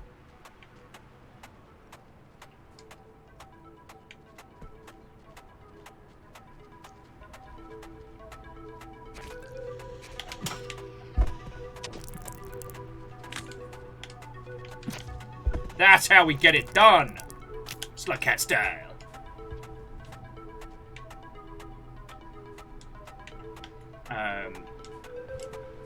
Fuck, I forgot what I was talking about. Sorry, friends.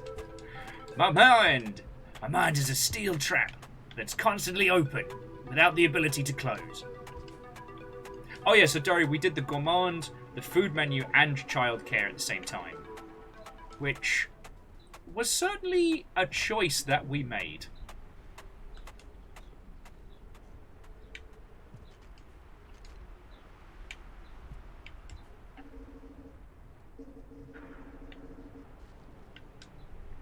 As it turns out, if you do one of the...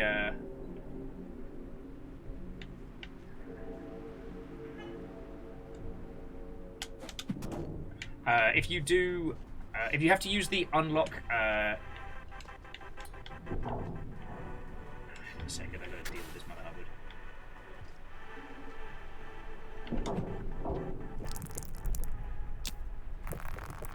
If you unlock all characters using the back end stuff, that gets you slug pups early, which is what happened to me. Because my previous Rain World save was on Ket's rig, if I remember correctly, and I did not have it. Wait, no, it wasn't. I didn't have the save. It's that for lunch is here.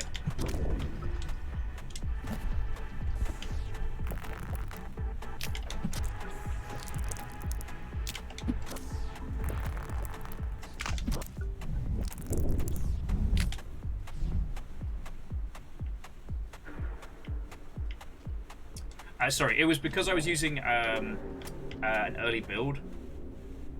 Oh, I don't know if I can make this. Fuck. I needed 2 spears for that. Okay, so that way is not going to work for us.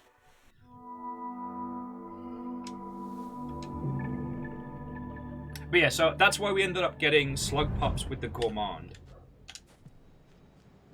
And we haven't really seen any since then.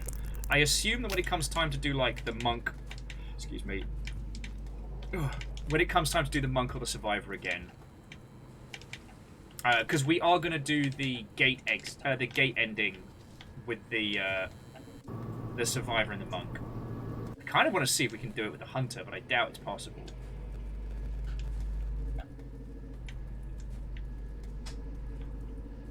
Yes, Lance was cute, but a handful. I know. A lot of things in life have shown me that I'm not the kind of person suited to childcare.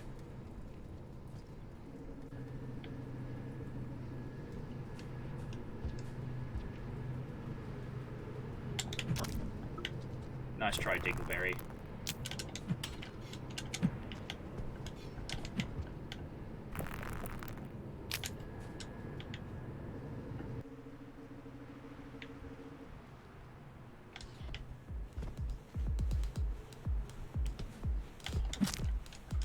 Oh, touch more food.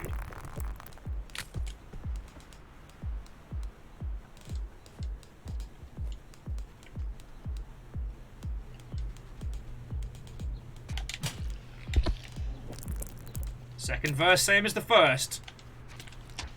But not as well executed. Shit.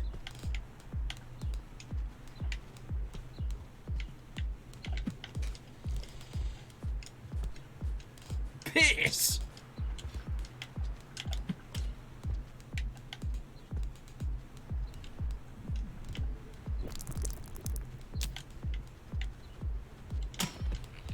Haha! Get fucked! Still counts!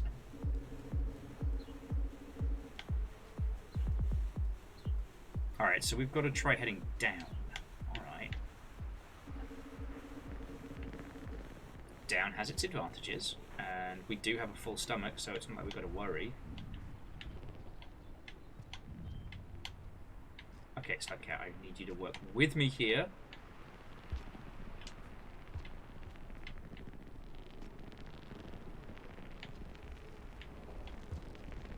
So help me, Squid Caders, if you fuck this up. Ah! Get wrecked! I can't get why the scabs hate me so much.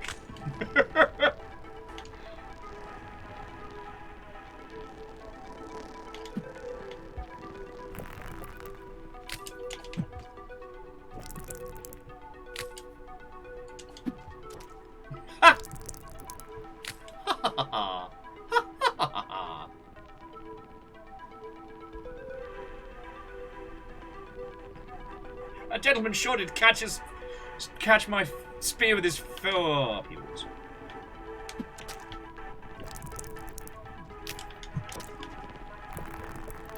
Sorry, I saw a big old vulture shadow there.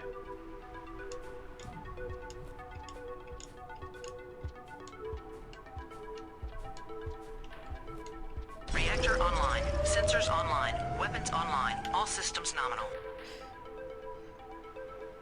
What ho Viking slug cats. Another month down, many more to go. Heck Viking yeah. 64 friendo. I hope you're doing well, Lyrus. I hope you're doing well, friend.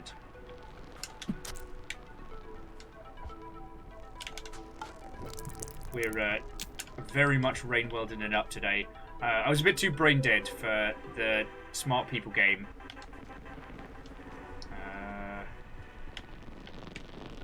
Guess we can try heading down the center. I mean, we've got the stuff we can use to climb this back up, but I don't want to tussle with that guy. He seems like a jerk. Alright, we'll try going this way instead. Oh, that nearly went very poorly. Oh, come on! Oh, Amos, you're okay. Good boy. Good, Amos. He's back in his flump spot. I don't know if you saw what happened. It came out, and it pushed me off the side with its bloody tail. Just went... Broop. It was extremely rude. We didn't get eaten. It wasn't an ambush or a carefully laid plan. I just got dissed and dismissed. I just got flipped off there. Okay.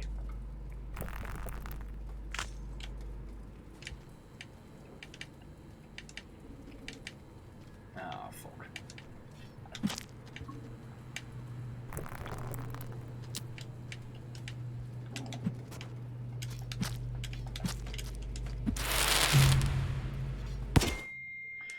Oh, that was my fault. Oh, boy. Again, I really do wish it kept track of everything you killed, regardless of whether you banked it or not. Like, I don't want it for score as much as I just want to know. Because especially with the Artificer, that one bit where you have to fight like a whole ass scav camp face first. My friends, if you check the clips that we have here on the Longship of Rain World, there are some expert duels. And there are also some absolute fucking disasters. Like, the one thing I can be proud of is that between my combination of enthusiasm and incompetence, you know, we've been able to see so much of what Rain World has to offer. Like, the varying systems interactions and the ilk are great.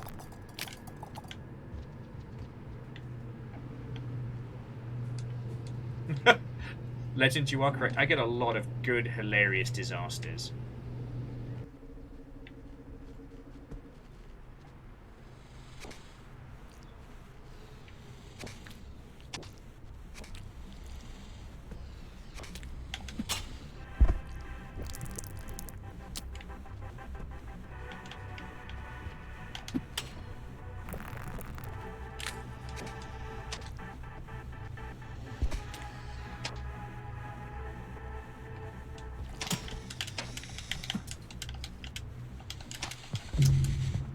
Spear got stuck in the wall.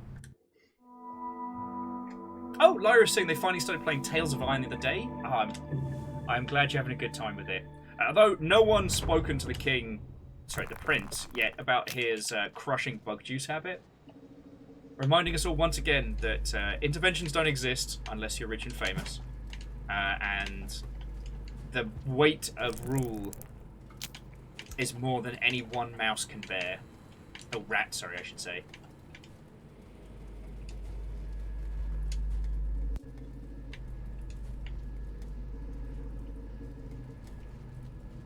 Also, I'm really hoping they had more story to Tales of Iron, because that was another one that left me with a lot of...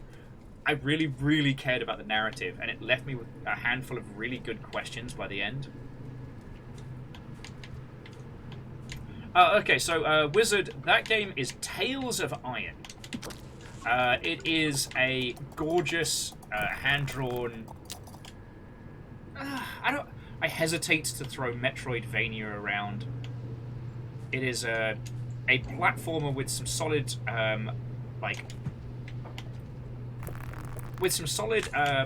Arkham series combat. But again, it's one of those ones like that felt like a hate crime. That felt like a hate crime. Just pop one out. That is just like, oh shit! Somebody ordered me some fucking slug cat. Great.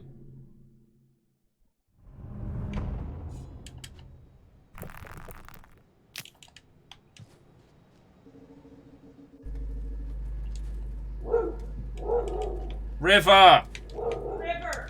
No! River. That's my dog.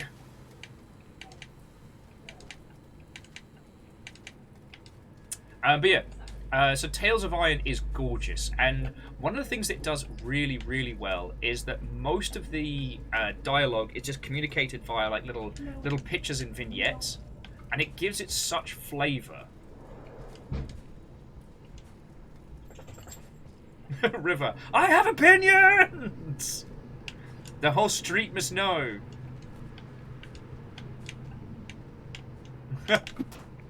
Once more with River, yeah.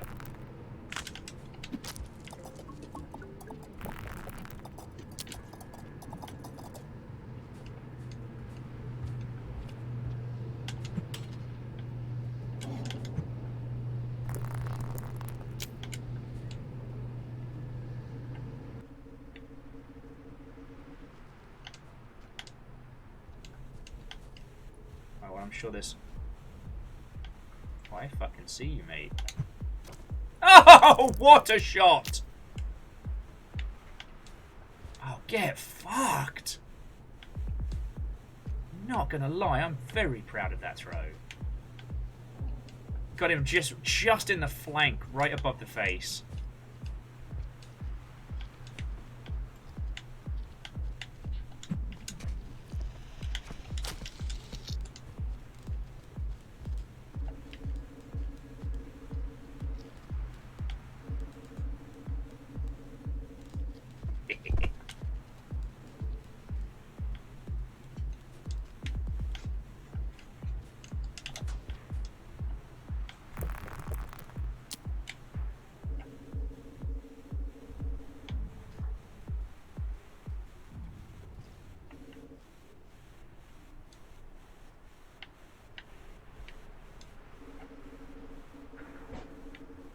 So I assuming this is what you were talking about with like the difference between like the short chaotic method and the long safer method.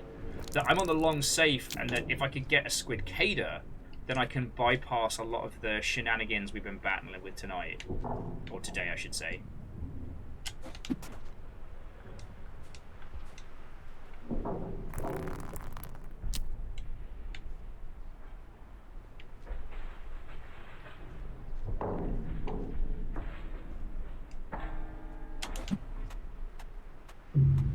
Piss. I biffed that one. And Lyris, thank you for filling the pint glass.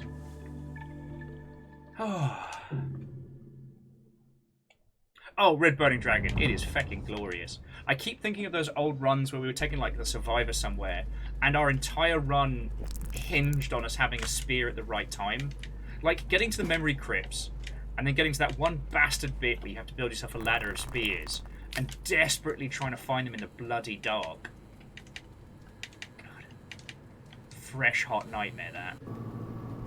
Oh, wait, no. Sorry, I was going that way on reflex.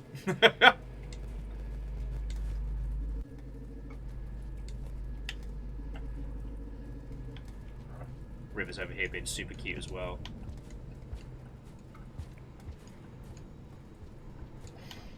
Oh, but yeah, so to those of you who just joined us this evening, I didn't plan on doing Rain World on a Tuesday. I had initially planned for a game called The Betrayal at Club Low, where you play a pizza DJ. Ooh. Oh, piss. I was too slow on the draw there. You play a pizza DJ trying to break into a club. It is weird and strange and feckin' brilliant. And... Don't mind me. Oh no, you're fine. Personally defunct. Oh, you're fine. Don't even worry about it. Oh, excuse me. But yeah. The amount of people who have messaged me asking if I know about it or if I'm going to stream it warms my heart. Initially, I'd planned on doing the whole series, like leading up to Betrayal at Club Low, but I realised it's not a bad idea if we just cover the big win and then kind of like reverse engineer how that success came to be, you know? Or at least that's my little theory.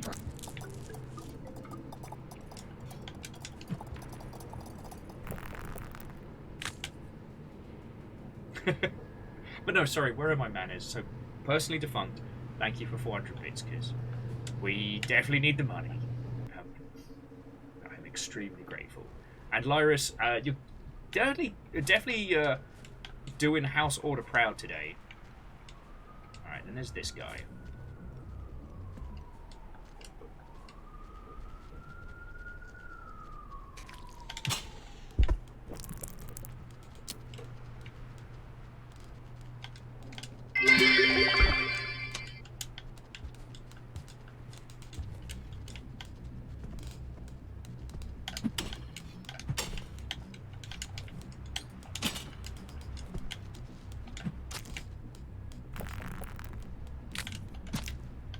Ah, piss. Oh, we killed him, but we didn't get a snack out of it. But on the plus side, I didn't throw away my spear. So that's a feckin' win. Oh.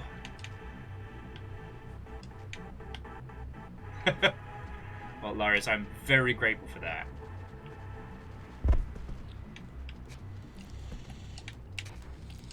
Oh, come on! Apparently I can't seem to hold my little handsies.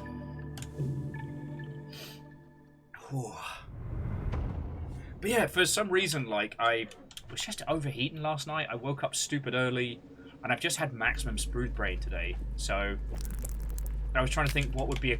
No one said... Well, I guess it is a comfort game, but yeah. I didn't have the intellect required to show you all Betrayal at Club Low.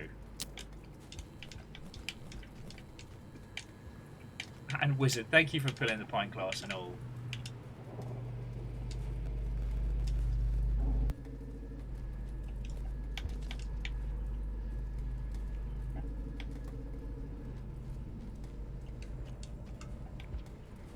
God, once we get this pearl dunked, I cannot wait.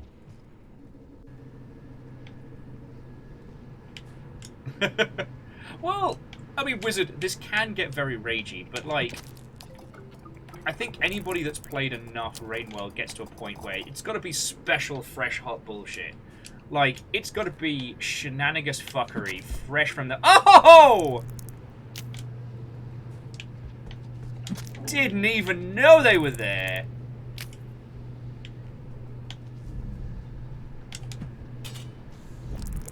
Yeah, get fucked. You know what? I'm just gonna go get a couple rounds of naps in. Let's do that. Let's get some more karma. Let's mix up this cycle.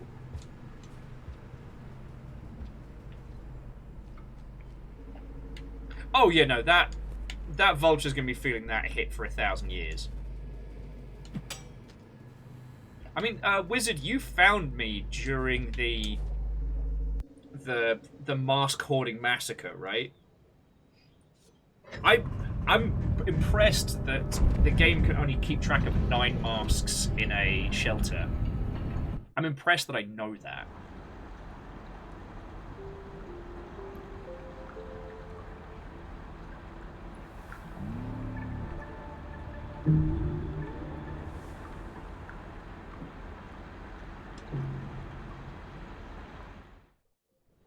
Okay, but you definitely saw that section because, like, I'm still proud of that. It's interesting that, like, even the king vultures are something that everyone fears, even the artificer.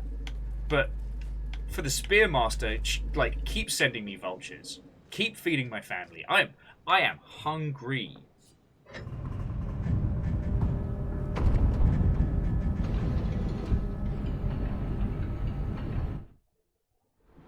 I still think... So, Phyllis, you are correct. Like, it was a slug cat sleeping on a pile of bones. But I do think that...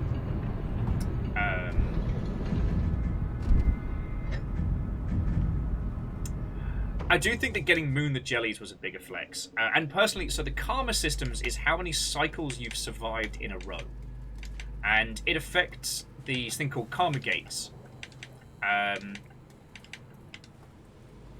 In terms of the game's mechanics, it's you have to have X amount of successful cycles. So that means you fill your belly and go to sleep to level it up.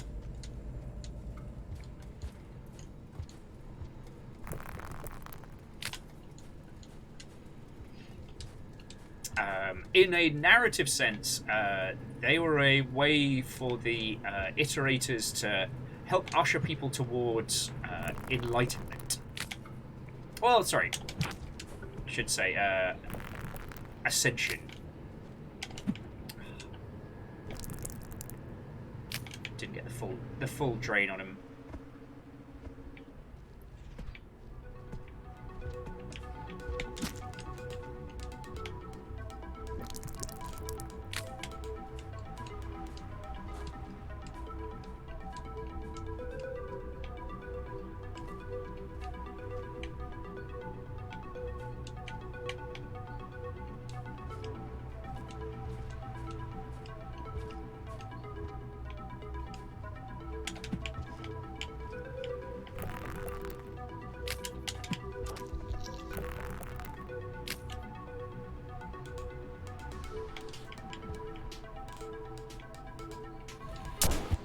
Woo!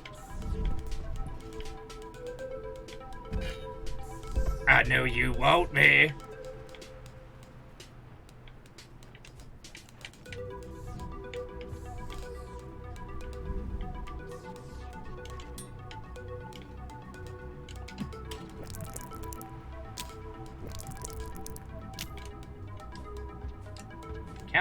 Come on, you're my fucking breakfast mate.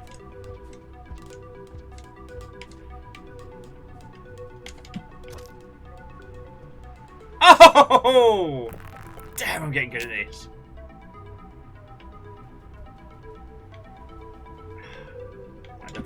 The Vulture doesn't even.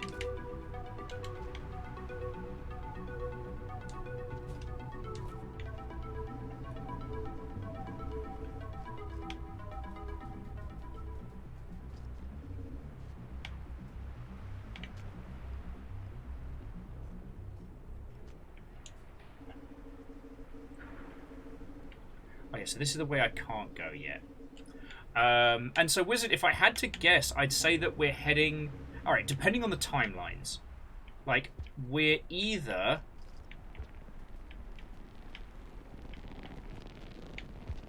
Okay. I think we're heading above Moon's superstructure.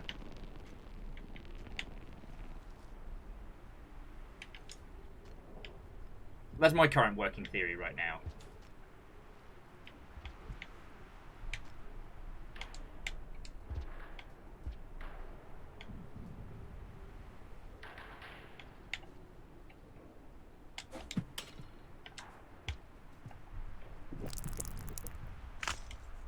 I saw the shadow.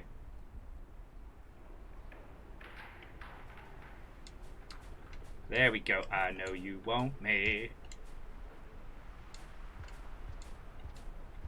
Look at me, I'm on the ground, I'm tiny and delicious. Alright, I don't have time to fuck around. Can't spend half a cycle.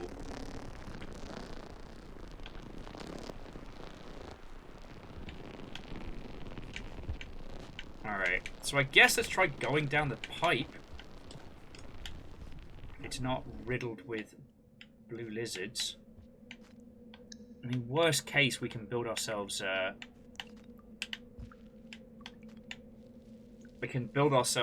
bridge back up.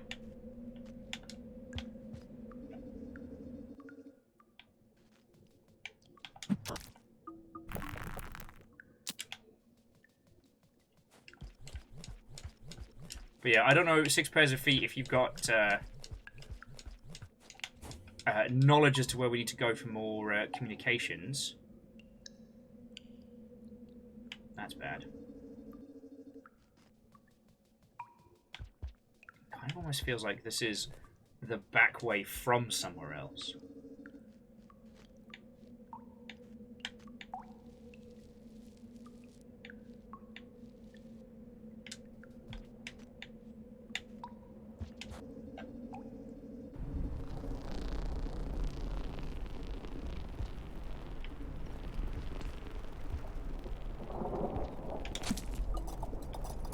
Oh shit, I did not mean to do that, but alright.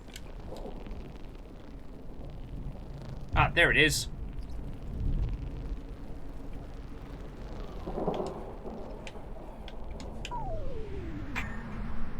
Okay, so this will be between 7 red suns.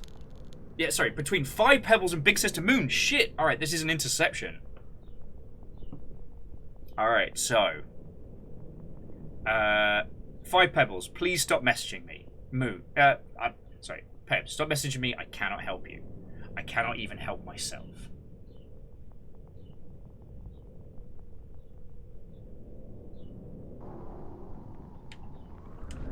Oh. You're just a butt, aren't you?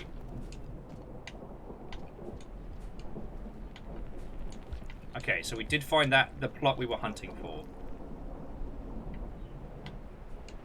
I think up from here is a shelter, if I remember correctly. I'm just going to keep my eyes open for things that will break my face.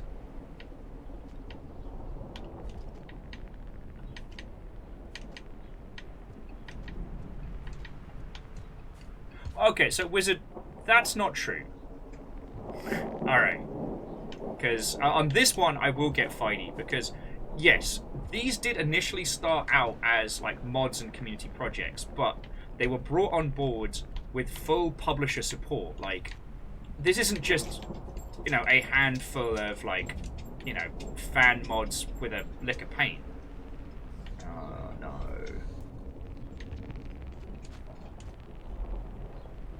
So, yeah, in that regard, you know, the team, the Downpour team worked directly... Oh, no, I guess I'm going to go up that way. Alright, so we... Just trying to find the next fucking shelter. Oh, fucking course. I'm so glad I've got spears.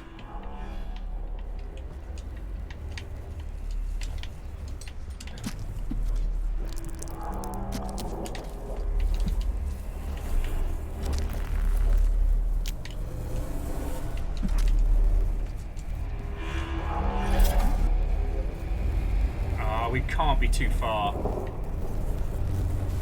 No! I worked so hard!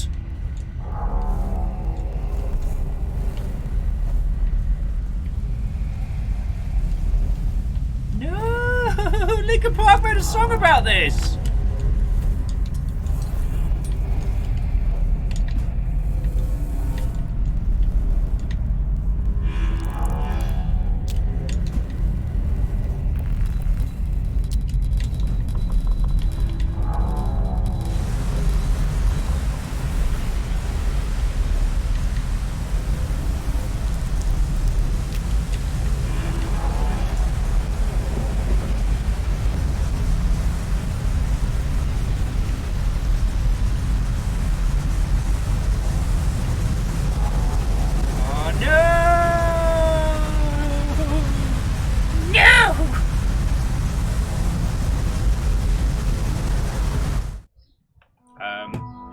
So the reason why I wanted to jump on that one prior is that how we perceive how these things come out is very important. And like, you know, a mod or a fan project is something very different than a commercial DLC for a video game. So I think what it's testament to is like the creativity and the actual like inspired concepts that the Rainworld community had with such a level in that, you know,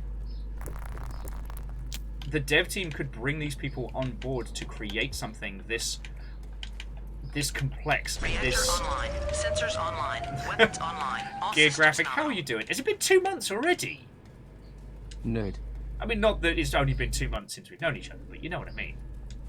Also, nerd! Yeah.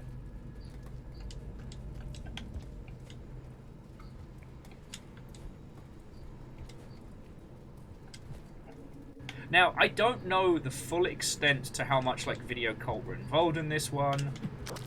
Oh. Lunch is here.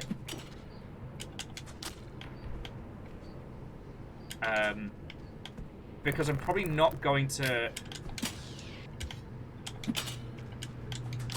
I'm probably not going to have them on the show until after we've done the Saint.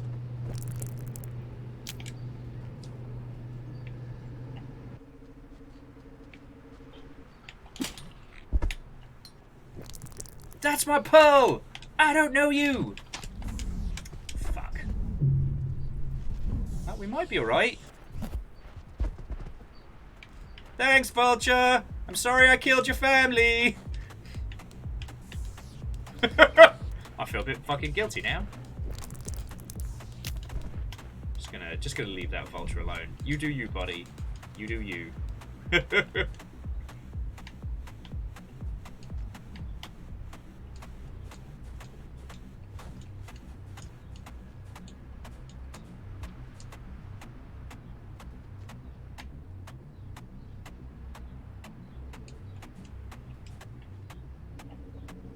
But no, now what is fascinating, again, we've talked about this a few times, but we'll never have a complete answer, is how this game came to be. Because, like... Oh, shit, the bed.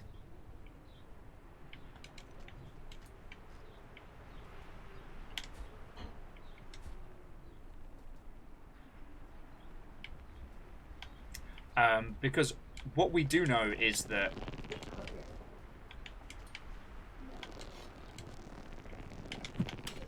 Sorry. There's a king vulture just, like, sniffing around up top.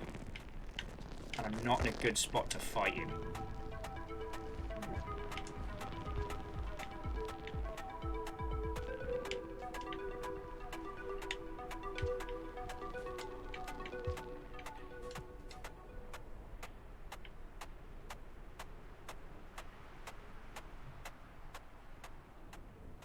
But yeah, so the thing we've not really been able to understand or get full knowledge of is, like... Oh, piss. Every time I start trying to, like, talk, like, games industry stuff, Rainworld's like, nah, we don't play that way. Homie, we do not play that way. Brick to the side of the face. And one more for Jenny and the Wimp. Sorry, where were we? Okay, yes. Just the TLDR around what happened with Adult Swim.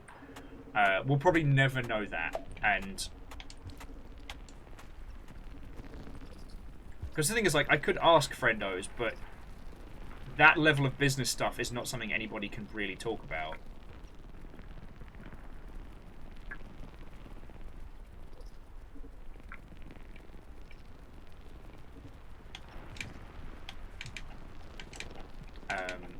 But it is wonderful to see a game like this actually get, like, a second lease of life. That's incredibly rare.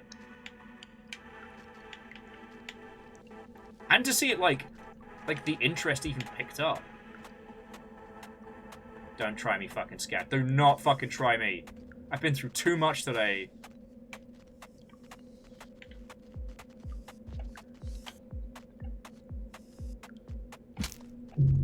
He tried me, and he won.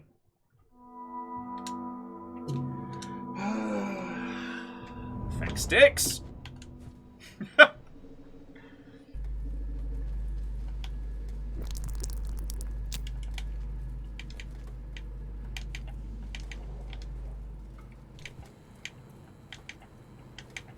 Yeah, I'm also looking forward to chatting with the people from Acapulco as well. Not Annapurna, Acapulco. I always got to remember I get those right, because they've done an incredible job marketing-wise. Like, because Wizard was mentioning that there have been some big streamers and some big individuals that have been playing it, and yeah, and I don't think it was due to paid campaigns. I think a lot of the assets that were put out for this did a much better job of explaining what Rainworld is.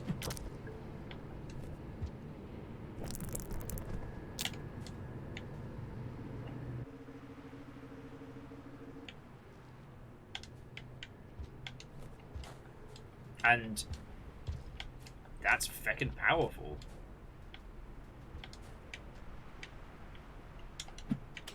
You know.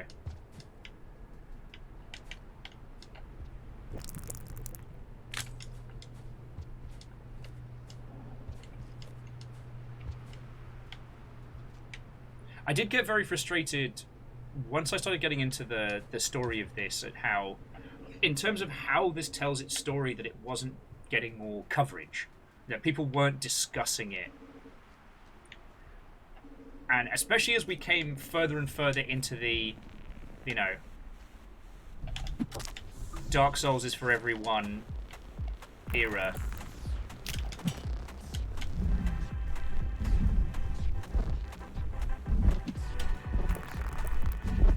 Like, people really started discussing, you know, emergent narrative in video games and things like that. Sorry, emergent narrative, like environmental storytelling in video games. And then this Mother Hubbard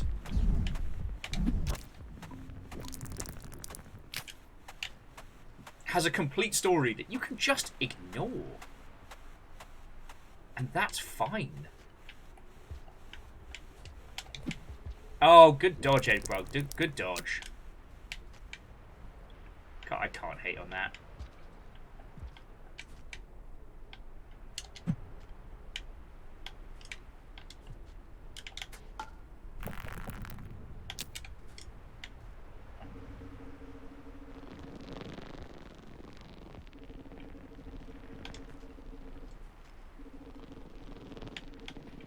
And yeah, that Edbug did just choose death before dishonor.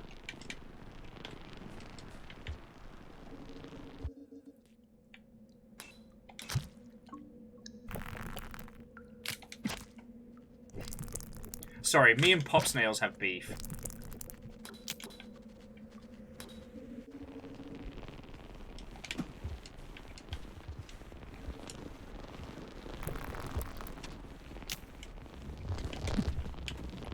You fucking bastard!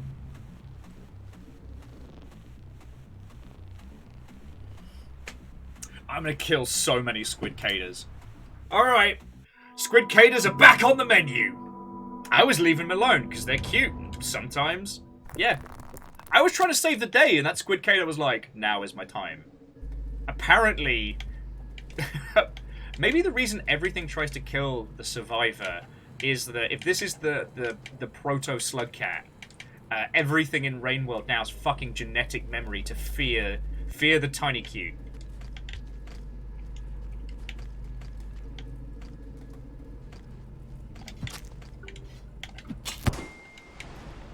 Kids want to see a dead body?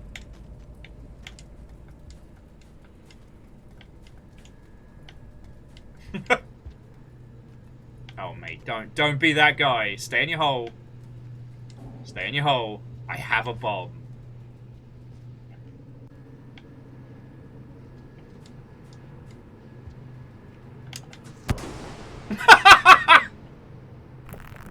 Get fucked! The lizard will not be joining us this evening. Oh.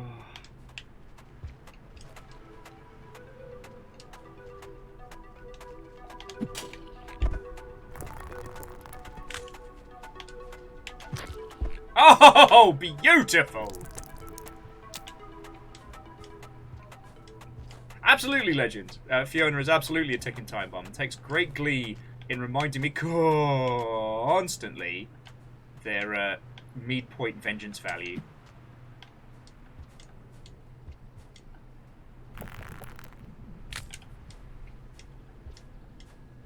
Some people are going for the golden skeleton.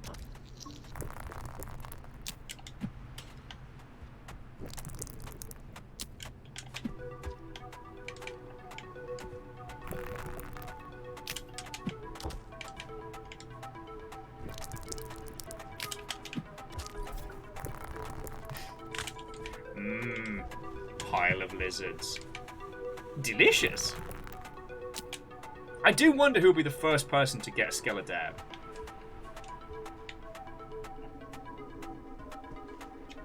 Yeah. Only time will tell. The egg bug freaking out because it doesn't know where to go. There's the quick answer. Oh, this. Oh, someone brought their friend. That might not have been the wisest thing for you. Probably haven't heard of me. I'm a slug cat. I fucking eat your sort. You're like Dairy Lee Lunchables. Sorry, I said Lunchables and I got a soft wheat out of one of the guinea pigs. Coincidence? You decide.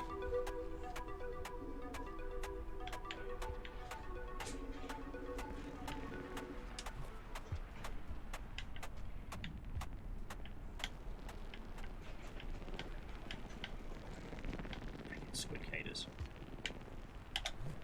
No!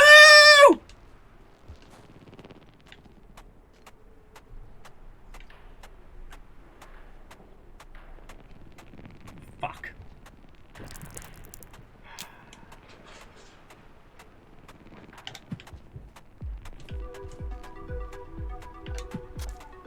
I don't even know why I'm killing him. Through the fucking... Fuck! Threw the fucking gem away.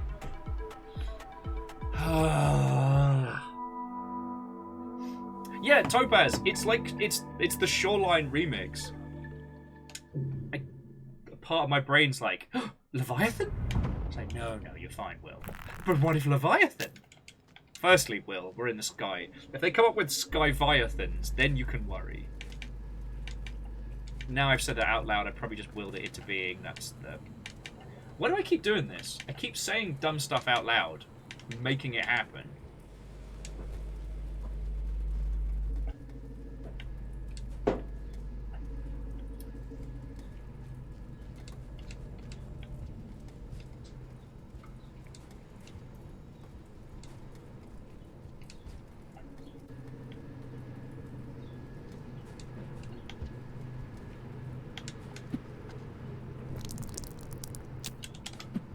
Oh. Look who's late for work today, Mr. Invisilizard. In fairness, the last time we saw him, I blew his fucking face off. I wouldn't want to go to work every day if all I got was exploded.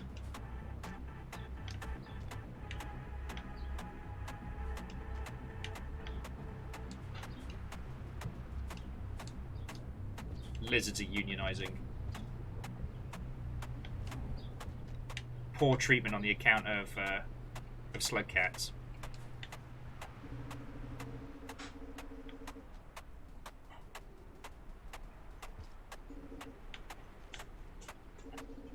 Hello, Amos. Welcome back, mate.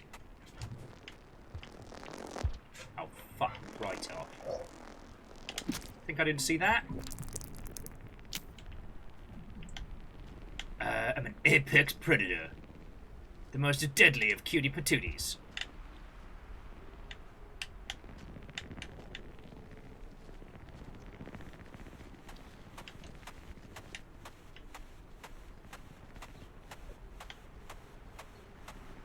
I do like how sometimes the lizards were just hokey pokey.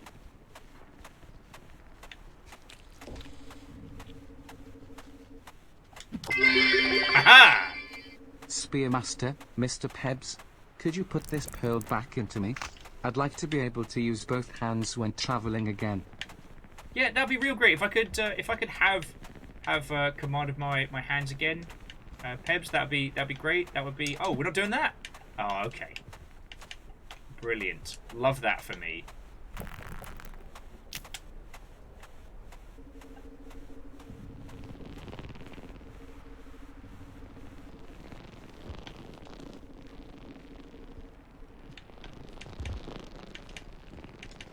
I will eat all of you squidcators, just so you look, so long as you fucking know.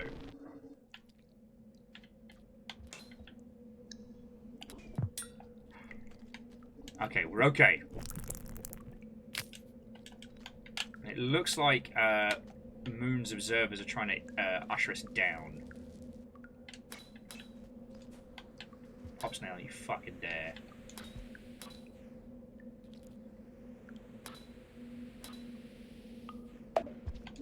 Yeah, get fucked.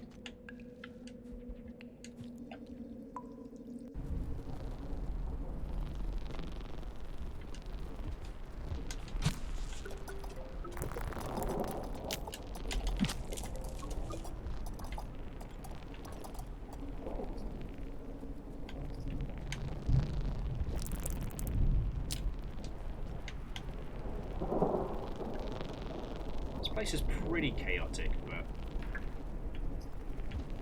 I'm getting a good feeling about this bit.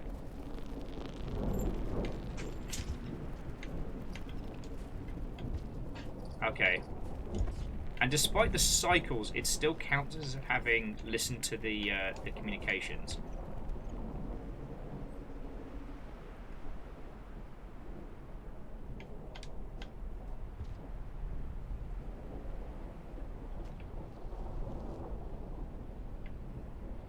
Yeah, the squid caders are absolutely out for blood. I think I pissed them off.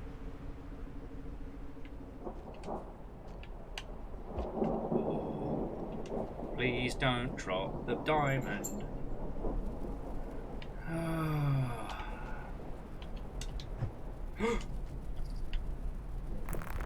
Holy fuck.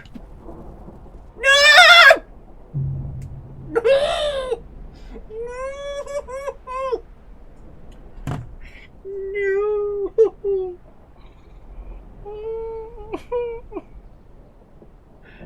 No!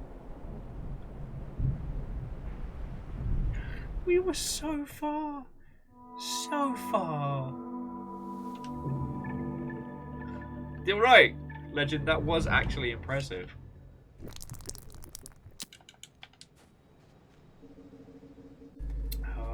I'm trying to think of another conversation topic to keep my mind off of my great failings, which are being recorded live on this Twitch.television. How about them local sports team? I don't fucking know. I don't follow sports. I saw somebody on, well, I think they're on TikTok, but an industry friendo is doing a games publisher fantasy football league, and I would love to do that for the long ship. Where we take turns like drafting games, and then like we try and bet on like the successes of the year. Sorry, we don't bet because there's no money and there's no stakes, but you know, like a ranking. We used to do this thing with breakfast. Ah, look at breakfast, no mask. We used to do it back when Steam Spy was still viable.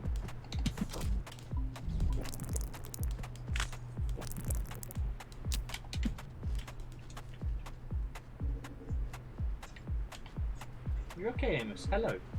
What's up, baby boy? You know what? Let's just fucking give it a shot. Get these buggers to leave us alone. Good flump. Good flumpy boy. But yeah, so for those of you who don't remember, it's entirely fine. It was a weird niche thing, but Steam Spy for a while was a third-party site which could give you semi-accurate sales numbers for Steam games by just basically querying the Steam API. I think it is technically still around, but it's wildly inaccurate now. You know, it's very much gone of the day. You know, as much as it kills me to drop a mask, we've got to keep the pearl with us, and we need food.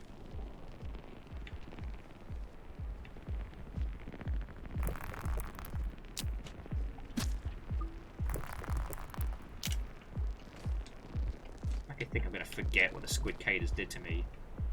It was worse than death. It was humiliation. But yeah, so back during the Steam Spy era, there was a few Fantasy League where you could basically build your own like fake indie publisher and then see how they would do.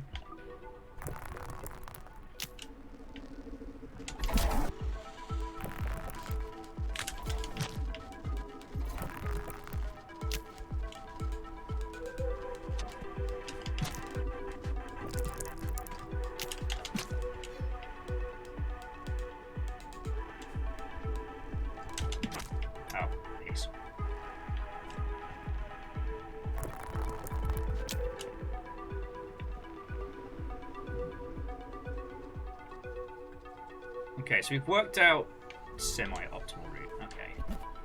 We can make this work. Oh look, it's dinner. Oh fuck. Dinner's only gone and pissed off, hasn't it? Dear Squid.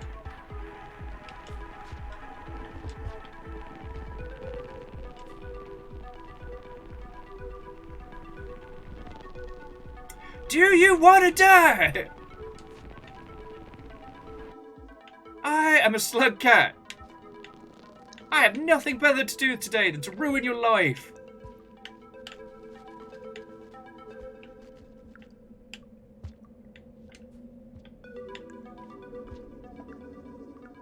Oh, darn it, it was Naked Bug. Alright. Full bellies. Smarter tum-tums. Let's fucking go!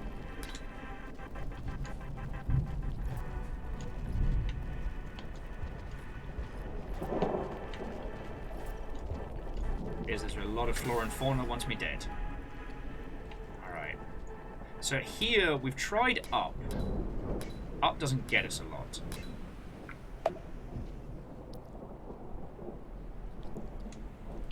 What about down? Alright, down is where we're aiming. Oh, piss off, Popsnail. Sorry. But yeah, so during the Steam Spy era, there was a few of like fantasy leagues, and I feckin' loved them because when I say I'm a video game nerd, I mean like I'm a nerd about the industry. I'm a nerd about the whole bloody thing.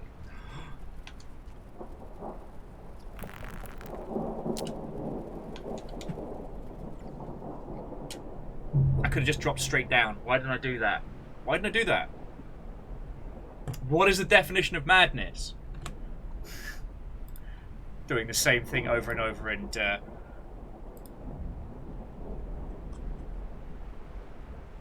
expecting a different result. But yeah, so I love following titles and publishers and seeing like who's secretly doing well and who's publishing what and stuff like that.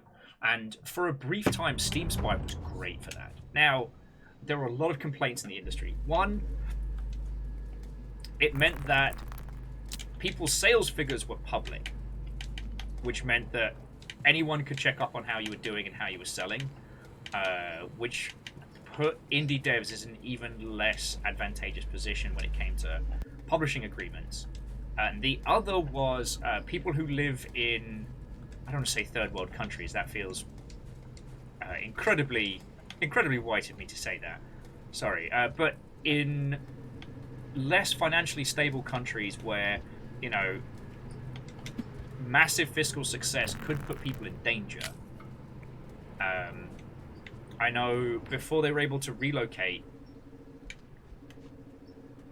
the team behind Kerbal Space Program.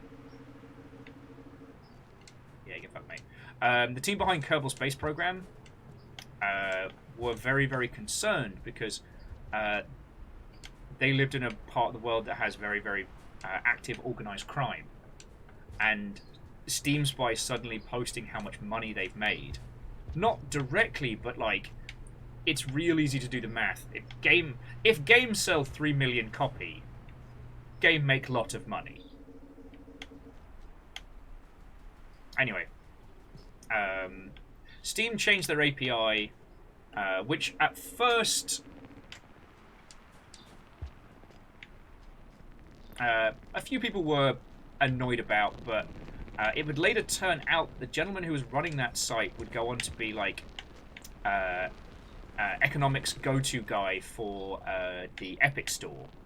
So he was definitely using that knowledge to his advantage. Which, like, no shade, but it really does change how you perceive it, you know what I mean? And, you know, again, like, dev safety is far more important to me than being able to play fantasy football. But yeah, so if someone has worked out a way to do, like, not...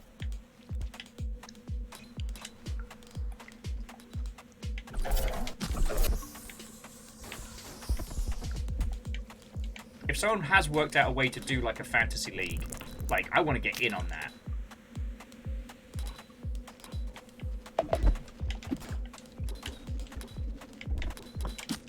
Oh, that guy stabbed me in the head while falling to his death. Like, that was some fucking Robert Rodriguez bullshit. Anyway, I'd love to be able to do a fantasy publishing league with you all.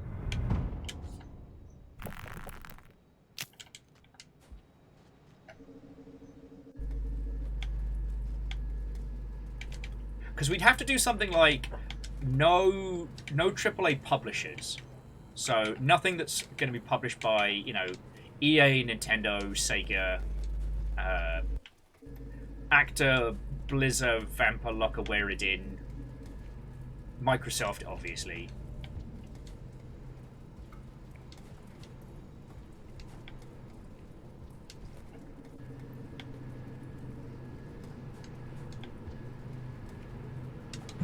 But yeah, it's like, if there is a new tool out there for, like, tracking game success, I want it.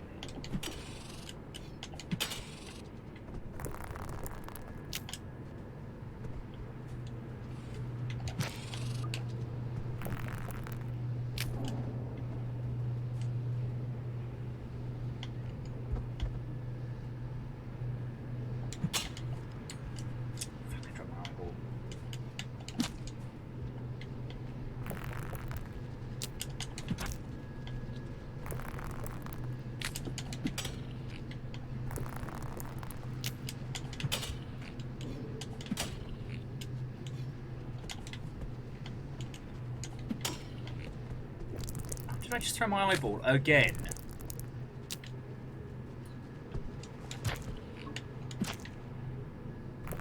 Well, on the plus side, I got the slide going there, so it feels good.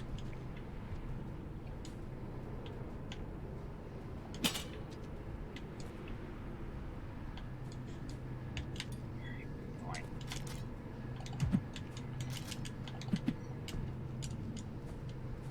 Drag his corpse.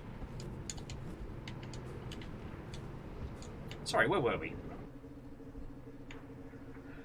So Jam, review scores on Metacritic could be a way to do it. I mean, that's a different game of trying to guess like what's going to review critically. And I guess once you get out the AAAs, then things get a bit more interesting. Because, like, there are only two kinds of scores that New Breath of the Wild's going to get. Perfect scores and troll scores. Sorry, I shouldn't call them troll scores, but contrarian scores, right? We've talked about this before, but there are two stratagem when it comes to creating content for like the current review cycle. You either need to have like the first or the most contentious. Those are like the top scores. And when it comes to Metacritic, it is better to be the first person to give a game a perfect score.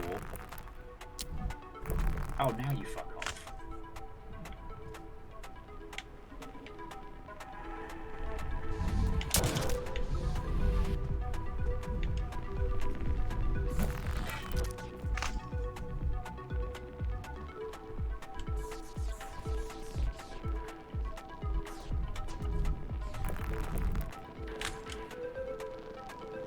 Honestly, I could just wait here while Big Man's hunting squid caders, but we got shit to do. But I'm sure you've all seen, like, the video game review world has just been decimated. A lot of big publications have let their entire games writing staff go, and the ones that have kept them, like. Reactor online. No! Sensors online. Weapons Darn online. it. All systems nominal. Sorry, not at you, Miyakiri Sakura. My apologies, but. What ho? Extra slug cat. Yeah, extra slug cat. I had grand intentions of playing a very, very arty video game today, and my brain went, nah. Smooth Brain Sunday has been carrying on for the last 2 days. So, yeah. I hope you're doing good, friend. Hey! Afternoon, Hunter. Watto and welcome. Hello, hello. Come on in, friends. Come on in. How was your stream and what were you up to? Made that into a little ditty. Oh, yes, because Vice's waypoint got gutted. And that may be part of a larger thing. That there's a possibility that Vice is going to be filing for bankruptcy. That's the current theory, anyway. Excuse me, I blew your face off. Are you dead? He's dead. But like, Washington Post got rid of their team. A bunch of the other major publications have just gutted their games writing staff. Like, it is bad. Like, I mean, shit's bad all over, I understand that. But it very much changes how much sway journos have as well.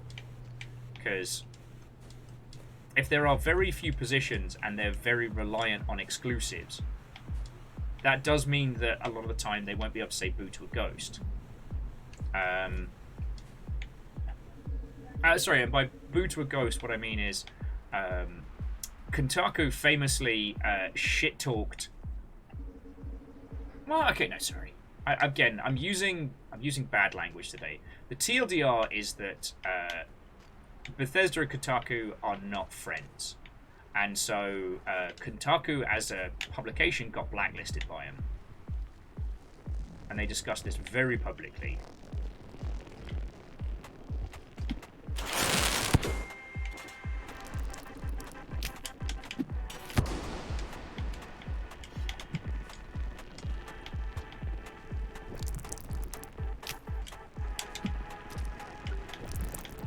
So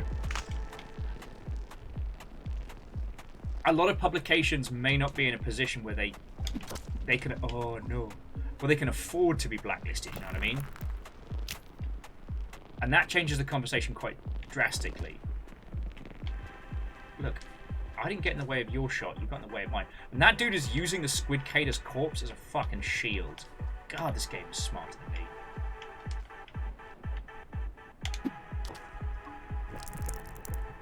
Not perfect, but definitely smarter. A little slug cat. There is a time and a place for sweet backflips.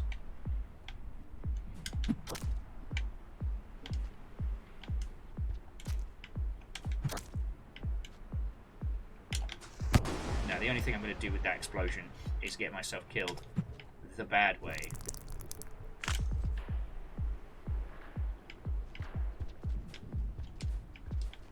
You know what, mate?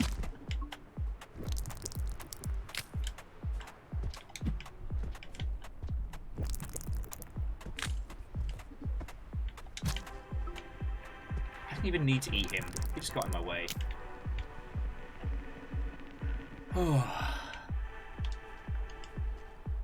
Legend, please save all questions about how I'm going to get myself destroyed until after I've gotten myself destroyed. But yeah, sorry. You're going to have to forgive me for kind of half stories today because my brain is already potato. But yeah, so back in the day, Kotaku reported on, I believe it was some leaks and a few behind the scenes stuff at Bethesda when things weren't going great, especially around, I want to say it was around the Fallout stuff. And yeah, it basically from that point onwards, Bethesda PR blacklisted them.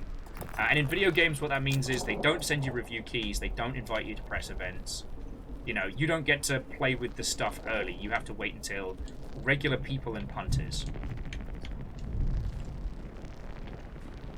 Now, the reason I bring up like the shortage in games writing jobs and stuff as a topic for discussion is because as those jobs disappear, there's going to be more pressure on publications. Okay, I'm going to do this right. There we go.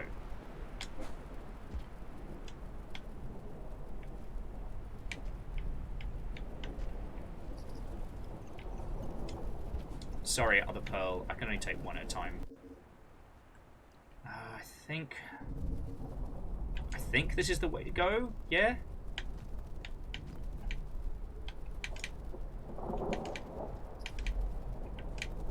This seems right.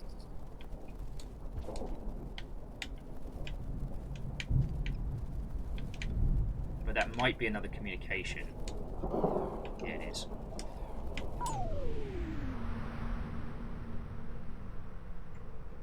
Yeah, Kotaku got the what are influencers treatment. Oh, okay, so Big Sister Moon to 5 Pebbles. Direct broadcast forced. Alright. Big Sister Moon, please. Respond. You cannot. Forced. Bro, not blockable. I know receiving these.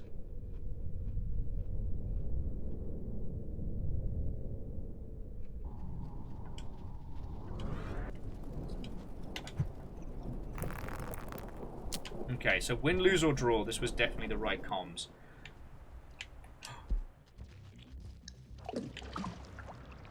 Oh, shit. Pearls float, yeah?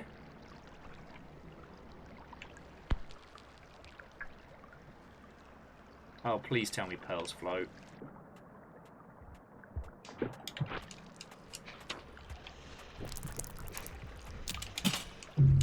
No! Oh. Hello, River. Yes, you're the bestest big girl in the whole wide world. Okay. My point being, yeah, game jobs being scarce means that people can't take risks, and it leads to more like Kane and Lynch situations. Now, admittedly, the Kane and Lynch situation created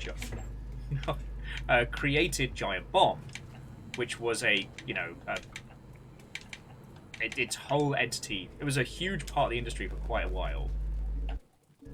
I think, is it them or GameSpot that ended up getting picked up by Fandom? No, yeah, Giant Bomb got picked up by Fandom because the OG guy left. I know some friendos over that way, though I don't speak to them nearly as much as I should.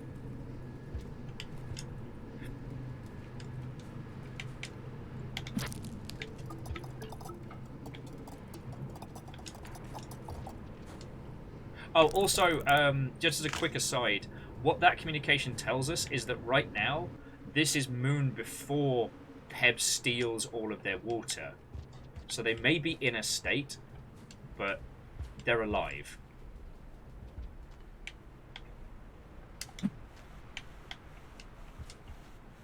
Oh yeah, and if you've never heard about it, so the Kane and Lynch situation was... Kane and Lynch 1 was not a good game. However, IGN gave it a perfect score. Oh no, it wasn't... sorry, I'm getting my history all fuddled up.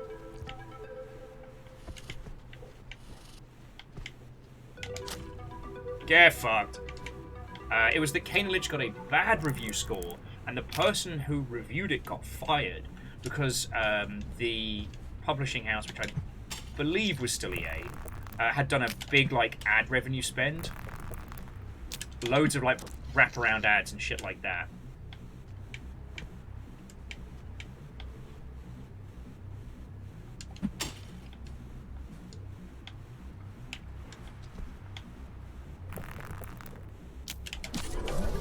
Surprise.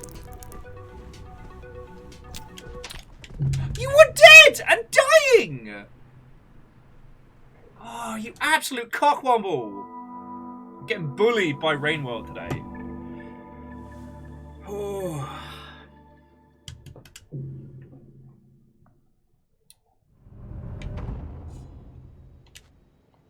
Now, Real Hunter, I do agree things are going to get weird. So, I don't know how the writer's strike of America affects media outlets. Because by my understanding, games journalists aren't or don't have to be part of the... Q Monty Python, I'm not dead yet. He certainly bloody wasn't. Except for in the Monty Python skit, Arthur wins. Oh, wait, I'm the baddie, aren't I? I just need to find this fucking... Let's take a breath. I don't know if I even have a map for this area. Like, what does this area even count as?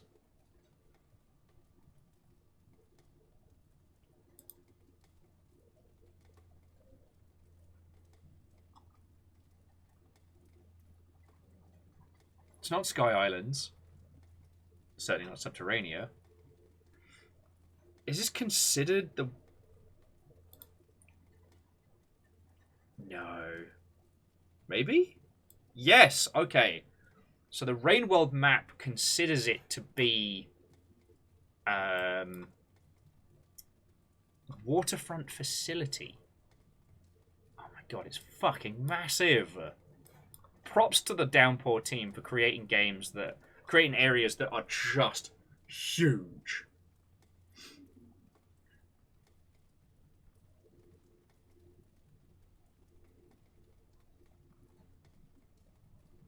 Yeah, Shackle, that is a very good point. The paradox of the review side of gaming only works if there's an irrevocable, impenetrable wall between the money side and the review side. However, that's not the case, and, you know, we could get into the fact that games journalism is held to a higher standard than any other form of media journalism. You know, there hasn't been a big outcry of movie reviewers and things like that. I guess they had their whole thing with what's-his-face, the famous bloke who got parodied in a cartoon and stuff like that. Okay. I'm going to try and find where our next feckin' snooze spot is.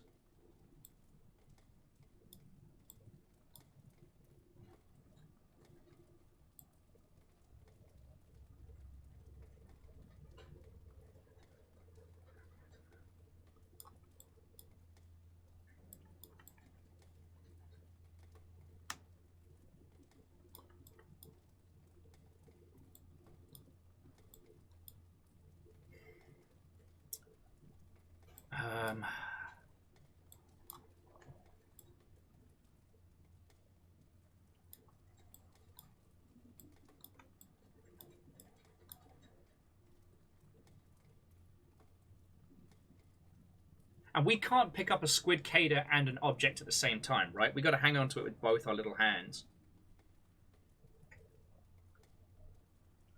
Okay. But yeah, sorry. Jumping back. You can tell I've got smooth brain today.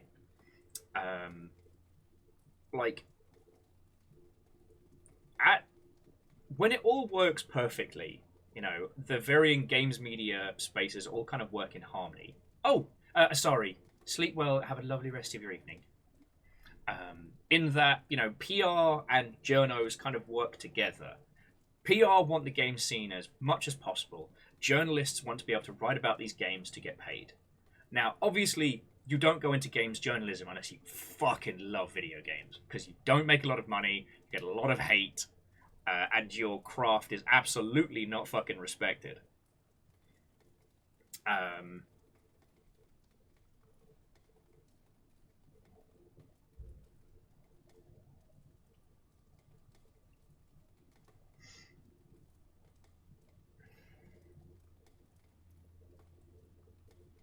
Also, 6 pairs of feet. You were saying about the 2 different setups, the 2 different gates, weren't you?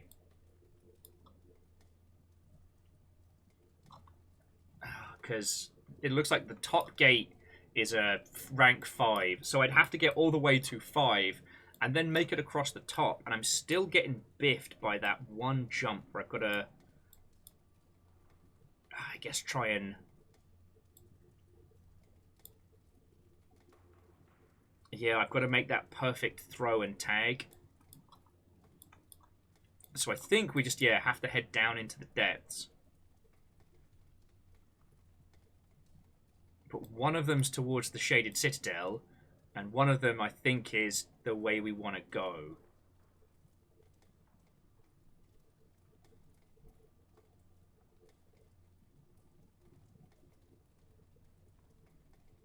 I don't want to go to the Shaded Citadel, because it's fucking horrible.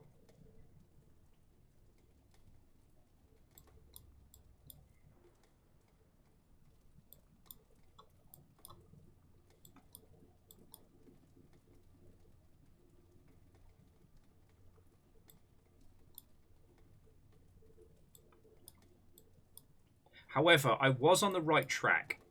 That if once we hit that big tubular place where I kept falling to my death, from there... Okay, yeah. Oh, so sorry, friends. Here's me going off onto 18 different mental topics and losing my train of thought and all. And I just realised I was quietly mapping out where we're going and not talking, which isn't great, really, when, you know, this is what I'm here to... It's what I'm here doing, right? But yeah.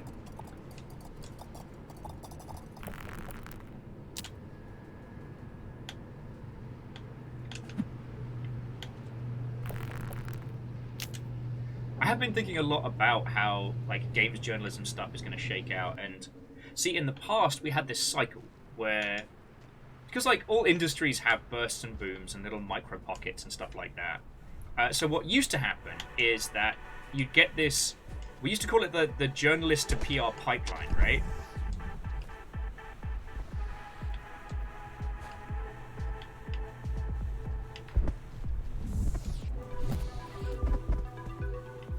Because what would happen is that...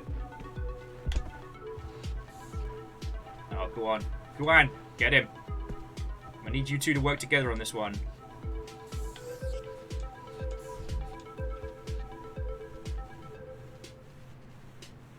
Once again, this feels like I'm being bullied.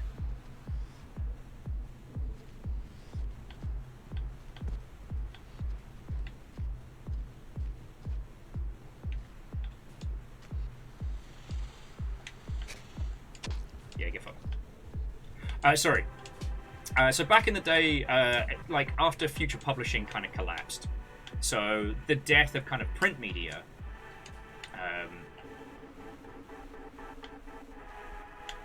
tons and tons of people from that side ended up going into like the games industry proper, primarily in like journalism and writing and spheres like that, where you can kind of see like a direct path. You know what I mean?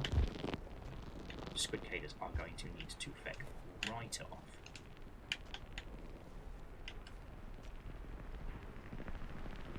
But I don't know what that looks like in this day and age. See, in the times that we are now, you know, it's entirely possible for someone with a big enough following to become, you know, a solo individual, right? Now, you know what? Enjoy your Squid Cader, mate. I don't even give a fuck. I'm gonna have popcorn later. It's fine.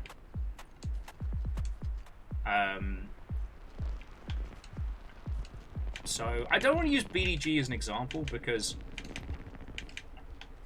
sorry, Brian David Gilbert, who did the Unraveled videos, which were very, very good, but as good as his work is, I don't think they're a really good example of a journo.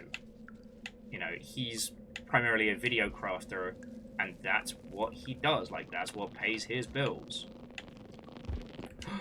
Oh my fucking life. Fucking Squid Caders. I don't know if you saw that. The Squid Cader bumped me to try and throw me into the fucking abyss.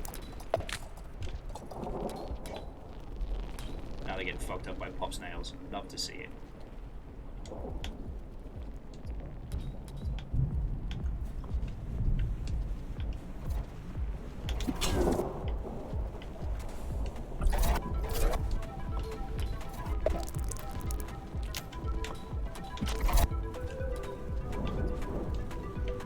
It's alright, I don't need to kill. I just want to progress. We're all good.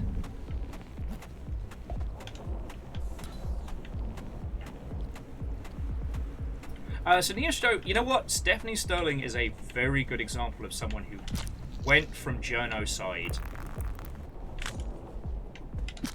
to very much being an entity in their own right. Like, obviously, like, professionally we have very different outlooks, but I've met Stephanie in the past and they're really fucking cool to chat to, so, like, absolutely no hate.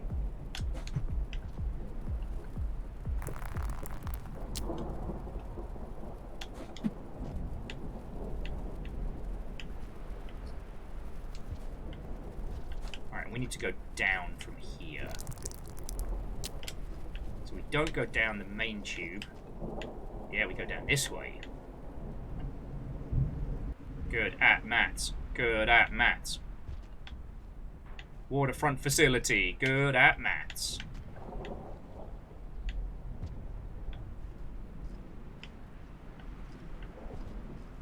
Alright, head on a swivel now.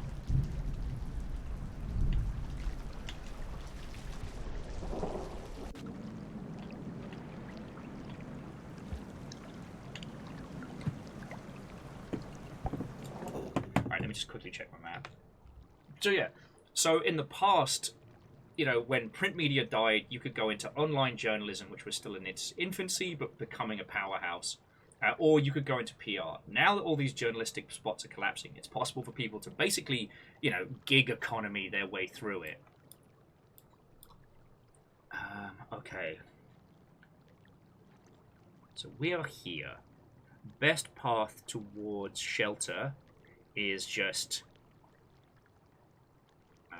up, then left. Up, then left.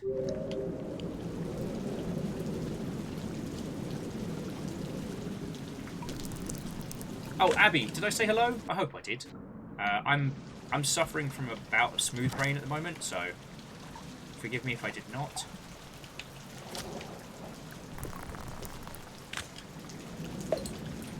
Oh. That's why nobody likes you, Pop Snail.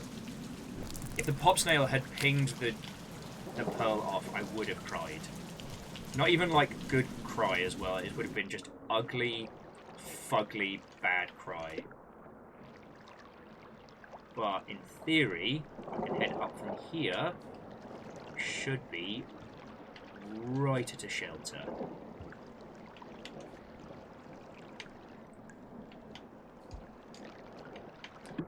God, I'm missing the rivulet right now. They'd be making short work of this. They also wouldn't have massacred quite as much, so, you know, swings and roundabouts and all that.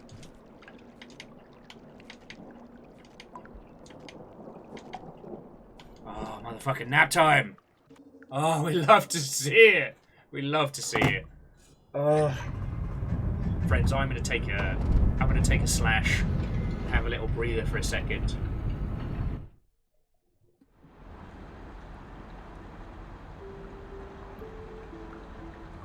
Yeah, they would not have a shelter full of masks. You're right, Meowkitty Sakura. But here we sit. So yeah, so like, I've known friendos from the current like games media place who are going into PR and having a very good time. And we've seen a lot of people, at least the ones who were kind of pushed into the, you know, pivot to video arc, now have the skills to be very successful on Twitch and TikTok and YouTube and stuff like that. It's very interesting looking at Polygon's video squad and how they've been kind of like constricted and then where those people have gone. And yeah, Dustin, we talked about Redfall a lot earlier today. The TLDR being that I'm going to keep playing it because I want to find those sparks. But yeah, people are going to be unfortunately discussing it in a very, very negative light for quite a while. But desperately have to pee before we continue, so hold that thought, alright?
hello there.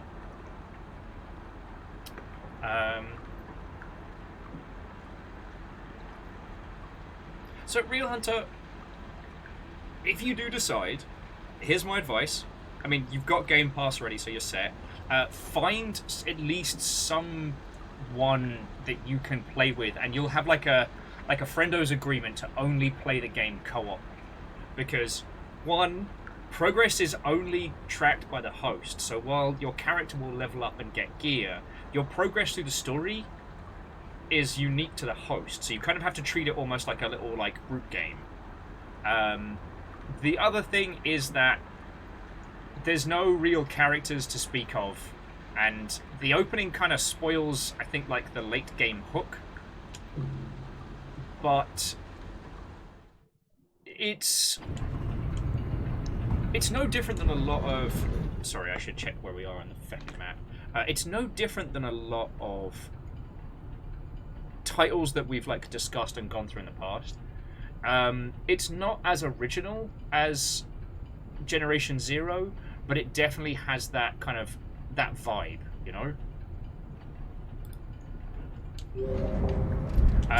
But no, so sadly, Neo Shadow, it is not good. And putting the technical problems aside, it's not good. I'm sorry to say, and you know, you'll know how much I love Arcane's work, and especially after how good Deathloop was. Is there a way up from here?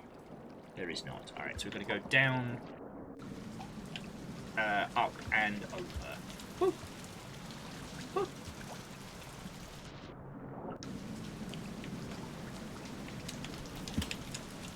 I'm in trouble. I fucked up. I fucked up!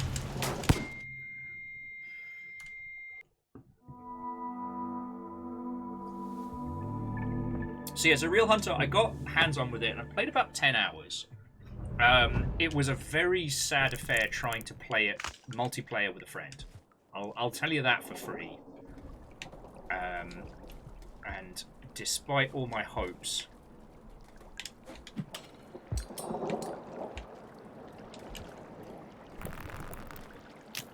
But, again, I'm determined to find the bits of brilliance in there because, you know, again, it's an Arcane game. There is one segment that I found that was genuinely like, oh shit, nah, this is the Arcane I know. And that particular segment was the... Fuck sticks. Interesting that since Bebs didn't have any rot damage yet, all his jellies were contained, so you couldn't eat one to get enlightenment. No. Yeah, so that's the current situation we're in, Shackle, meaning that we won't have enlightenment for quite some time.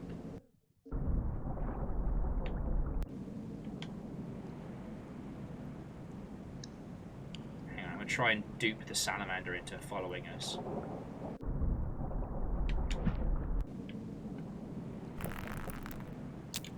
Oh, come on, I know you can come in here. There we go.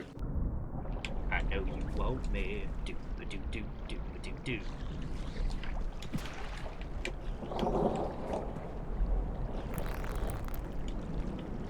If you want me, mate, you're going to have to fucking work for it.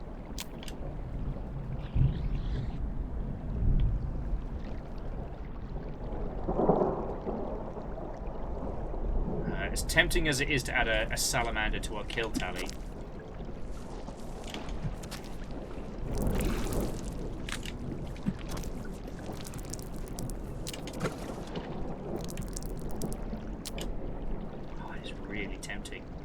I don't think the salamander can get out of that little space.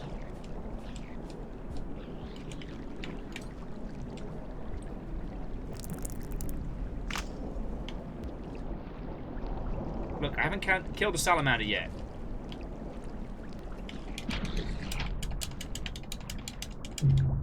And I haven't still.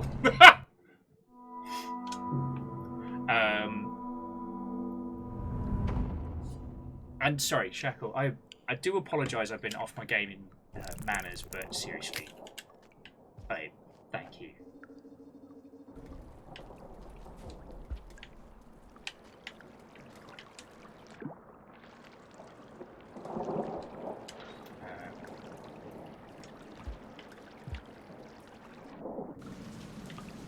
But yeah, it does seem that like Arcane's going to be having a bad time with this one because the PC port is having a lot of technical issues, combined with the difficulty of how it does things like multiplayer. On top of the game being very mediocre.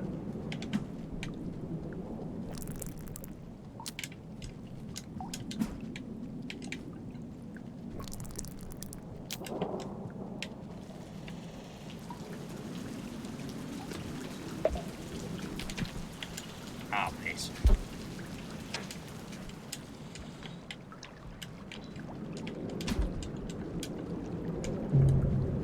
I missed my shot.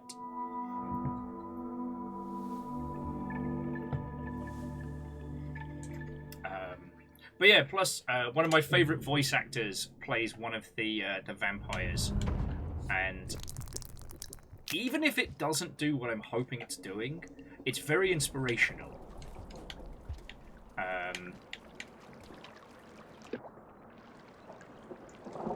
But yeah, it's very Generation 0 on launch, but considering it was made with a AAA team, it's hard to give it the same kind of...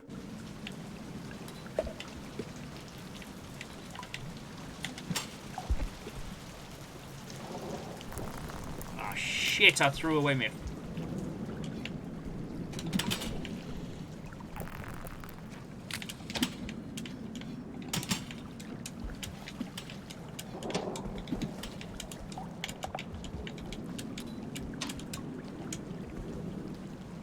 Oh.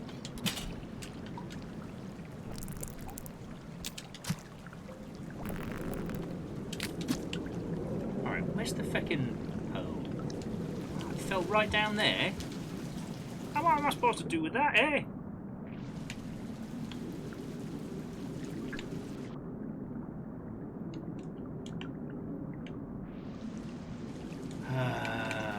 Oh, I got it! Yay! I thought I was in trouble there. But yeah, I feel like we talked about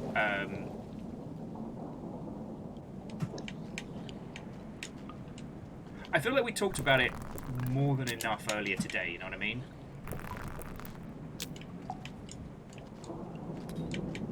And the one thing I'm determined to do with this is not fall into the trap of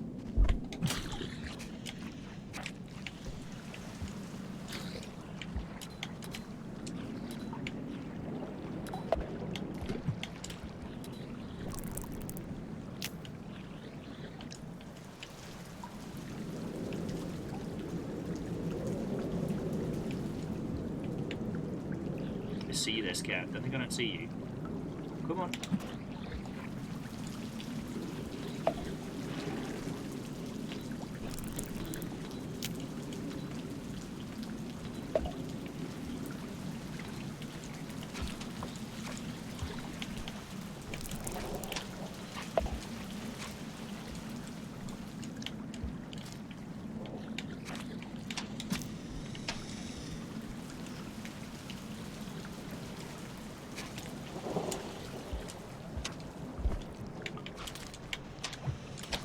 Shit.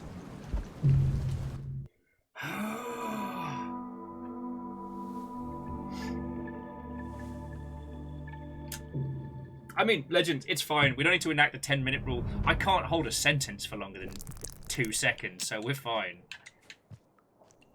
But yeah, my closing statement on Redfall is that even if it fails, I think we're all interested in more co-op experiences that do something different, which aren't just fighting zombies or generic dudes or what have you. You know, we're all Tom Clancy'd out, thank you very much. We're past the point where you can just slap co-op on something and call it a good day.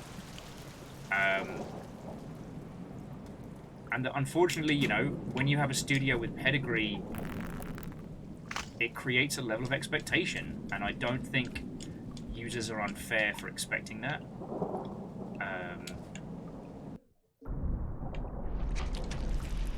Oh, he stole my fucking Poe.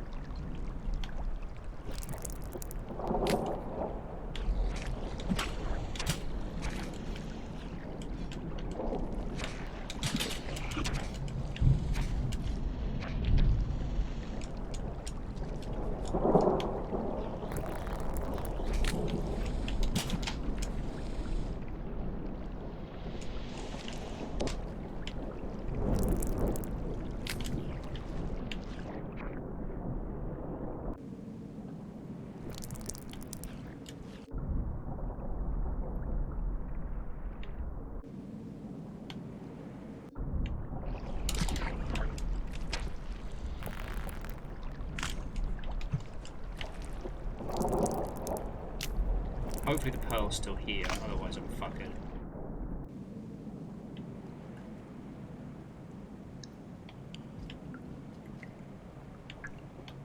Did he make a break for it? Did I just do a murder?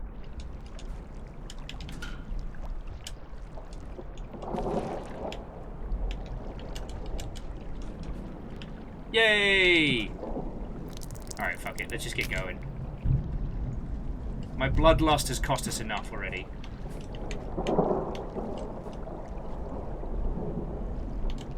Yeah, Hunter, that's a really good thing. It has ambition and it has flavour. And sometimes that can be very inspirational. Like, it feels like a first draft a little bit.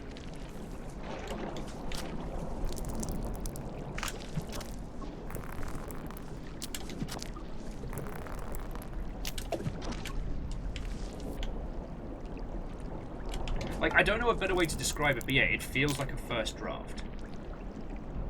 You know, the sniper character has a really cool aesthetic, and given a bit more time to flesh them out and introduce them proper, could have been really fascinating.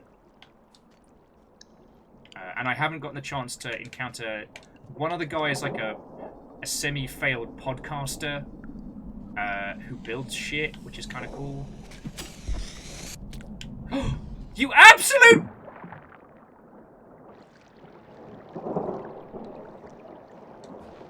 You know what? No, fuck it. I'm going for a nap. Fuck that guy. Fuck that guy. Fuck that guy. It's nap time. It's nap time.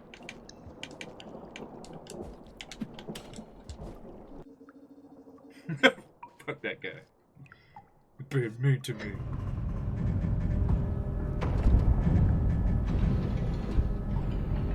Well, so Fearless.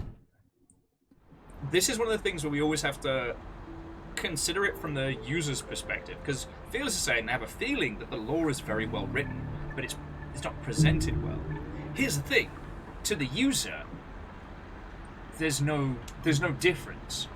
It's kind of like it's one of the hard things about being dev side is knowing if X and Y had just been slightly different, it would have been great. If we'd just been able to fix this, it would have been brilliant. If we'd just been able to include more of the story. I mean, hell, we heap praise on, you know, we heap praise on FromSoft for their sparse writing style. But it comes, whether it's intended or not, it comes across as genius, right? And, like, if I had to guess... I'm not dealing with you. If I had to guess, I would say that with Redfall, the writing was changed drastically through production, which is why there's so many different kinds of videos, and the tone of them changes quite drastically.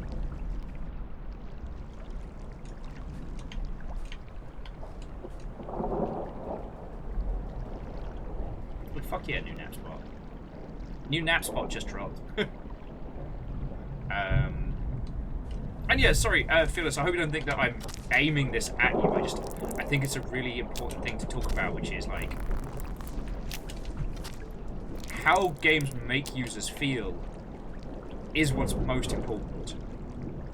And if you have written no lore at all, like not even back of a napkin, and users infer great lore, then that's fucking brilliant. Like, that's a great place to be.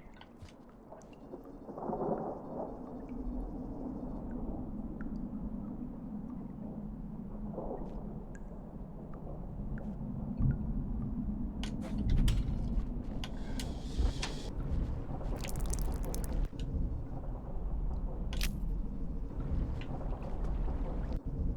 these fuckers are absolutely waiting for me.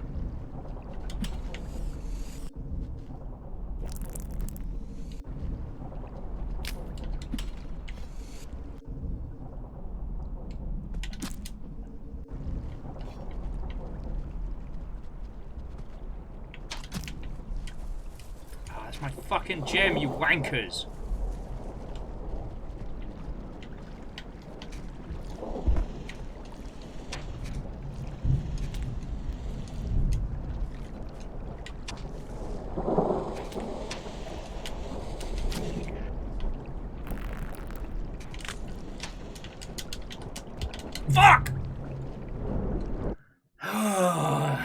between an Inviso lizard and a blue place. Benny Hill music.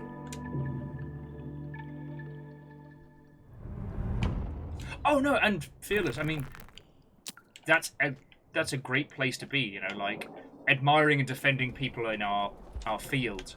I desperately want to like Redfall, and I'm determined to find things to like about it. But yeah, it's another great example that what the users take away from a game is what matters. It doesn't matter if it's held together with duct tape and scissors, and you have like fucking, you know, Garth Marenghi's Dark Place level writing. If the user goes, hey, this is fucking good, then it's good.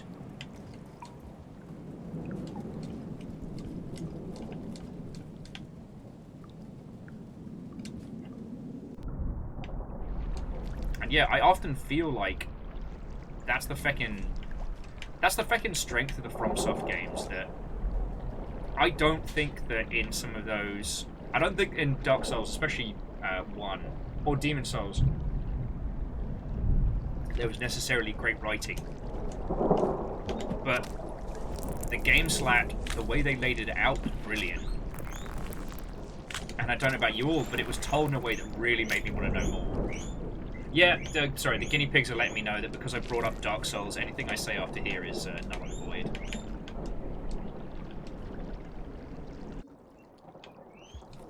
Alright, he's always been in the same place. So can we ambush the ambusher? Ha-ha! Get fucked! In our brand new game show, fuck that guy. Not like that.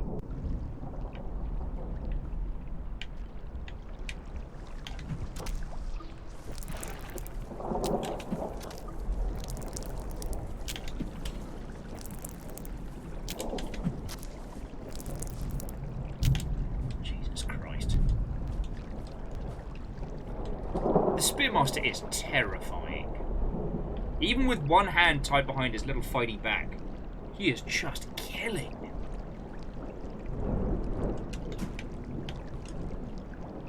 I cannot see fuck and shit right now.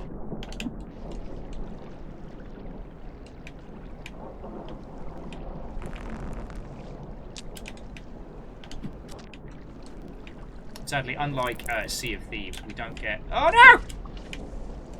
Fucking pearls me definitely.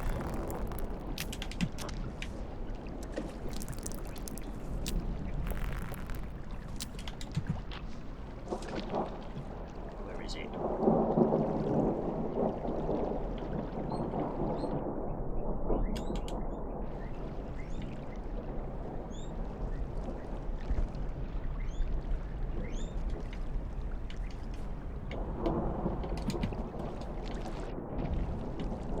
Fuck sticks.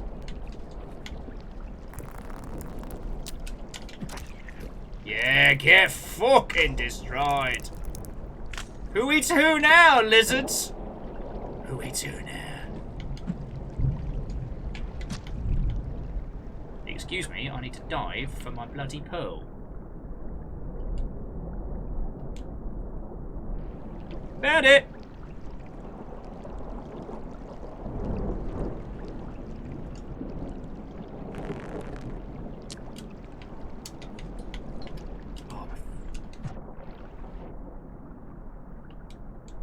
Slug cat, I love you, but you're gonna be the death of me.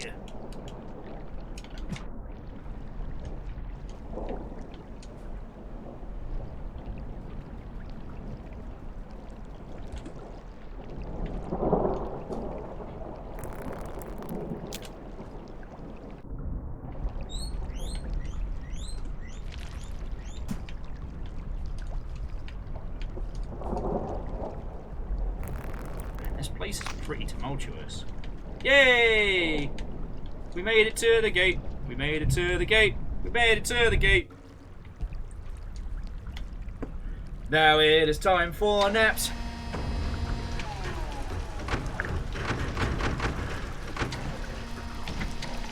Yeah, Hunter, we have confirmed that pearls don't float.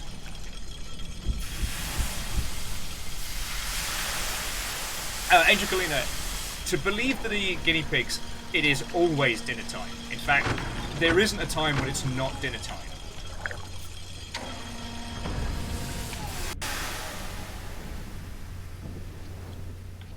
Alright. We're in the struts.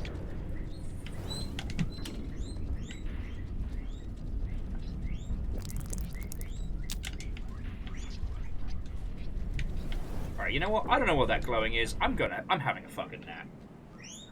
Okay.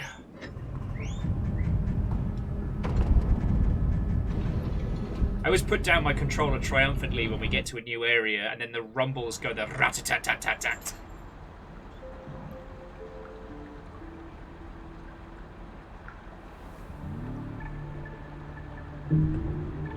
I wonder if he's drawing Pebs there.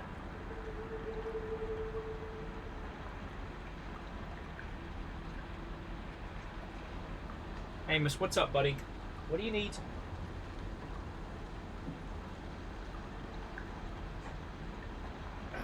Bear with me a second, dear friends.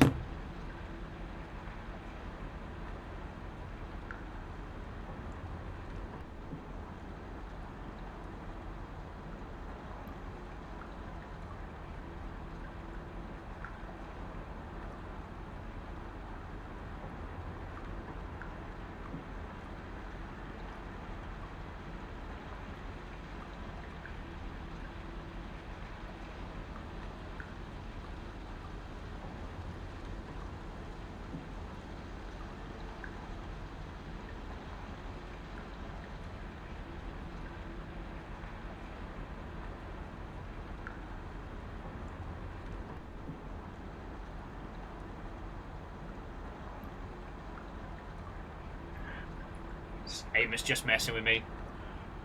Okay. Let's have a little explore around here. I'm not quite ready to call it friends, but I have no idea where the fuck we are, and I have no idea what this area pertains to, so...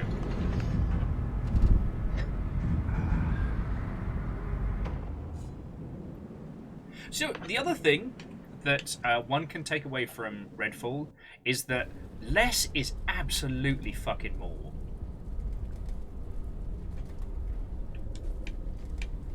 And I know that's such a dumb thing. I mean, that's written in, like, in the core of everything, but...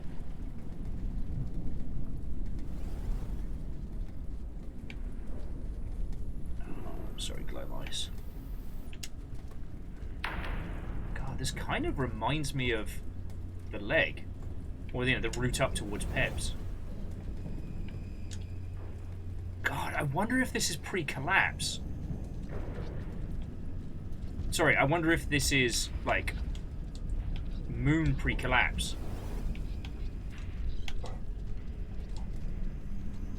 That would be pretty fucking wild. I mean, it'd be lovely to see moon in their full glory, you know what I mean? Oh, excuse me. Sorry. Sorry. Spider fight! Fun, hell spider, vlop, vlop, vlop.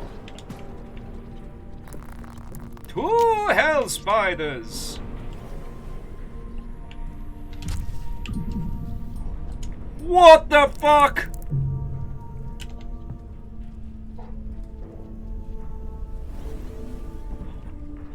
Oh, that was fucking disgusting. That was 2 clusters of deadly millipedes. Brilliant. Great. Love that for us. This fucking game. Oh boy.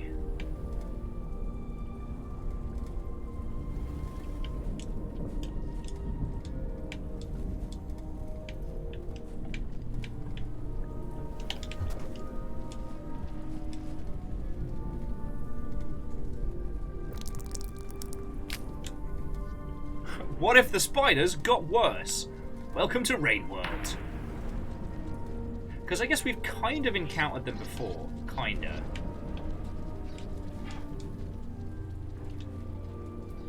Also, we were talking about this on Solon Stream when we were doing the 4-player playthrough, but I worked it out. Bioluminescence is their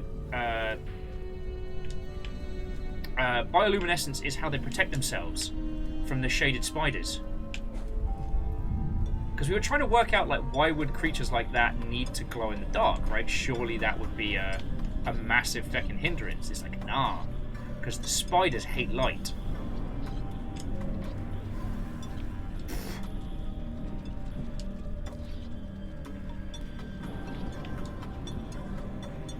Oh, there are so many fucking spiders right now.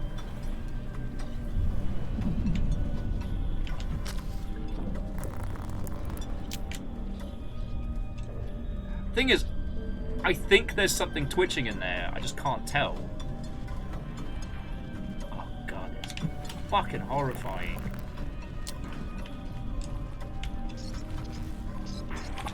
It's like, yo, French fries, I know we haven't been the best of friends, but if you could just fucking eat those bugs. Eternally fucking grateful, mates. There we go.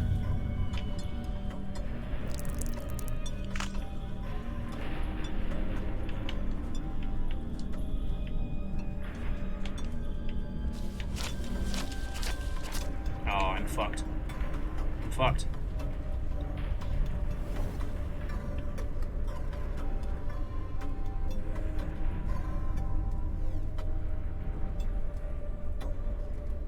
Okay, we're good. For whatever reason, I guess they didn't want to chase me any further. Shit, this is just like heading up to Pebs. This has got to be Moon pre-collapse. It's got to be.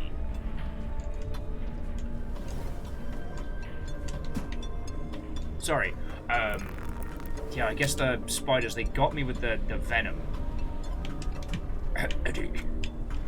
We require chicken nuggets. Oh no, it's tater tots. Sorry, my mistake. Getting my venom lore wrong here. I tell you, without grapple slugs, this is a challenge.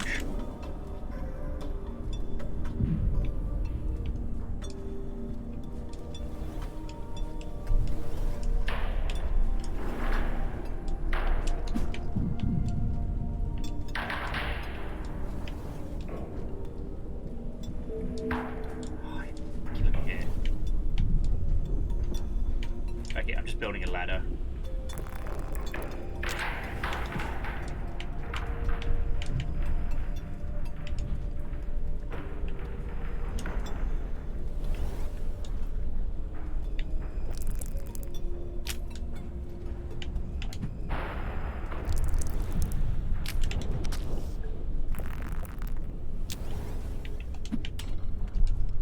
Oh, fuck, the big ones are just a cluster of spiders.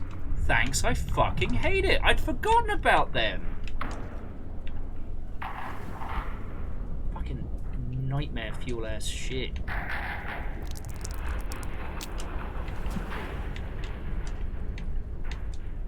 I am going to have a shower after the stream because these constant spiders are making me want to scrub my skin raw.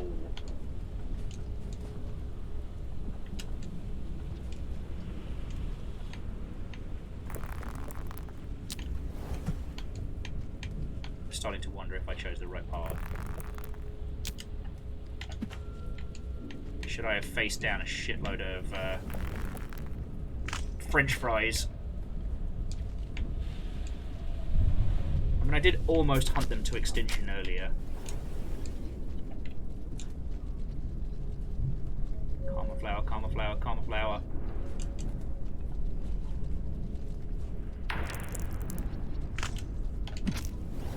You fucking mimics! No! I'm getting bullied!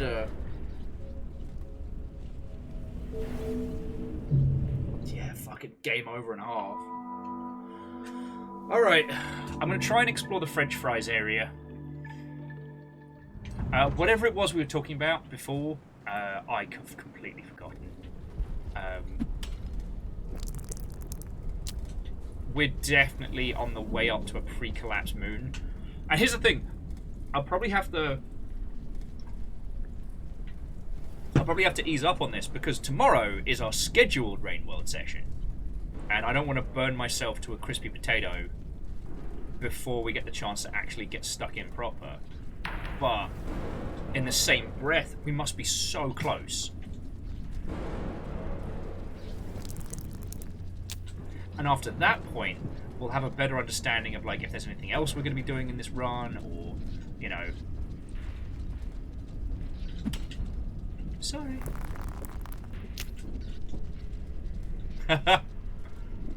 Nah, these mimics are worse than Toothy. They are a horrifying ambush. Because they succeeded doing the one thing that, you know, mimics are meant to do. Not just the building fear part, but, like, they make you question things that would usually be very useful. And in this case... Ah, not quite.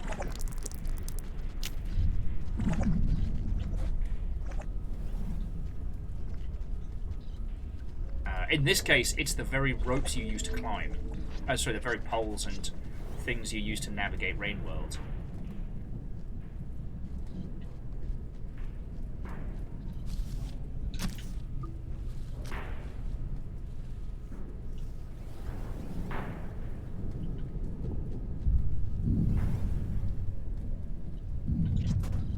I killed something in those tunnels. I don't know what it was. I need a shower. This place makes me wanna...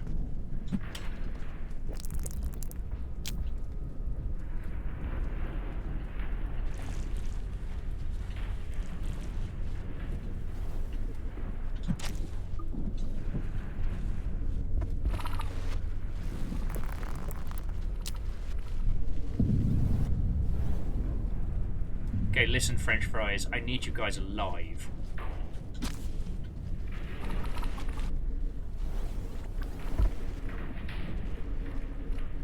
Because if it's a choice between fighting French fries and hell spiders, I know where my French fries are buttered. I was going to say where my bread is buttered.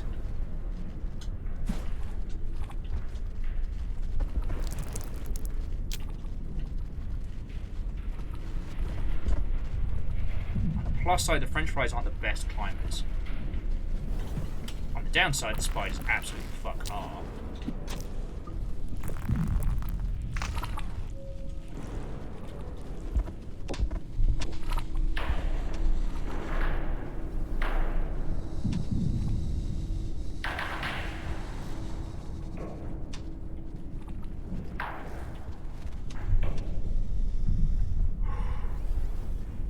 Is anyone else tense? I'm fucking tense here. Now we know how to get to the flower.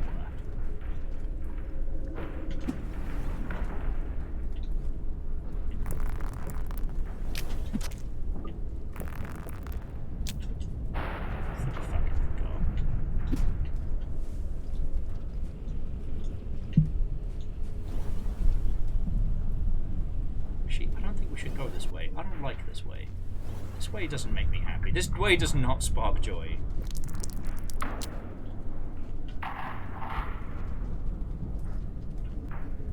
And just knowing that if I stab the wrong spider, that I create more spiders. Like... I just want to scour my skin off. What the fuck was that?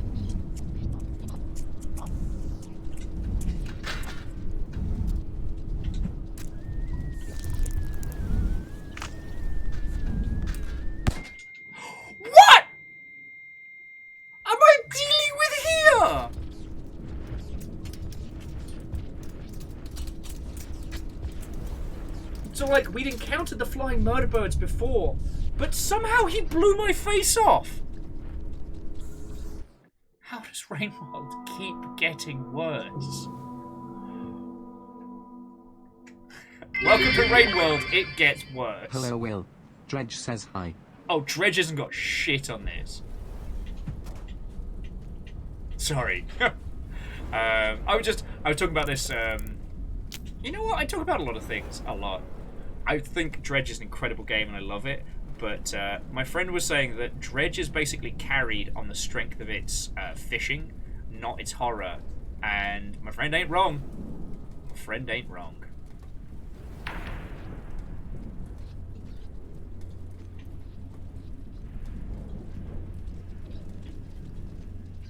But then again, on the flip side, I didn't get to the point where I unlocked all of the full horror.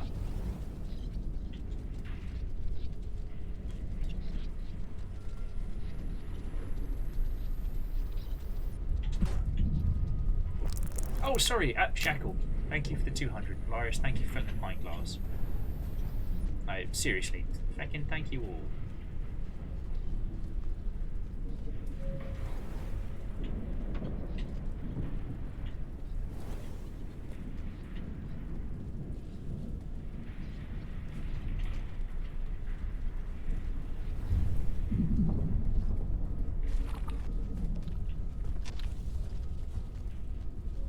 Alright, we've got a French fry versus spider fight going on here.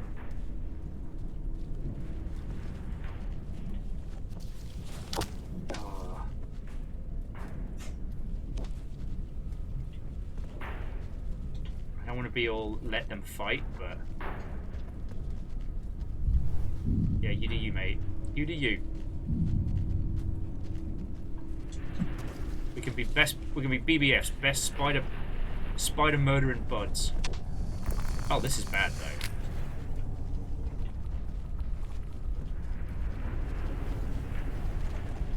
This is the bad place.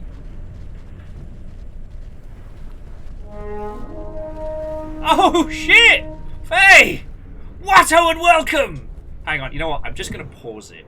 Hello everybody. Feckin' yo. We've just made it to... I forget what this is called, like struts.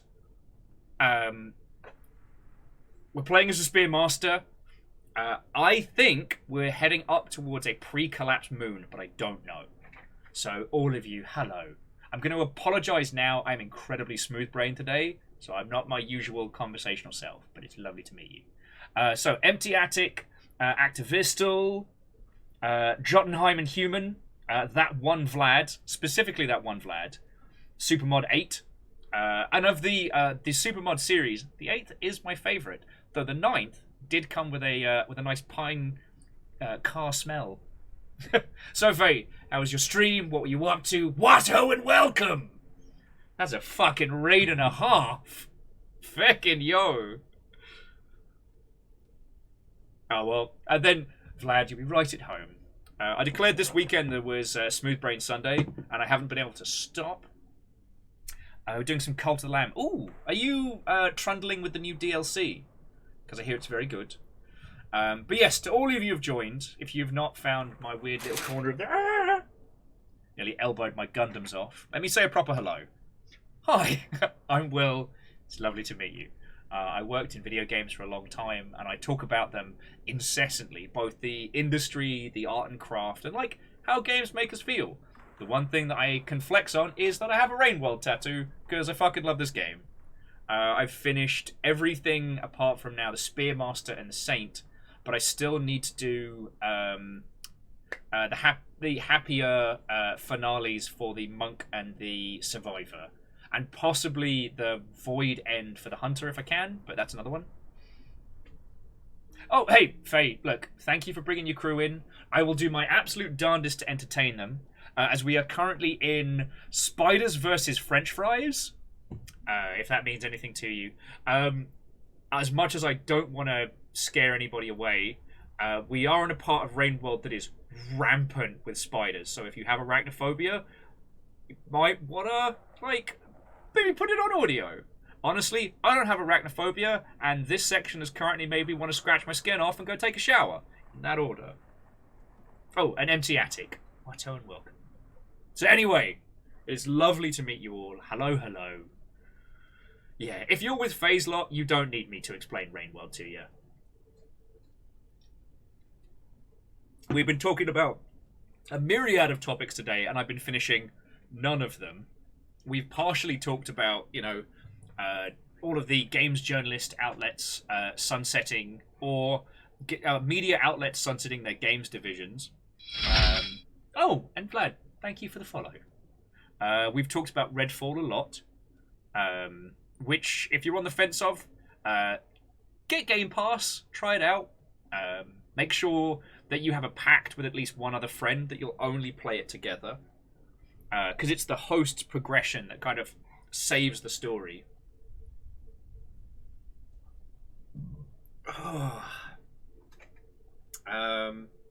What else we chatted about today? See, that's the thing. I'm on smooth brain mode. I was going to be playing a very, very weird, complex indie game called Betrayal at Club Low.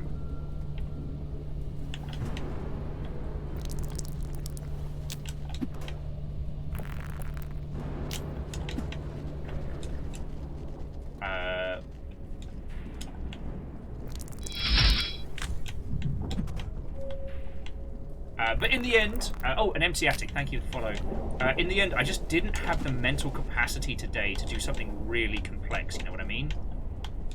Because, like, Betrayal at Club Low is a brilliant game. If you've never heard of it, get it on your lists.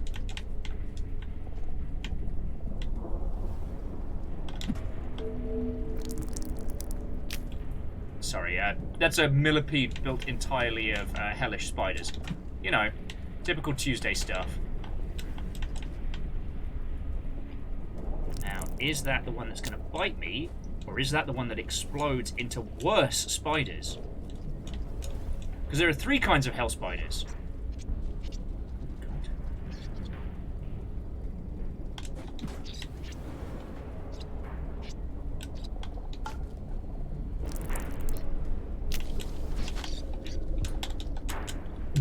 Nope, it's the bad kind. I think that's the one that if you stab it, it explodes into a hive of murderous spiders. But no, and Vlad and all of you, like, thank you for the follow. Last thing I'll pitch at you before we get back to game, is that if any of you are interested in games industry knowledge, if any of you are working on or have made an indie game, let me know. I've spent an inordinate amount of time in the games industry, and if I can use my knowledge and skills to help you, I absolutely will, alright? Because I'm feckin' lucky that the Longship keeps me alive, which means that I can, so long as you don't mind me talking about it on stream, I can help you all out. You know? I only start charging people if they need me to do super secret off-stream type works. And it's a really lovely place to be in, you know? And, like, no hate to any of my friends that do, like, consulting and stuff like that. Like, consulting is a lot of fun. And it basically boils down to, I'm going to tell you how to sell your game. And either you listen to me or you don't. And, like, while I obviously want you to succeed, if you choose not to do what I tell you, that's your choice, baby. Alright. Ah, not quite.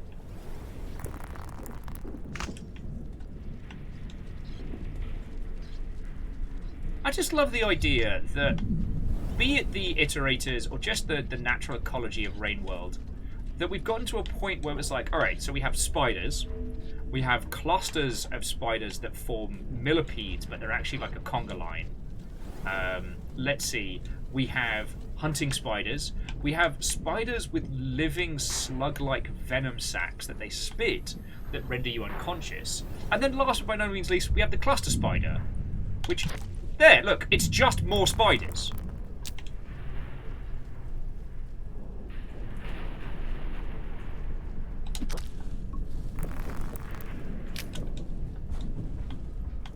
Cluster spider, it's just more spiders.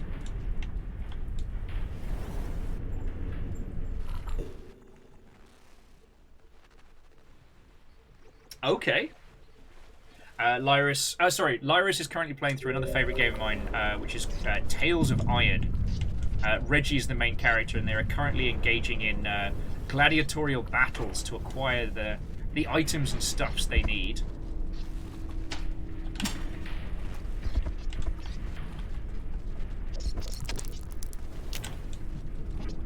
Okay. French fries aren't great climbers, but they can climb. And while the French fry pack is there, let's make a break for it. Oh, no. And if you haven't encountered them before, so French fries are a very specific kind of lizard and they hunt as a pack. Just for those of you that haven't like binged Rain World like a lot of us have. So while they're not the strongest, and they don't have any like super weird gimmicks, they do not give a fuck. Sorry, no. They communicate using their little antenna. So what they'll do is they'll actually flank and surround you. They'll do their ruddy darndest to like box you in rather than just run straight at you. And let me tell you, that can be very panic-inducing. Oh, of course this would be a short cycle. Hooray! I'm so lucky! Hooray!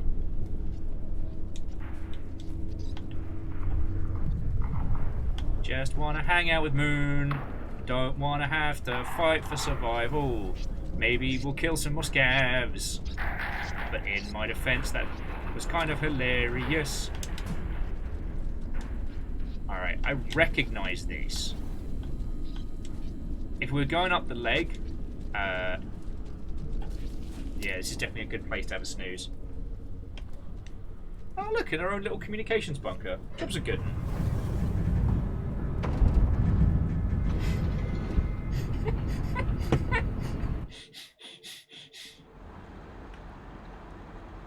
Alright, Hunter. You can't just drop that line. That was nearly fizzy water out my nose, which, as we're all aware, hurts like an SOB. Hunter said, pack carnivore is the most dangerous kind. No one wants to answer the question, how many 6th graders does it take to kill and eat me? And yeah, Empty Attic, their whole thing is, as I don't know if you're aware, but they share the one brain cell at the same time. That's powerful. But yeah, for Rain World, we usually play this on a Wednesday because I try not to binge this too hard, so it's not all gone in one go. We had someone in here earlier who was just lamenting that they went super hard on Downpour, loved it, but now there's no more Downpour. And like, that's definitely a feeling a lot of us can kind of understand.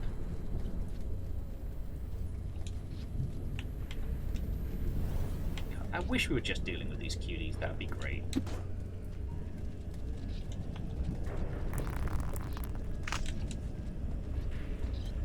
God. But yeah, like with Rainworld's ecology and how feckin' smart it is, it's fascinating to see pack hunters in action. Oh shush, you're all fine.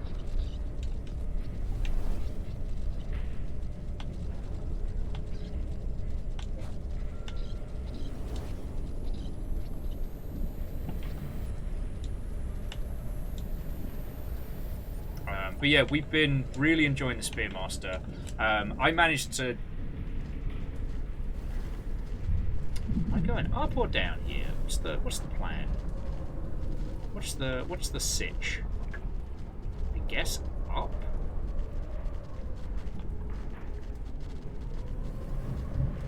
I guess up.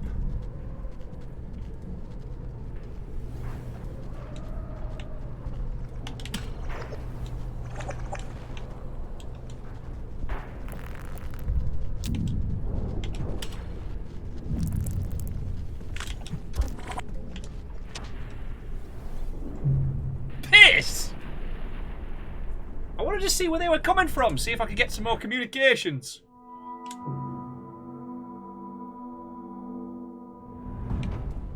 Yeah, see, Hunter, I think the thing that broke me on your comment, it's not the general idea. You know, we've all had the question, you know, would you rather fight 100 10-year-olds or 10 100-year-olds? But with that one specifically, it's not a question of can, it's a question of how many. How many would it take to kill me? And in that regard, what does that death look like? What does death by the required amount of 6th graders look like? I don't know. Like, I have that scene in Step Brothers playing in my head.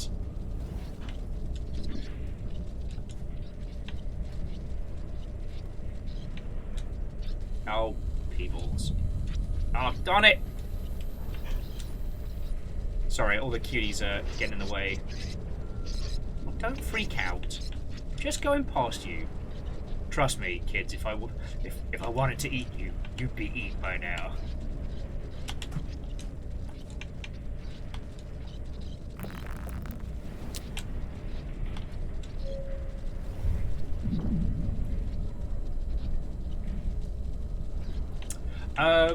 So empty. I mean, a successful hunter run is a heartbreaker, so. A favorite type of lizard.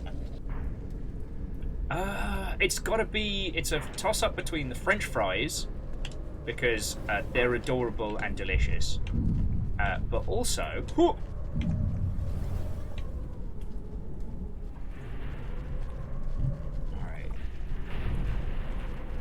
I don't see a comm tower here, but I'm kind of hoping.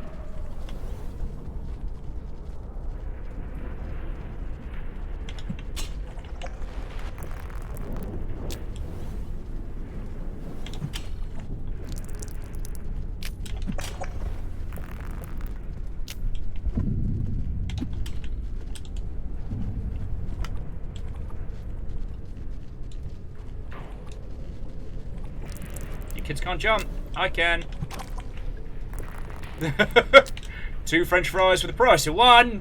2 for a pound. 2 for a pound. My other favourite is the jet teal lizards because, 1, they're extremely spicy to fight against. But 2, if you hit them in just the right spot, they do this like critical zoomy whirl that is fascinating. And apparently, I found a really weird way to proceed. I did not expect this would be the way, but fuck it. If I don't have to fight fucking spiders, sign me up. Oh, Lost Flowers was asking if these are feral 6-year-olds. You know, one of the things that we all fear is, you know, packs of feral 6-year-olds. So Lost Flowers, I'm gonna go with just as many as it takes. Oh, let's see. Can it get up here? Does it have the ability? I don't think it does. Because I want revenge.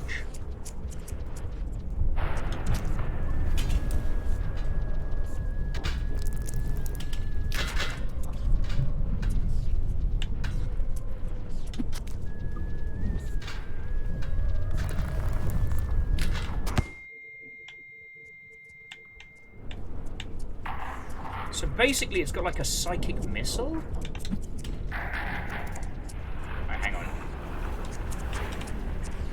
We need to double spear this.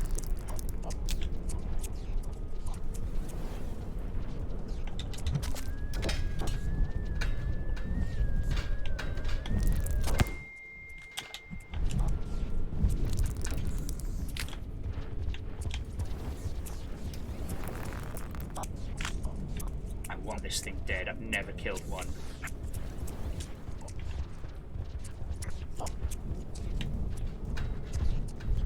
That's cool. You can come this way, mate. Don't worry about it. Don't even worry about it.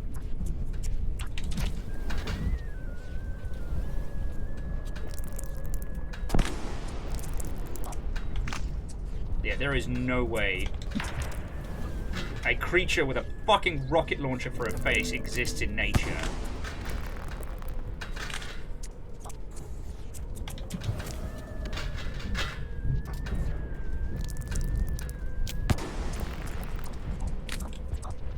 God, and Larish, that's so weird that you're participating in arena battles because so the fuck am I.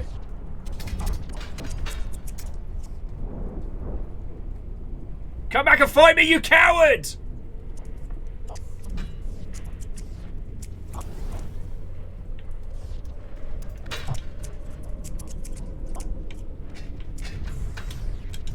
Yeah, it's like 1 part scissorbird, 1 part vulture, and 100% like asshole.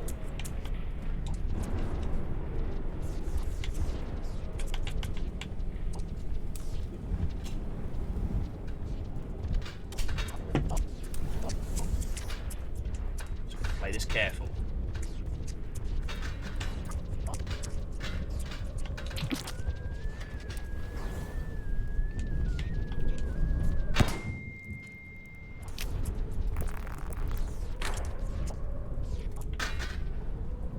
slow.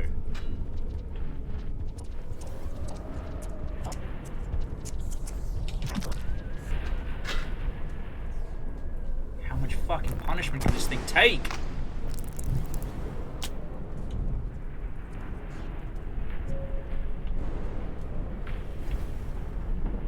Just wonder how we're going to bank this kill once we get it. Ah, piss. We're not going to be able to make it.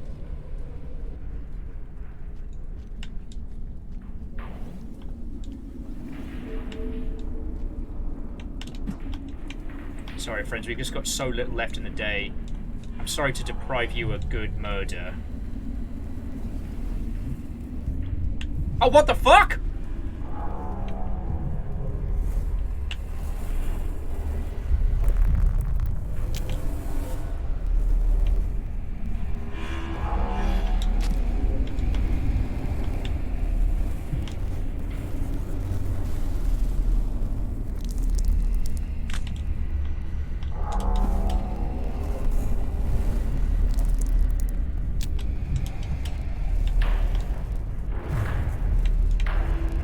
Not looking good for our hero.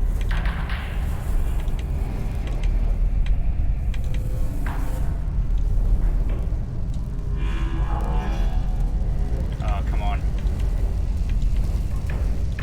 You can do it, little buddy. Always believed in you.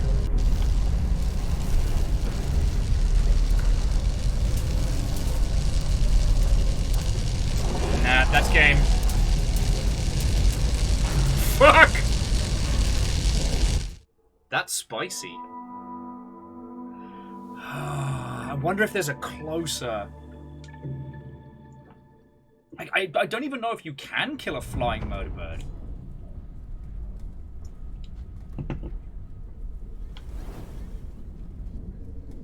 Yeah, zippity zappity. It's the bad times happity.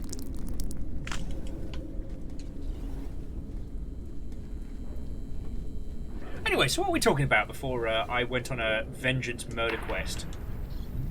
Which I then failed.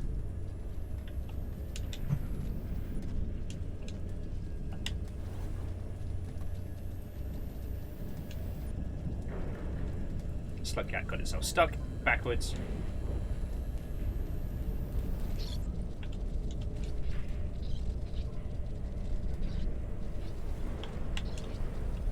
Those things are unnecessarily cute. I'm so glad that they're in the darkest part of the game. You know, the time when we need them most. Alright, we're okay, we're okay. Nearly biffed it there.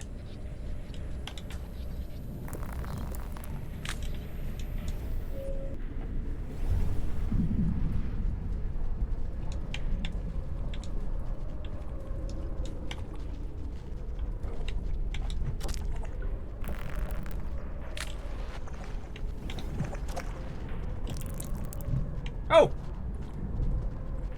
I do so love it when spiders just fall from the fucking sky.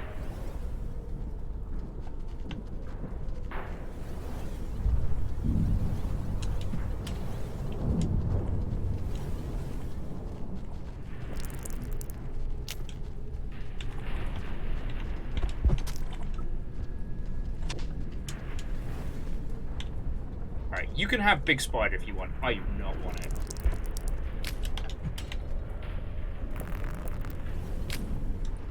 I don't think it could get to me. But again, it just makes me want to scour my skin off until I stop feeling the itch.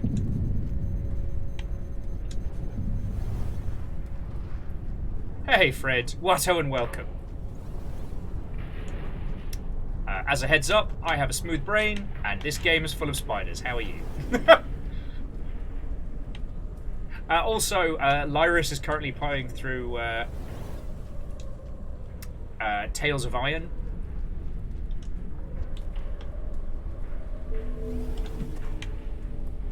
So someone's keeping up the bug juice habit, which is ironic, really, because we're the ones being terrorized by bugs. But that's another story.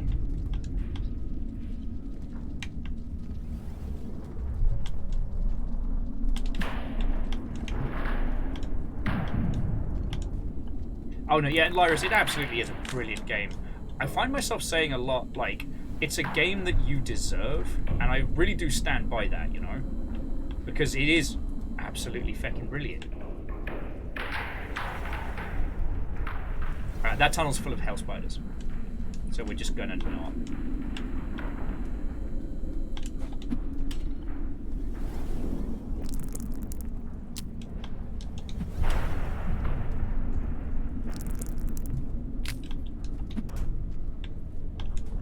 Oh, Lost Flowers. I hit that vulture, that flying vulture, a lot. The thing is, with the vultures and the king vultures, they'll start to slow down if I wail on them enough, right? But that thing...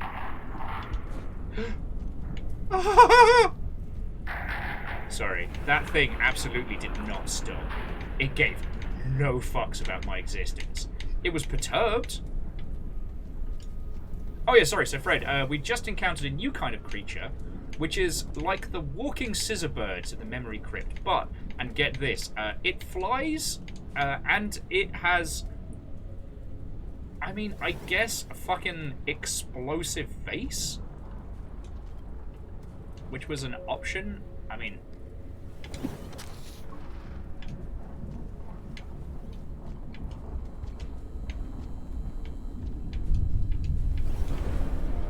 Oh, there's another shelter over this way.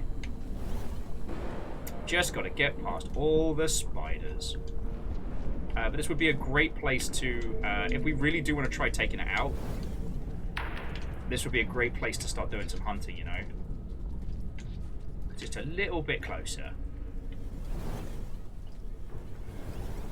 Whew.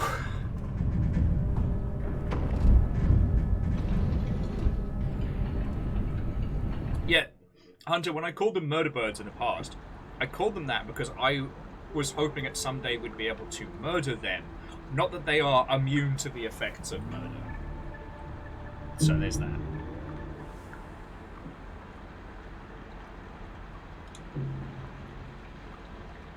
Oh yeah, and Lyris, there's a bunch of like narrative stuff after the main story that's really good in Tales of Iron. So I'm like I said, it's a game that you deserve. When people find it, it's just such a joy to go through. Ah, fuck.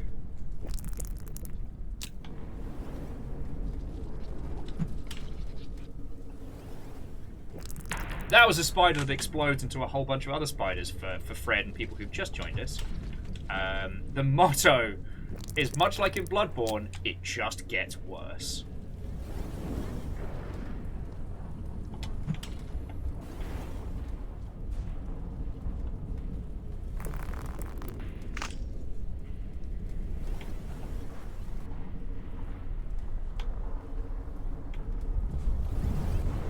Oh, that's another spider that will explode into more spiders if I hit it. And the little spiders, they're swarm predators. So... that's my face!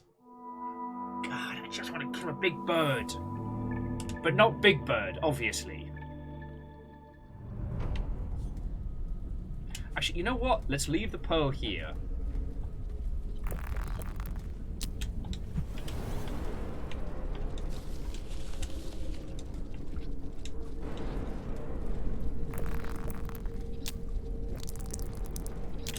Okay, I kind of need to see what was happening in that fucking... the shelter, because by the looks of things, it's like two gigantic cluster spiders kind of stuck. And that seems hilarious. Anyway, don't worry about it. Alright, murder bird. Rematch time! Face me! Snippity snippity! Noochie boochies? Who says that? That is baby talk.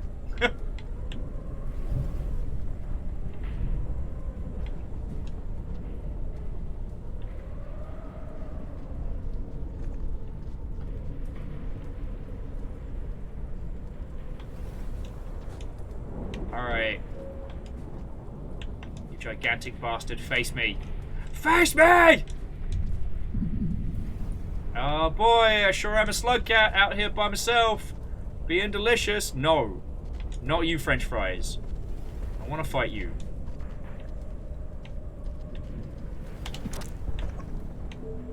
But I will.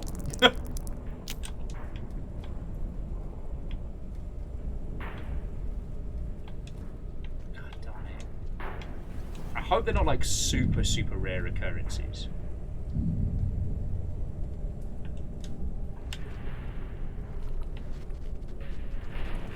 Again. It's just making me feel bad.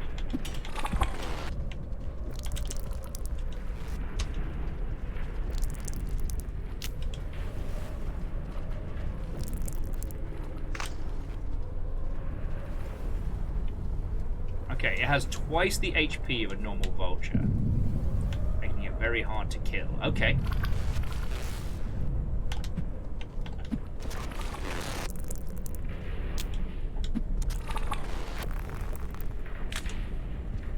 Well, we just gotta hope that we get lucky. Oh, more than twice. Okay. Well, I have patience and stubbornness on my side. Hello! I am a defenseless slug cat. I'm categorically the most delicious creature in Rain World. Fuck, that never works. What does work?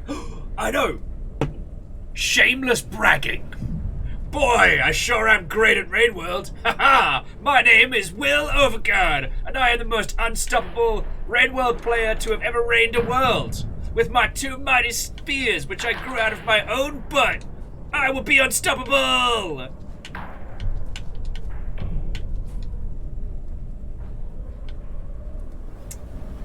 Oh yeah, I need to sing, but my brain's gone dry. It's gone blank. Oh, and you can fuck off and all. You are not invited to this, fucking spider.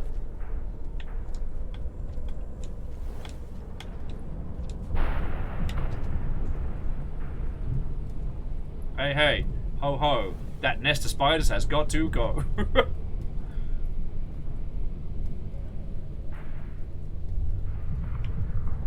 We're not afraid of spiders. We're not afraid of you. You make me want to shower. There's not much I can do. Fuck. Well, at least we can't get any lower.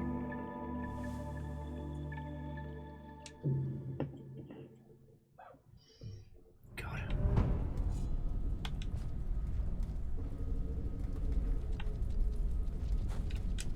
Yeah, I considered it, but I strive to be a better class of criminal, you know?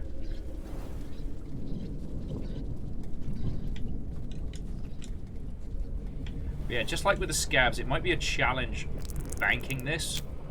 Just because of the sheer amount of spiders in that other room, but, you know. Coffee is for closers, and problems are for people who've already killed a gigantic vulture.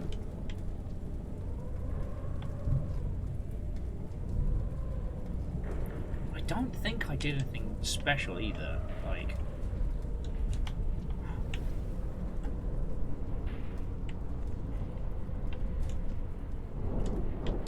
I hate that.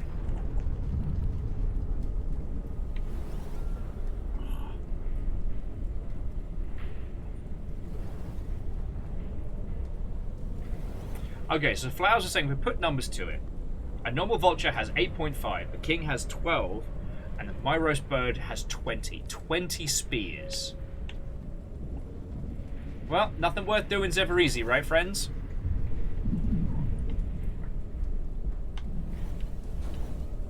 But if we kill it, we'll be heroes.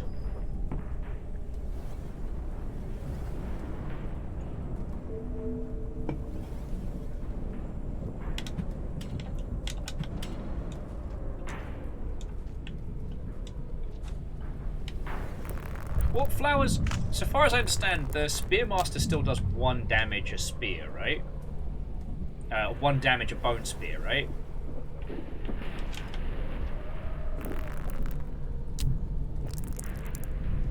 Oh, do 1.26. Alright. Because the Gourmand does beastly damage on that first throw.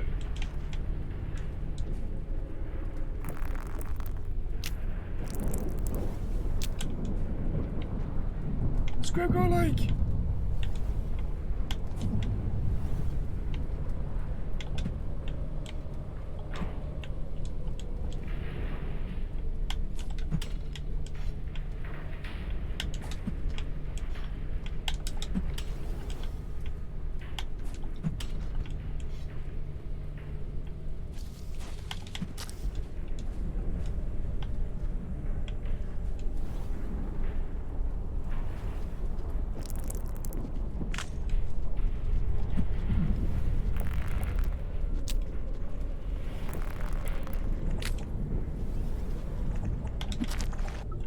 I was gonna say, French fry, if you want to eat some of the spiders, you're welcome.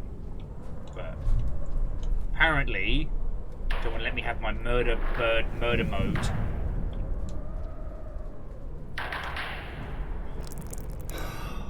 The tension.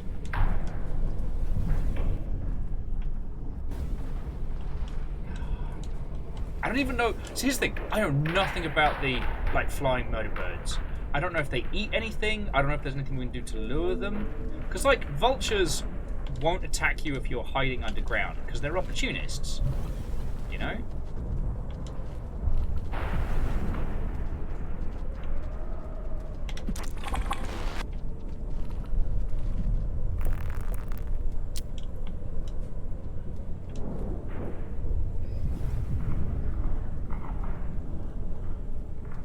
Oh shit, does anyone remember what cycle I was on when it jumped us? It was one above the usual, wasn't it?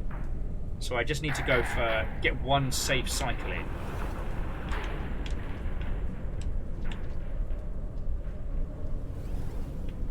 would take me 16 spears to kill it.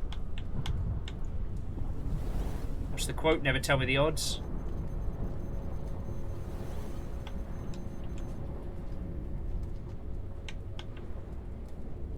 So we'll see if we can get a little bit of snack time in.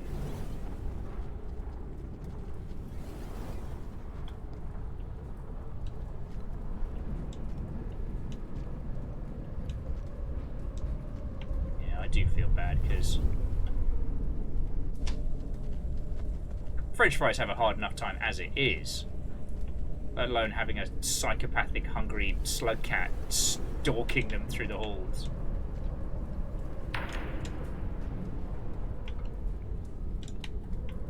Oh, and so those of you who just joined us with the last raid, in one of the earlier areas where we were hunting vultures, we had more masks than the game could keep count of, and we got Big Red. That's how much murder we did.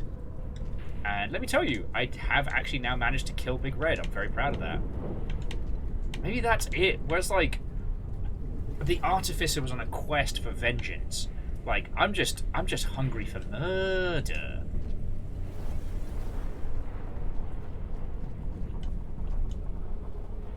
I just need one little blip of food. Just one. And I can go have a nap. God. As soon as I said I just need one little blip of food, everything around me is suddenly adorable. But as has been well documented throughout the ages, adorable creatures are often some of nature's most delicious treats.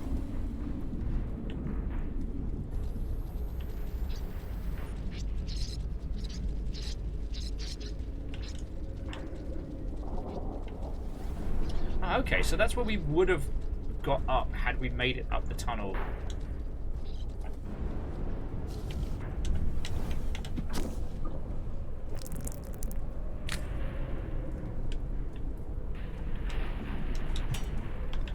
Alright, well that'll do for a snooze.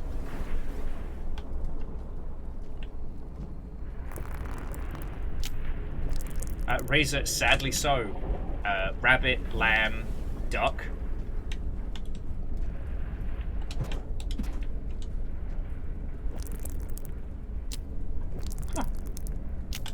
I think I just saw that spider go. No, thank you, Satan.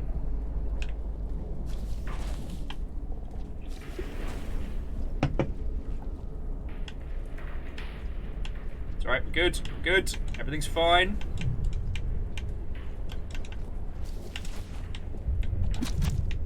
Thank you, spider.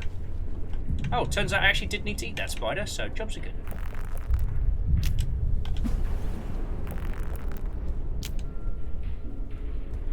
Oh, don't be all bloody coy. Just because I killed and drank your friend. Spiders would be so squeamish. Sorry. I'm getting cocky. And not in a way that gets me vultures.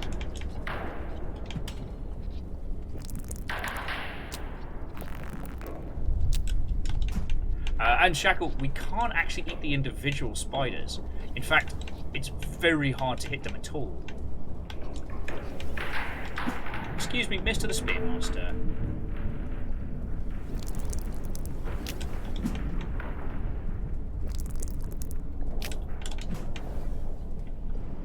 Oh, you tiny purple ball bag.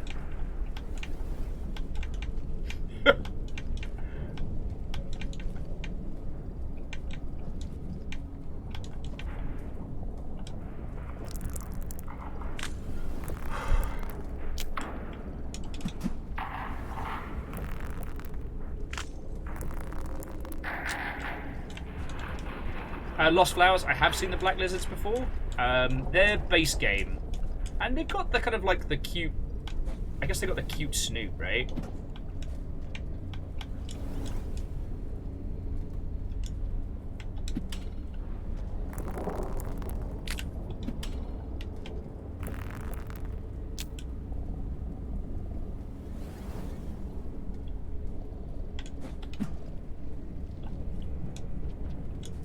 Don't worry, all part of my slug cat plan.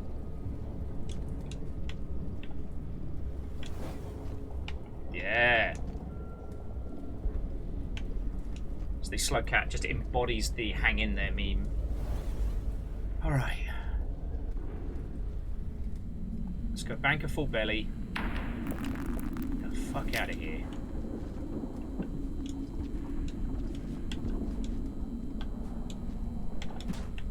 Shit's getting awfully green.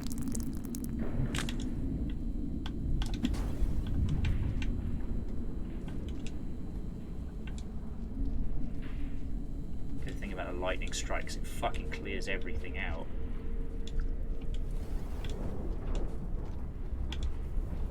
Alright. Nap time! And it's not full of spiders. Love to see it.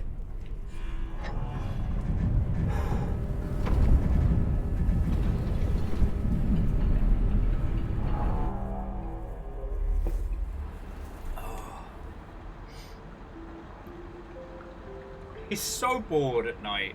He's just like... I mean, Shackle was the one that put it, like, stupid mission, stupid Peb, stupid spiders.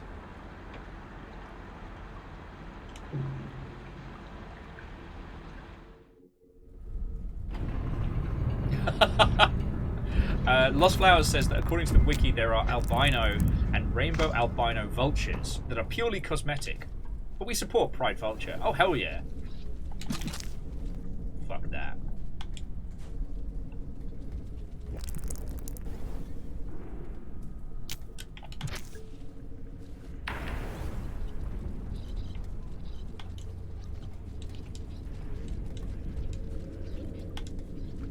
Don't worry about it.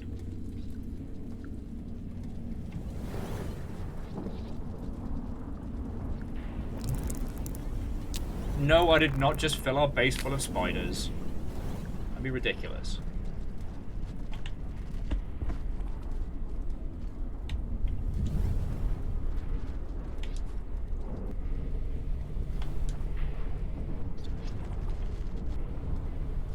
Sorry, for a second there I thought we were dealing with a... Oh, you feckin' bad word.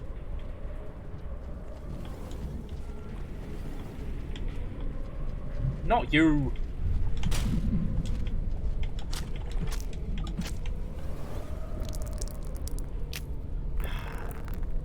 There's a fucking big old mama spider just waiting. How do we handle this? They don't seem to like to follow me into the tunnels. So...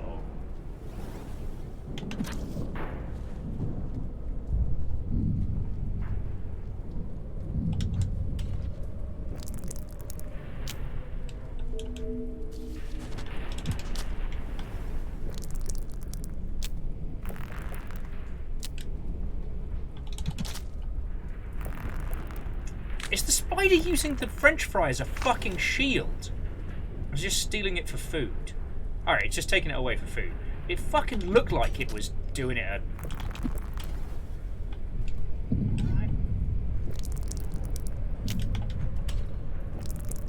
Alright. No sign of the great big bird, though. Is anyone else feeling snubbed? I'm feeling snubbed. I came here to hunt a monster.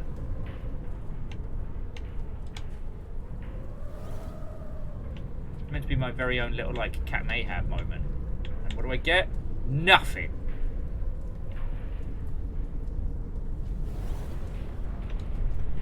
You can hear his Eric Idle saying, well, nothing will come from nothing. You know what they say. You came here to hunt a monster. Turns out, you were the monster all along.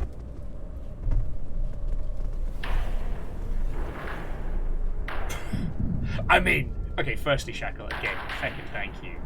Also, yeah.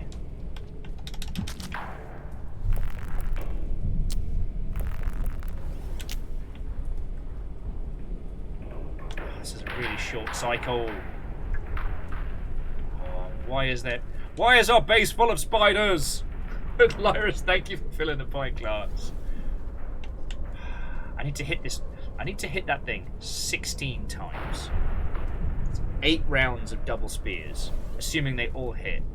That's a lot of murder for one slug cat. Maybe just keep trying to bank the meals, I guess.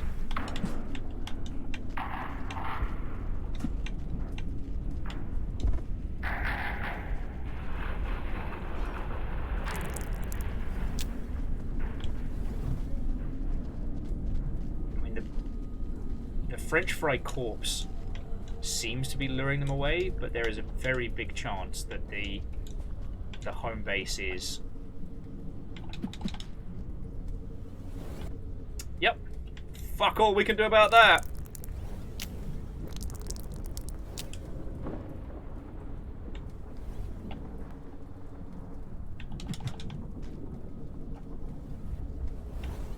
Guess I'll just die. But in a cool way, not in a spidery way.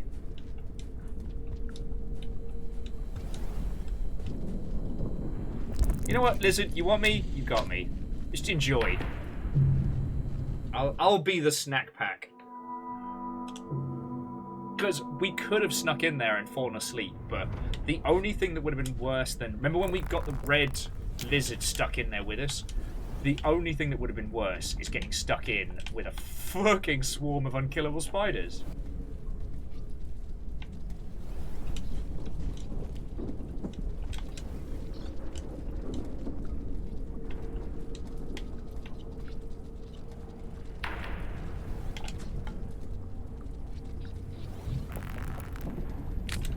Alright, you want to see some chaos?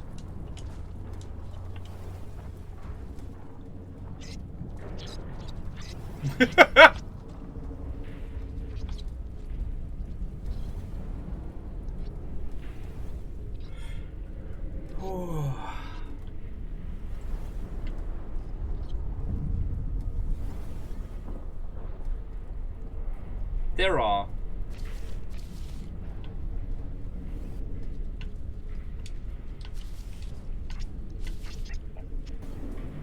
so many horror spiders. You know what, friends? We've put up with a lot. A lot. I need to go take a shower and scour off a layer of my skin after the amount of spiders we've dealt with today. I think this is a good place to bring our adventures to a close, because I don't have the focus to bring down the big bird. Also, the big bird's not showing, because we obviously aren't either tasty enough or enough of a threat. I'll obviously be saying thank you to like Fahrenheit and everybody in the credits in just a second, but what I wanted to add was we will be playing more of this tomorrow, because Wednesday is our Rain World Day, and I don't want to miss it for peeps that want to tune in special. God, I'm a disaster today. Sorry. But This has been a wonderful day, and I have had a wonderful time. So fucking thank you all. Let's get some. There we go. Some smooth jams while I'm saying my my goodbyes, which I'm chronically bad at doing. God, what to say? Yeah. Things are hard. Shit sucks.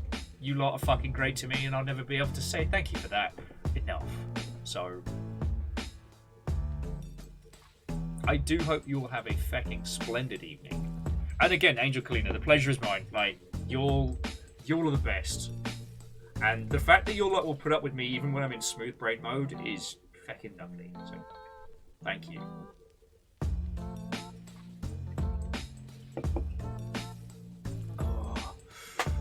Right! Before I completely lose track of my noggin, I guess we'll use my death screen for the credits. So, for those of you who do not know, this is what I do full time. And I'm only able to do this because everybody here in the long ship throws in like bits, donations, and gift subs and the whole shebang. We are mostly kept alive thanks to people throwing in bits and people throwing in donations. So everybody fucking thank you. I'd especially like to thank today Ehrman, Shackle Draconis, Wolfcrad and Bacon Avenger, Personally Defunct and PVS, Megaboss, Akira Zero, Stepagen, J-Post, Big Sax, Lyris Dragon, Catastros, Pun Spectre, Scald in Alaska, Soul Splitter John, Vanderbeest Head Householder, Wizard the Third, all of you, thank you. Your moderator today was not just Caffeine, but also Rhymes and Moose and Lizzie T. Powell, who was all here. And to those that followed, those being MTX Attic, That One Vlad, Data Expurged, and Color Trail. I hope you come on by. I fucking love talking about video games and the industry around it. And yeah, it'd be lovely to chat to you. To Vanderbeest, Ehrman, Gitned, Caffeine, Varbles, Mantelbrot, Din Carloin, Tanoff, Kazale, Tenacious Chi, still good. Hero to the People, Dan Jones, Snuggly Burrick, Martin, The British Beaver, Pun Spectre, Legend of Morad, Wheeler Dealer, J-Post, Shackle Draconis, Lyris Dragon, Geographic, Meow Kitty Sakura. All of you, thank you. A bunch of you were gifted subs, but more than not, were people celebrating 55-month sprees. Holy shit. And while Fahrenheit bringing in a 100-person raid was definitely a fucking capstone of the day, to Snuggly Burrick, to Captain Hillian, and the Real Hunter, thank you all. Whether it be just yourself or a whole squad, you all know the deal. This is Twitch.television, and the only thing that Mr. Twitch likes is the numbers going up. That's pretty sneaky of you, Lyris. It's pretty fucking sneaky. So...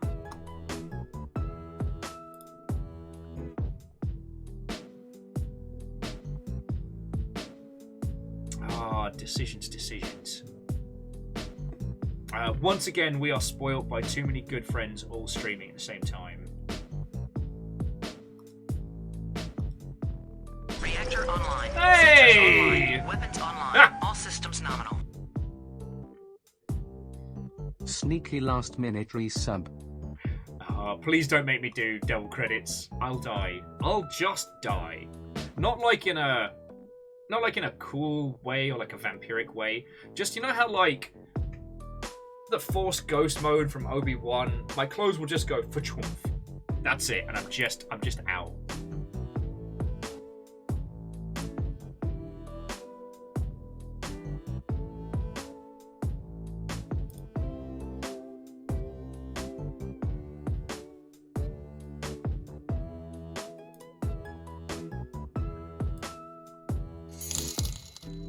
Hey! Level up. Music Creators Power Pack was just purchased for $20. Well, that was feckin' lovely.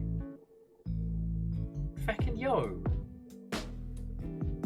Whoever that was, while I'm trying to see if our raiders are, our raid targets are ready for us. Feckin' thank you.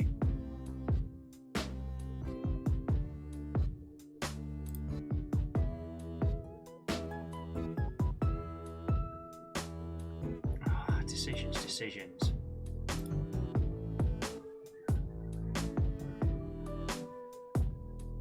Alright, so it's between a spot of art and a spot of witchery. A spot of art or a spot of witchery. Because there are too many cool people, but loads of people are absolutely kicking ass. Oh, what, Durry? Thank you so much, alright? Like, friends, it all adds up. It all adds up. Lyris wants a bit of the witchiness. Not witcher, witchy. Potentially the witchist, but not the witcher. God, how hard does your game have to succeed for people to just like the term witcher? Grammatically, I hated it when I first heard it. Now I love it. Kind of same with the Wii and the Wii U. Like, Nintendo succeeded so hard with the console, we forgot that they named a video game machine after PP.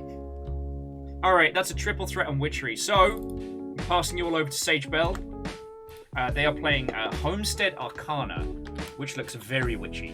Also, I believe it was Sage Bell's birthday yesterday, so we can go over there and say hi. They've only got like 6 people jam at the moment, so if we bring the full thunder of our squad, like, yeah, 57 people, we're going to make an evening.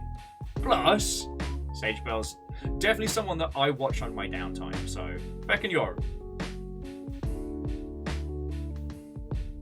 Yeah, Lyris, it's a late birthday raid. Late birthday raid! It's a bit of a mouthful, I'll grant you. Right, friends, it is unlikely that I will be on Discord proper later tonight because smooth brain mode. But I look forward to seeing you all tomorrow, where we try and kill a giant vulture, or just get out of the spider-infested hellhole. Oh, I need to... I've already started scratching. Like, that's how bad these spider sounds are. You all know I fucking love Rain World, so... The idea that we're going to get to do 2 days of it is great, and I am very lucky that you lot put up with me, alright? Smooth brains need naps. You are entirely correct. I just have to take the correct kind of naps at the right time. Anyway, yeah, I think that's all that's going on this week. We don't have anything super bombastic. But if I remember, I'll tell you later. So have a great rest of your evening. And let us raid on!